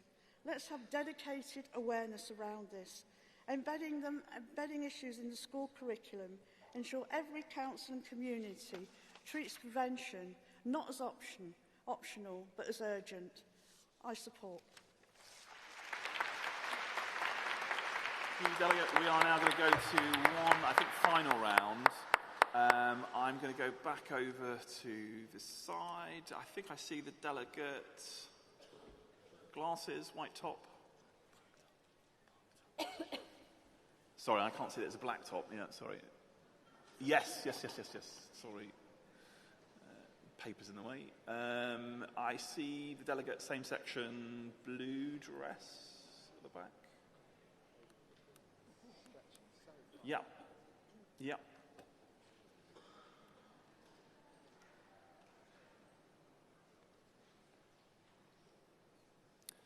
And can I go then, please, to, yeah, dark hair, eastern section. Yep, thank you. Please come forward if you could register at the desk.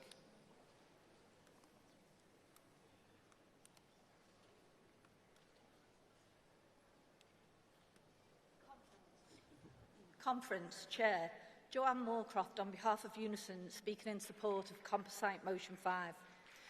As a trade union with more than 1 million women members, Unison is the largest women's movement in the UK. We are well placed to use our power to educate, empower and eradicate abuses of power. Conference, the statistics we face are stark. Millions of women experience domestic abuse, stalking, harassment and sexual assault every year. Behind every number is a woman's life. Forever changed, too often a life lost. And this violence does not stop at the home. Our members in schools, councils, social care and our blue light services see daily the devastation it causes in communities. Sadly, many of our own members are victims too. That is why Unison welcomes the steps this Labour government has already taken. Reeves law, putting domestic abuse specialists in 999 control rooms, new investment in specialist support services and the commitment to halve violence against women and girls within a decade. These are decisive actions that will save lives. But Conference, we cannot stop here. We need police forces properly trained and resourced to respond to domestic abuse and sexual violence. We need sentencing that reflects the seriousness of these crimes. We need public bodies to challenge misogynistic attitudes wherever they appear, including online spaces that poison young minds. And we need sustained investment to prevent violence, not just respond after the fact. Conference, this is about safety, dignity and equality. It is about building a secure society where women and girls can live free from fear. Unison is proud to stand with this motion and with all who are determined to end this national scandal. Please support.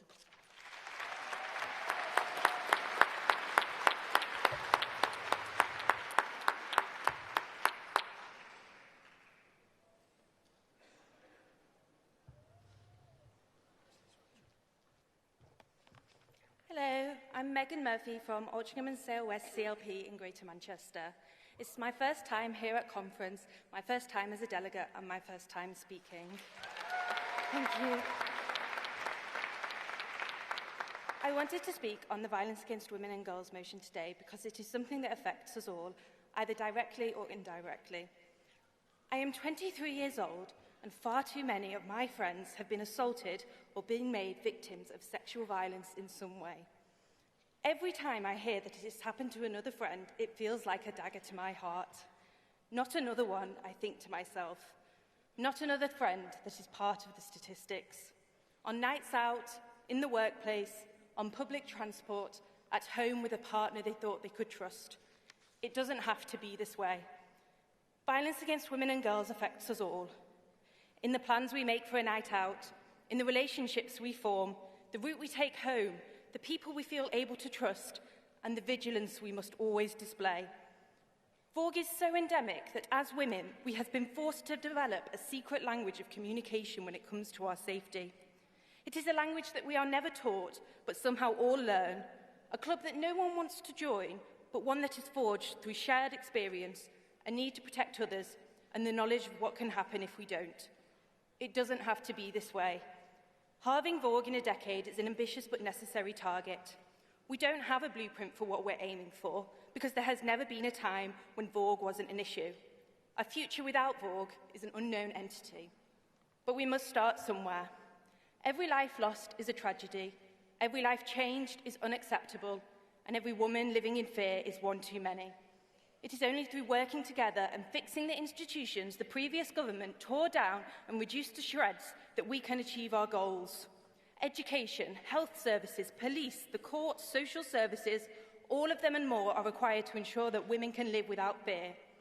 As a society, we have made impressive progress over the last few years, but that progress risks being eroded away with the threat of a reform government who weaponise the violence women and girls face to attack migrants and refugees, when in reality the place a woman is most at danger is in her own home. As a party of government, we have the power and duty to change this. We must not take that lightly, and that is why I support this motion. Thank you. Thank you.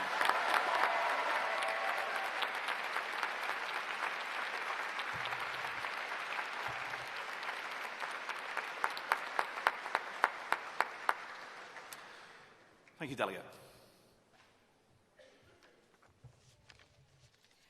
Good afternoon, Conference. My name is Parveen Rani, and I'm a Hertsmere Borough Councillor from Hertsmere CLP. I'm a first-time speaker, and it's an honour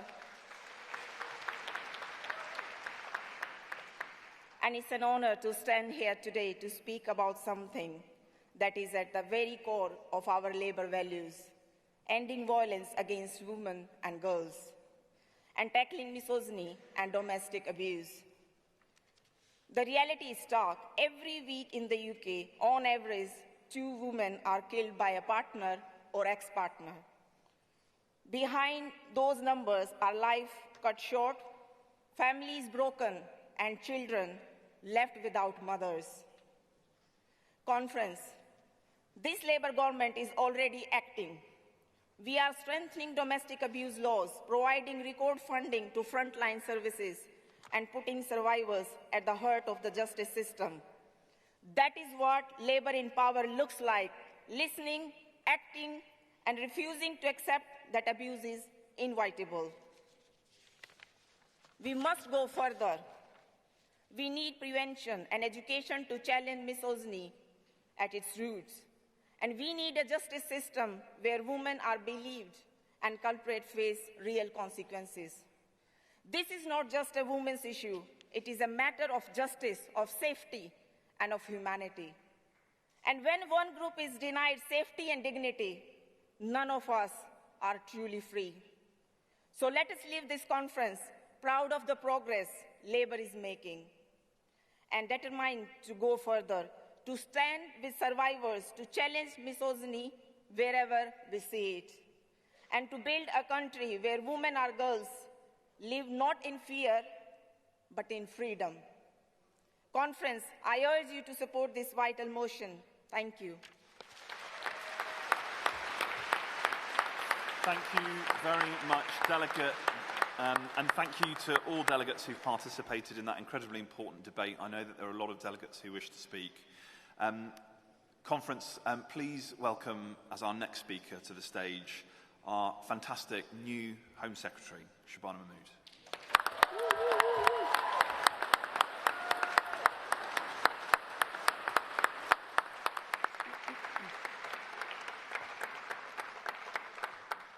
Thank you, Conference. It is an honour to address you for the first time as a Labour Home Secretary.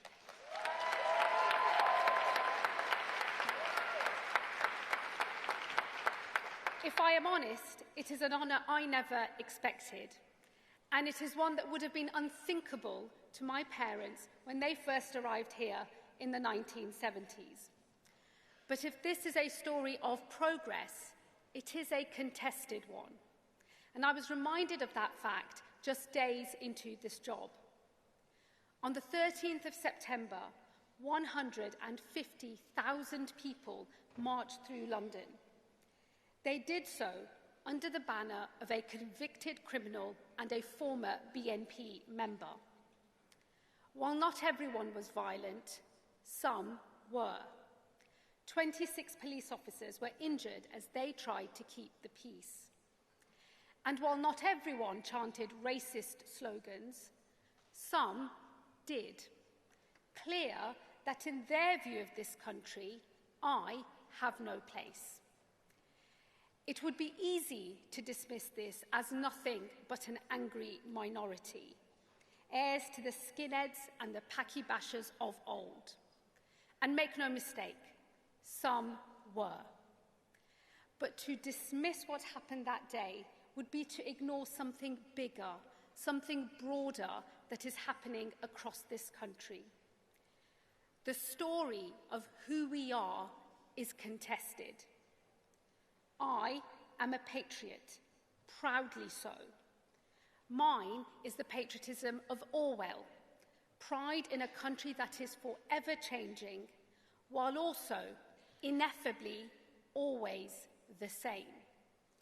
It is a love of this country as an open, tolerant, generous place. But that broad vision of who we are is increasingly disputed. Patriotism, a force for good, is turning into something smaller, something more like ethno-nationalism, which struggles to accept that someone who looks like me and has a faith like mine can truly be English or British. There are some who we will never be able to persuade. But there are others, a growing number, who are on a path from patriotism towards ethno-nationalism. And this can be stopped.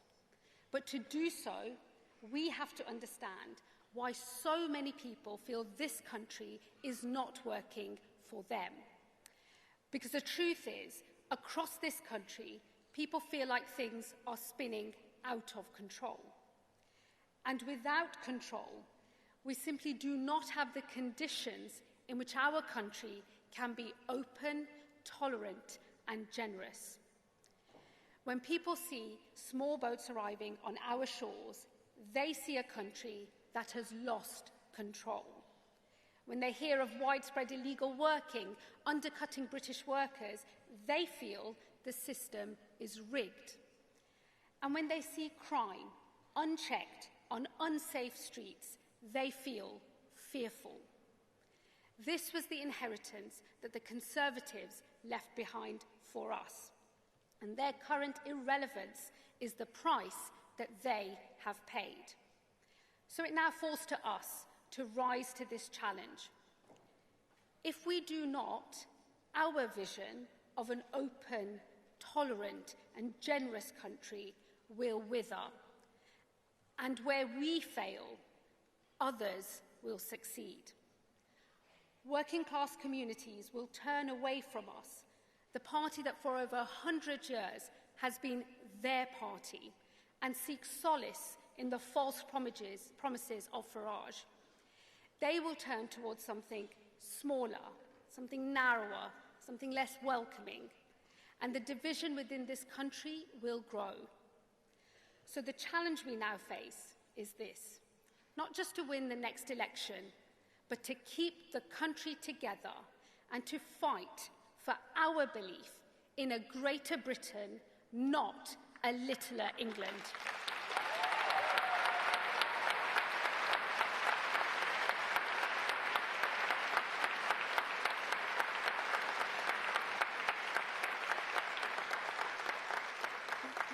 That work begins at our borders, where we must restore order and control. We will always remain a country that gives refuge to those who are fleeing peril. But we can only be open to the world if we are able to determine who comes in and who must leave. And it is clear there is more work to be done. On my second day as Home Secretary, over 1,000 people arrived by small boat.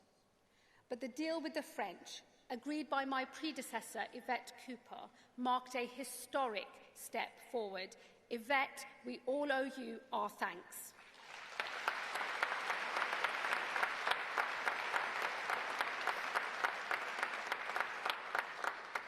The first returns, small in number though growing, send a message. To those profiting from the trade in human beings, we will break your business model and we will ensure that your crimes do not pay. And to those considering a perilous small boat journey, the risk is not worth it, and your only route into this country should be a safe and legal one. The British public will accept those fleeing peril, but they will not do so if there is chaos at our border. Today, the boats continue to arrive, and so I will do whatever it takes to secure our borders.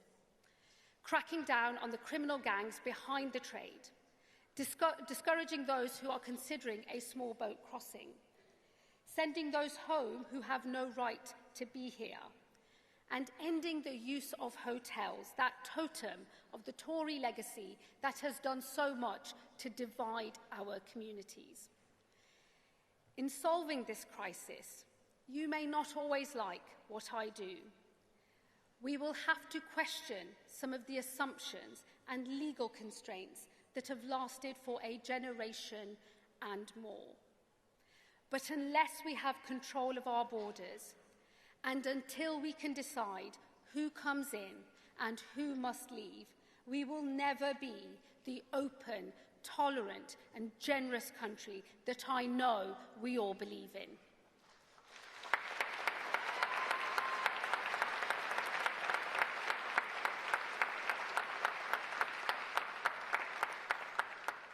While small boats are the most visible sign of a loss of control, they are not the only one.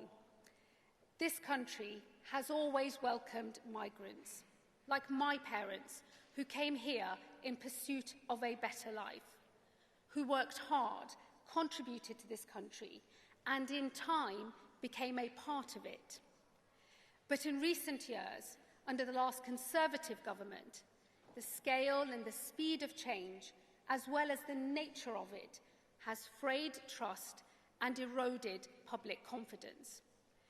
Between 2021 and 2024, we saw over 2.6 million more people enter this country than leave it. And this included widespread abuse of Boris Johnson's health and social care visa, which saw 710,000 people arrive here. Far too many have been able to enter this country and disappear into the black economy. A rank betrayal of the Tories' old promise that they would take back control. If we are to preserve our openness to migrants like my parents, then we need a system that is fair to those who are already here. That means cracking down on illegal working that undercuts British workers. It means ensuring hiring practices are fair, forcing companies to fund training for homegrown workers if they are hiring from abroad. Crucially, it also means setting rules that ensure contribution to this country is a condition of living here. Because I know that the British people welcome those who come here and contribute, but contribution is a condition of that welcome. For that reason, we will soon increase the time in which someone must have lived in this country to earn indefinite leave to remain from 5 years to 10. And we will be consulting on this change soon, and as part of that consultation, I will be proposing a series of new tests, such as being in work, making national insurance contributions, not taking a penny in benefits, learning English to a high standard, having no criminal record, and finally, that you have truly given back to your community, such as by volunteering your time to a local cause. Without meeting these conditions, I do not believe your ability to stay in this country should be automatic. Some will be able to earn an earlier settlement than 10 years based on their contribution, while others will be forced to wait longer if they are not contributing enough. In some cases, they will be barred from indefinite leave to remain entirely. The British people have always welcomed those who come here, who work hard, and who give back. Time spent in this country alone is not enough. Just like my parents, you must earn the right to live in this country for good. If you do, I know this country will welcome you. Order at our borders, a fair migration system. These are necessary conditions for an open, tolerant, generous country. But they are not the only ones. Where a nation is fearful, it turns inwards. When we feel safe, we can look outwards. So safer streets make for stronger communities. And that's why we must focus policing on the issues that matter, like knife crime, which tears so many lives apart, and the scourge of violence against women and girls. In some areas, we are making real progress. The levels of violent crime in this country are a fraction of what they once were. But I know it does not feel like things are getting better in many communities across our country, where crimes like shoplifting and antisocial behaviour, which tear at the fabric of a local community, seem to be committed without consequence. So it is right that we focus on neighbourhood policing, with 3,000 more neighbourhood officers by 2026. We must reform policing to ensure that forces are able to focus their efforts on the crimes the public care about the most. And to rebuild confidence in our forces, we must prove the impact that good policing can have on a local area. This year, forces across the country led a summer of action tackling street-level crime in 600 locations. This saw more visible police patrols, more undercover operations, more fines, more protective orders, and more arrests. On the back of that success, this year, we will launch a new winter of action. Forces across the country, in partnership with local businesses, will target shoplifters and antisocial behaviour during the busiest weeks for all retailers. Once again, we will reach hundreds of locations and tackle the offending that wreaks havoc on our high streets. I am a rare Home Secretary, perhaps the only one whose first job was behind the till in my parents' corner shop. I know there is nothing low-level about shoplifting.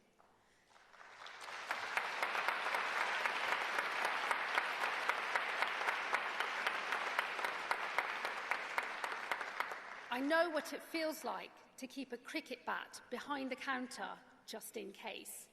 And so I know, better than most, that when we get tough and tackle crime like this, we bring communities together.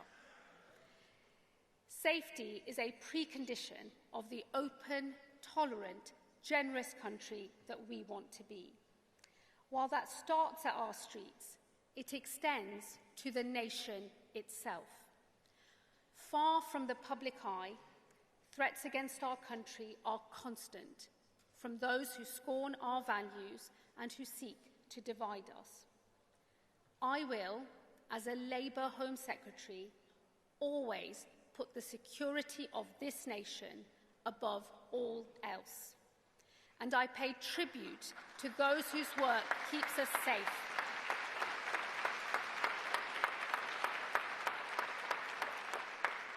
I pay tribute to those whose work keeps us safe, but whose successes are often hidden from public view. I know what it feels like to be a Muslim in this country in the wake of the devastating terror attacks of 9/11 and 7/7.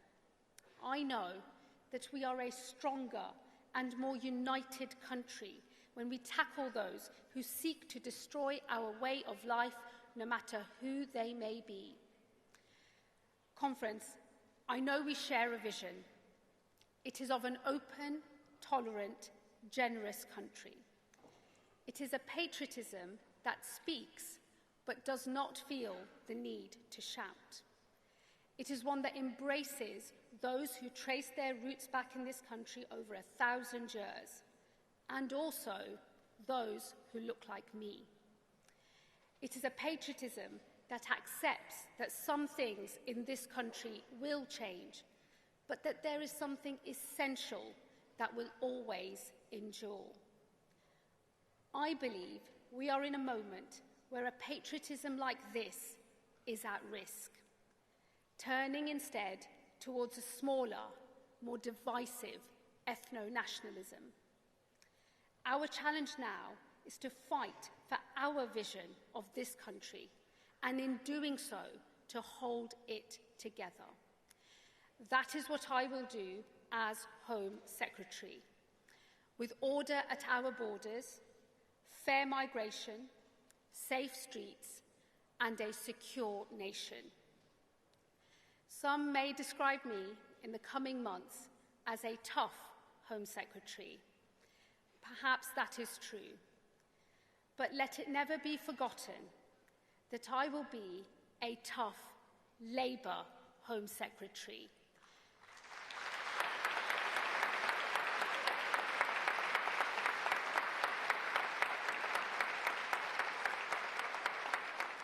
Fighting alongside you all for a vision of this country that is distinctly our own. Thank you, Conference.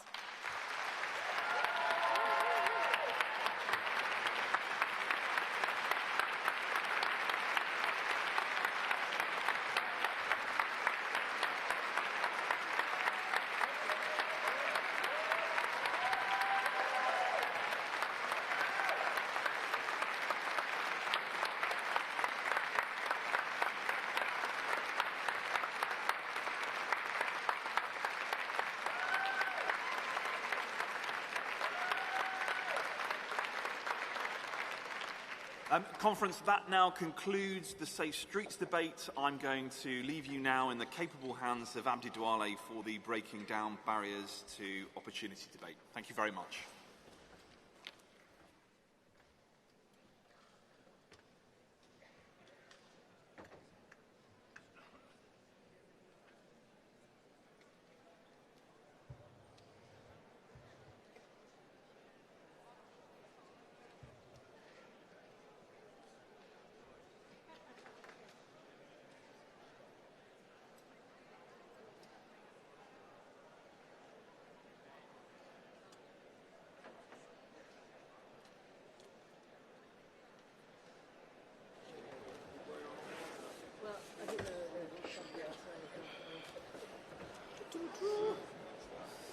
Good afternoon, Conference. It seems there's another walkout as I start to chair.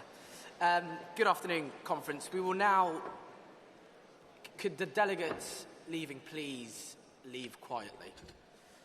Thank you, Conference. We will now move to the Kickstart Economic Growth debate. And to start that debate, we are going to hear from our Secretary of State for Science, Innovation and Technology, Liz Kendall.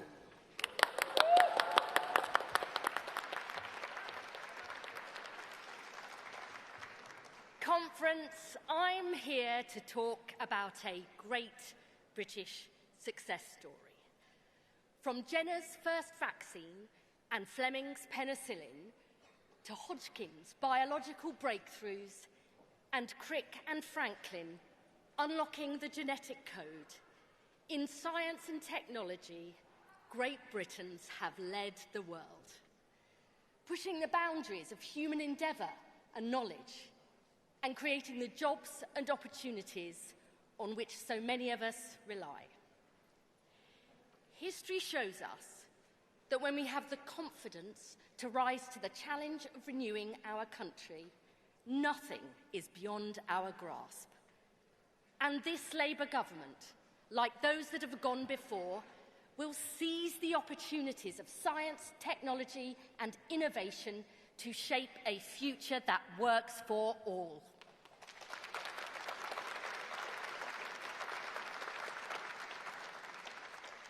This starts with growing the economy and creating good jobs in every part of the country. Today, our science and tech sectors support 2.5 million jobs and contribute over £160 billion to our economy. But the potential for future growth and job creation is even greater still. That is why we are investing a record £86 billion in research and development, backing our brilliant universities and companies in life sciences, quantum, space and AI so they continue to lead the world.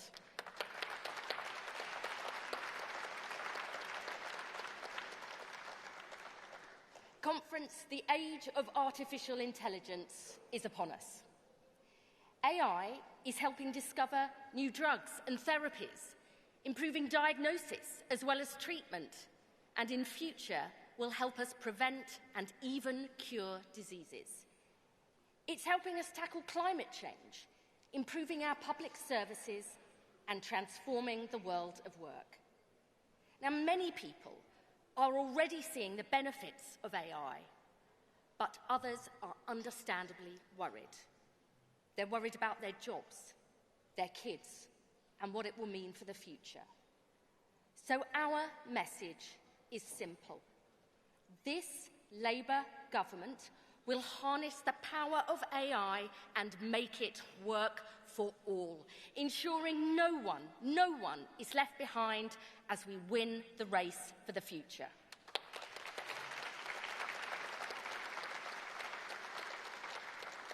In the last month alone, we've secured £30 billion of investment through the UK-US tech deal, creating good jobs and boosting local economies, from Lanarkshire to Northamptonshire and Essex.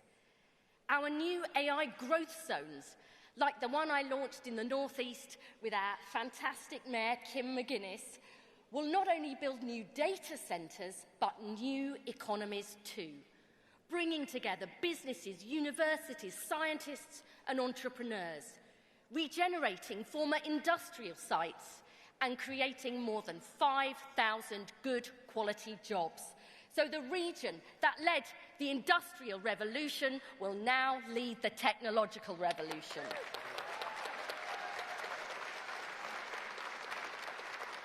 That is what we mean by renewing Britain. Not a slogan for the conference, but a prescription for our nation.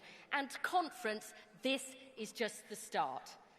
My brilliant ministerial team, Ian Murray, Kanishka Narayan, Patrick Vallance and Liz Lloyd, are determined to ensure people feel confident about the future and the changes it inevitably brings. That is why we are spreading skills and opportunity to every corner of our country.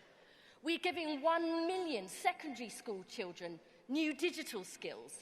We're creating new tech scholarships and apprenticeships. And we are upskilling 7.5 million workers in AI by 2030.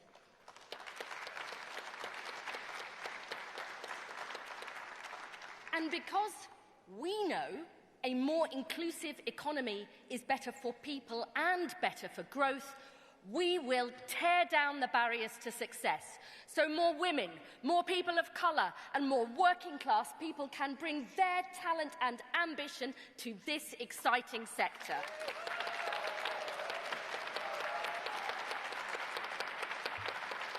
That is why I am announcing today a new Women's Tech Task Force,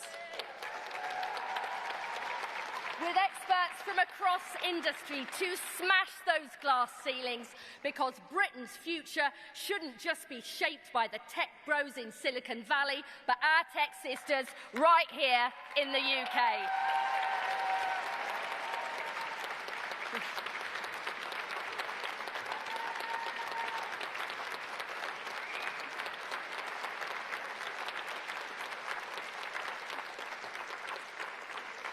Conference, Labour is creating good jobs across the country, and we are transforming our public services too, seizing the power of technology to bring government and our public services into the digital age. That includes our plans for a new digital ID. Countless other countries are already using digital ID to make people's lives easier, more convenient and more secure. No more endless form filling and producing countless bits of paper just to prove who you are. Instead, a simple digital key kept on your phone, making it easier to start a job, helping to tackle illegal working and rogue employers, simplifying how you book childcare, open a bank account, and much, much more besides. And conference, it is because we are serious about using technology to unlock a better future, especially for our young people, that we are serious about keeping children safe online. That is non-negotiable.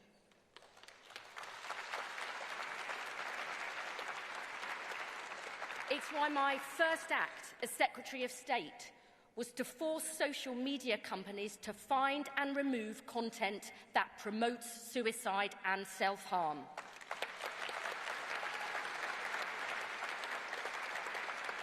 And today I can announce I will go further by making cyber flashing a priority offence. So platforms will be required by law to find and remove this material, because what is illegal offline must be illegal online.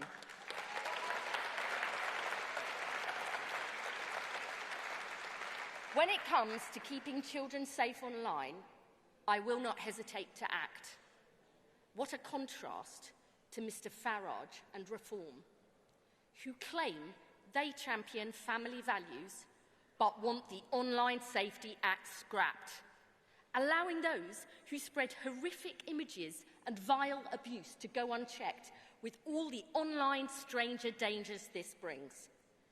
So when it comes to British families and British values, be in no doubt, it is Labour who's on your side.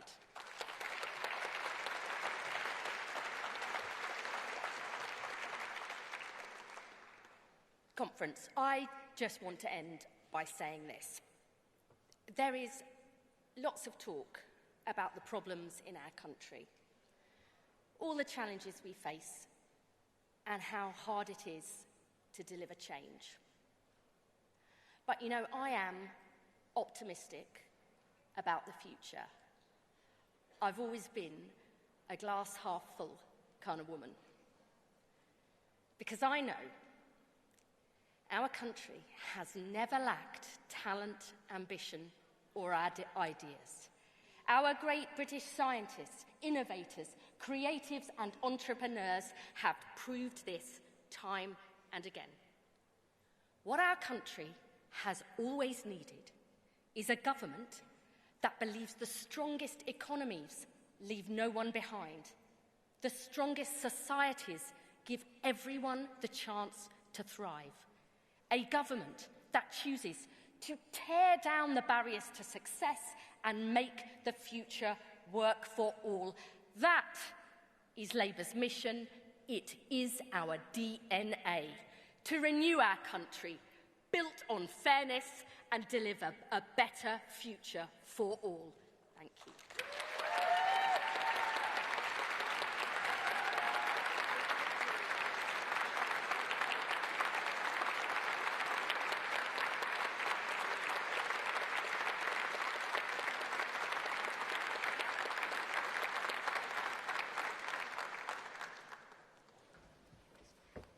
Thank you very much, Liz. Delegates, please join me in welcoming our next speaker, our Secretary of State for Culture, Media and Sports, Lisa Nandy.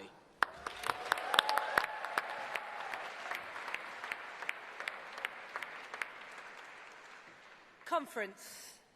In my hometown of Wigan, we are the best in the world at rugby league. We are a sport where two teams run towards each other across 10-metre lines for the whole game. It's so much more than sport. Head down, chin up, boots on. It's working class, fierce, ferocious, no nonsense, just grit. Every tackle, every carry, every clash. And when things don't go our way, we relish the fight every single time. When 100,000 people marched across the capital under the banner Unite the Kingdom, like the riots of last summer, it was a glimpse of what the future may hold. But we have a choice. We can choose to drift towards a future defined by division, in fear where most of us must lose so that some of us can win. Or we can choose to get our heads down and run towards a different future. A country that is wide and inclusive enough to hold all of us, where difference is not something to fear, but a strength to be respected. This party, our party, has been fighting for 100 years. And if I have one message today, it's that the path of least resistance never ever pointed towards progress, and now is not the moment to turn inwards, but to run towards the fight. That's why every day as your Culture Secretary, I promise you that I will get up and fight for our country to tilt the balance of power in favour of working class people. That's why your honours list has finally recognised a black working class man from Cardiff and Wigan, rugby league's greatest, Sir Billy Boston. Because, Conference, too many of us have been ignored for too long. We are righting these wrongs because we respect and recognise the contribution of all of our people, not just some. And we're putting our money where our mouth is, with nearly £1 billion invested in major events and grassroots sport, from boxing in Blackpool to football in Belfast. You know, 10 years ago, people would have said you could never fill Twickenham for a women's rugby match. The Red Roses proved them wrong.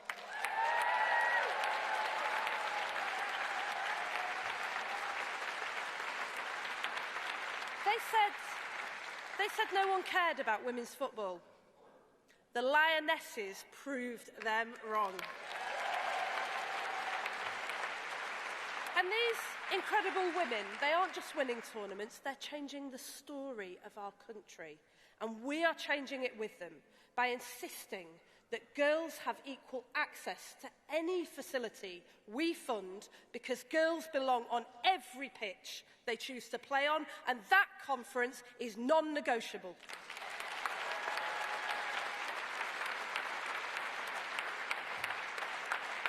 It's time for us to write a new national story that recognises and includes us all. The story of our culture is as much Northern soul and brass bands as it is Royal Opera and ballet. And our government sees it, we value it, and we respect it. I'm proud that the last Labour government launched City of Culture, celebrating the enormous contribution that cities from Bradford to Birmingham have made to our cultural life. But every town across Britain has its own story to tell of the working class men and women that have shaped our country and shape it still. And that's why today we're launching a brand new competition to recognise the UK Town of Culture, to celebrate the creativity, history and identity that has made us such a vibrant, diverse and incredible country.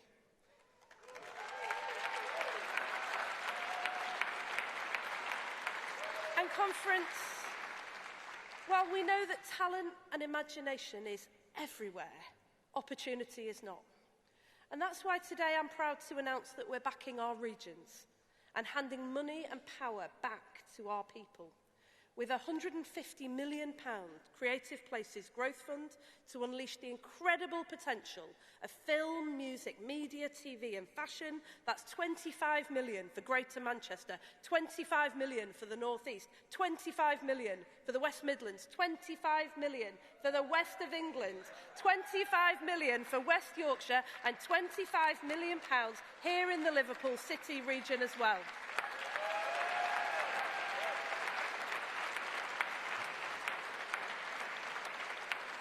Because you only need to look at our fantastic mayors like Steve Rotherham, who here in Liverpool City region is building on the incredible strengths of a city where 4 working class lads went on to become the most famous band in the world. That's why we say no more distant decisions handed down from desks in Whitehall, because real change doesn't come from the top down, It comes from the ground up. And finally, conference. Through the first National Youth Strategy in decades, we are putting young people back in the driving seat. The Tories turned their backs on our young people. They left families without support, communities without hope, children without opportunity. Well, today we say no more.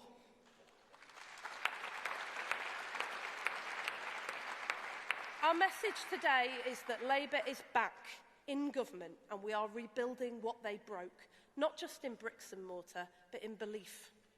The Wilson government gave us arts everywhere. The Blair government gave us Sure Start, and today I am delighted to announce a bold, unapologetic investment in our young people, backed by £132 million. Every child can.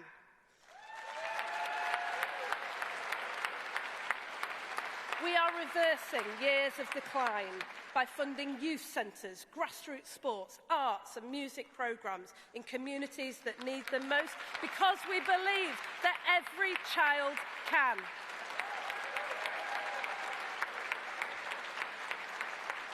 Every child can draw. Every child can dance. Every child can dream.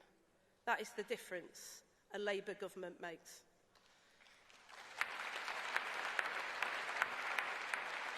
This is nation building, the Labour way, because a creative life is a life worth living.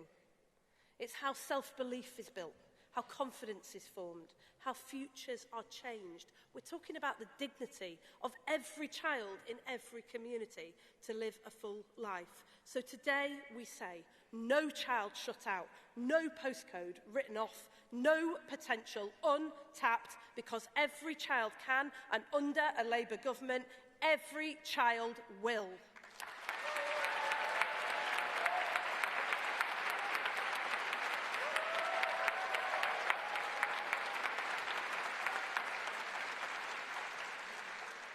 Conference, we may be in government, but we will never be the establishment, and we will never accept the status quo. This is the lesson of our history and my own story. My dad, an immigrant to this country, went on to write the Race Relations Act, one of the greatest gifts Labour has given to our country. He was up for the fight. The men and women who boycotted the buses in Bristol in solidarity with black workers, they changed our country and they changed my life because they were up for the fight. And the Hillsborough campaigners, whose fight for justice has spanned nearly 3 decades and who were proud to honour with the Hillsborough law the lives of people whose names they will never know and who they will never meet, will be changed forever because they chose to fight. So now, every one of us faces that choice. Are we up for the fight of our lives? From the NHS, the welfare state, the minimum wage, to the world's first climate change act, it was never easy. It was always hard. But we changed the course of our country, and now we fight again, so that every child can play their part in a broad, inclusive, self-confident country. We are the 4th ever Labour government in history, and we will go out with courage and conviction and fight for the country we believe in, and make no mistake, we will win.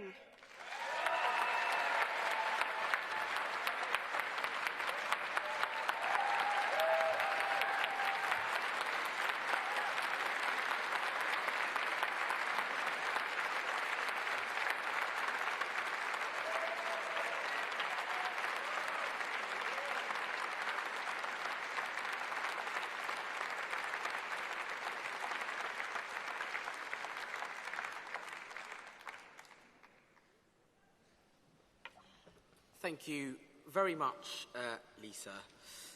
We now move on to the composite motion on AI and our rights, moved by CW and seconded by Usdaw.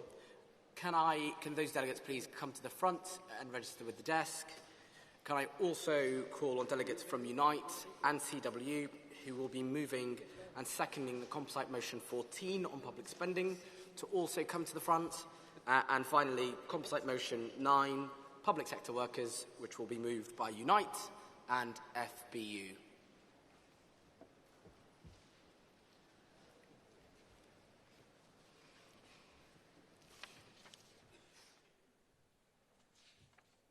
Thank you, Jay. Conference. Karen Rose, CWU, moving this incredibly important motion. Conference. Challenging the massive power of the tech sector is no easy task. This year, the CWU had been organising workers in TikTok's Trust and Safety team. We'd reached the point of a crucial ballot for recognition, which would have marked a significant achievement in the sector. But just a week before the ballot began, TikTok announced their plans to sack over 500 content moderators in London and replace them with artificial intelligence or moving the work offshore. This was a deliberate move by TikTok senior leadership to thwart our organising and to union bust. These actions are not only disgraceful in terms of their impact on the workers, but they also pose a huge threat to online safety. Conference. Replacing human content moderators with AI or offshore labour will make UK-based online platforms more dangerous to users and create a race to the bottom on workers' rights in the tech sector. If the government truly wants to prioritise online safety, strong workers' rights, protections against replacement by AI, and sectoral collective bargaining must be in place. That is why we want the government to work with trade unions to develop a charter on workers' rights in the technology sector, creating robust protections around the use of AI in the workplace, and legislation that prevents the offshoring of UK jobs. We hear from our comrades in the Musicians' Union about the devastating impact of AI in their industry and the dehumanising AI decisions affecting us door members who work in retail and distribution. Comrades from East Kilbride have made a case contained in this motion for Labour to lead on digital safety, to protect the privacy and dignity of all citizens. Conference. We cannot let the tech companies continue to have unlimited power, and our government must take action. We must stand up to the tech giants, put a stop to uncontrolled AI, keep good jobs in the UK, and safeguard both citizens and workers. I was really pleased to hear the Secretary of State say that online safety was hugely important. Well, what we're calling for in this motion is absolutely vital if we're truly going to have that online safety. And I'm asking you to support this motion. Thank you.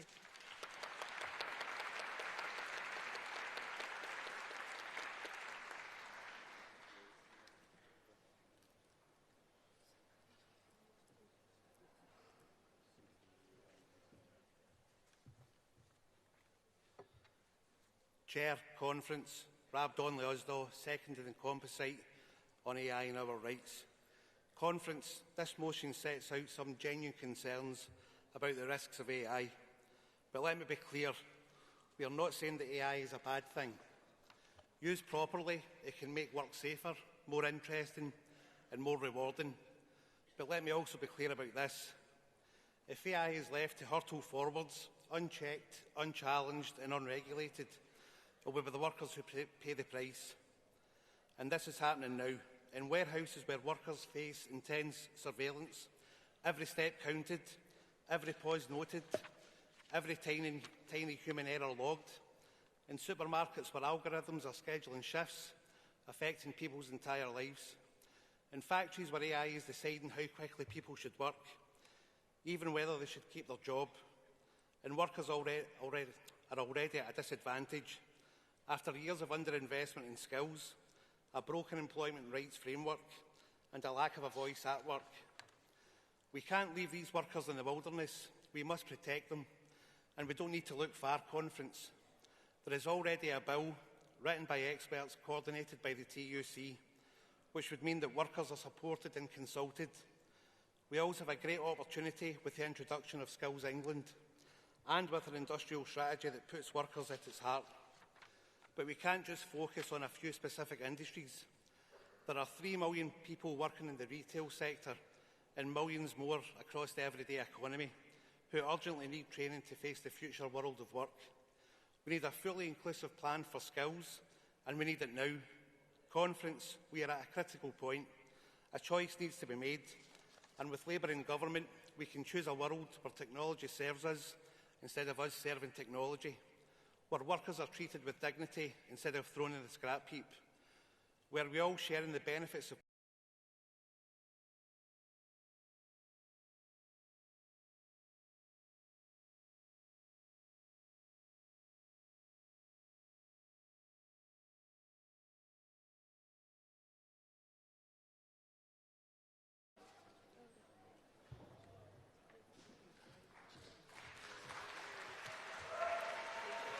Sharon Graham unites. Friends, the 2008 financial crash was a disaster caused by greed. Yet few experts saw it coming. Just weeks before, the Bank of England clapped the city like seals. And without any serious questions being asked, let alone any criminal conviction being sought, the bankers were bailed out using taxpayers' money, and how the champagne must have flowed. 10 years of austerity followed. Jobs, homes, pay, services, all lost, decimated. Workers and communities paying the price. Then another crisis dawns. COVID, a once-in-a-100-year event. While the rich sat at home with parcels arriving by the hour, everyday people went out to deal with the crisis in PPE that did not work. Nurses, supermarket workers, bus workers, and again, workers and communities paid the price. And now we have a different crisis, a black hole that must be filled. 22 billion, 50 billion, take your pick. The solution this time? Workers pitted against pensioners. Communities pitted against the disabled. Different government, same decisions. We have no choice. That's what we've been told. We are stuck in the cycle of a broken system where everyday people always pay. Friends, why? Why? Why is this inevitable? Of course there is a choice. Look at this room. We are the Labour movement. We are the stake in the ground. This is supposed to be a Labour government. Instead of picking the pockets of pensioners, tax the rich.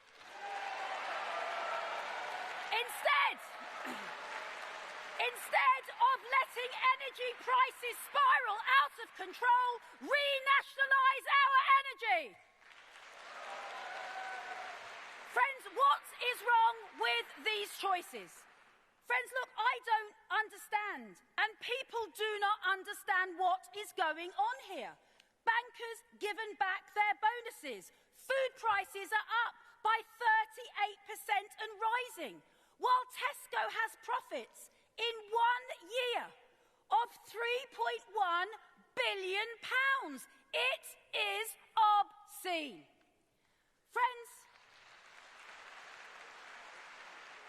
Friends, where is the off button? Delegate, that's time. Where is the change? That is time, Delegate. Really? Yeah, it is. Okay. Sorry. I'll get to the last bit then, Sorry. shall I? Friends, it can be done. It must be done. People are crying out for us to redefine our story, rediscover our hinterland. We get one shot.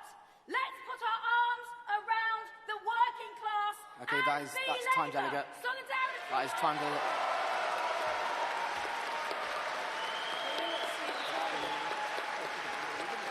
Thank you, Delegate. Can we have the next speaker?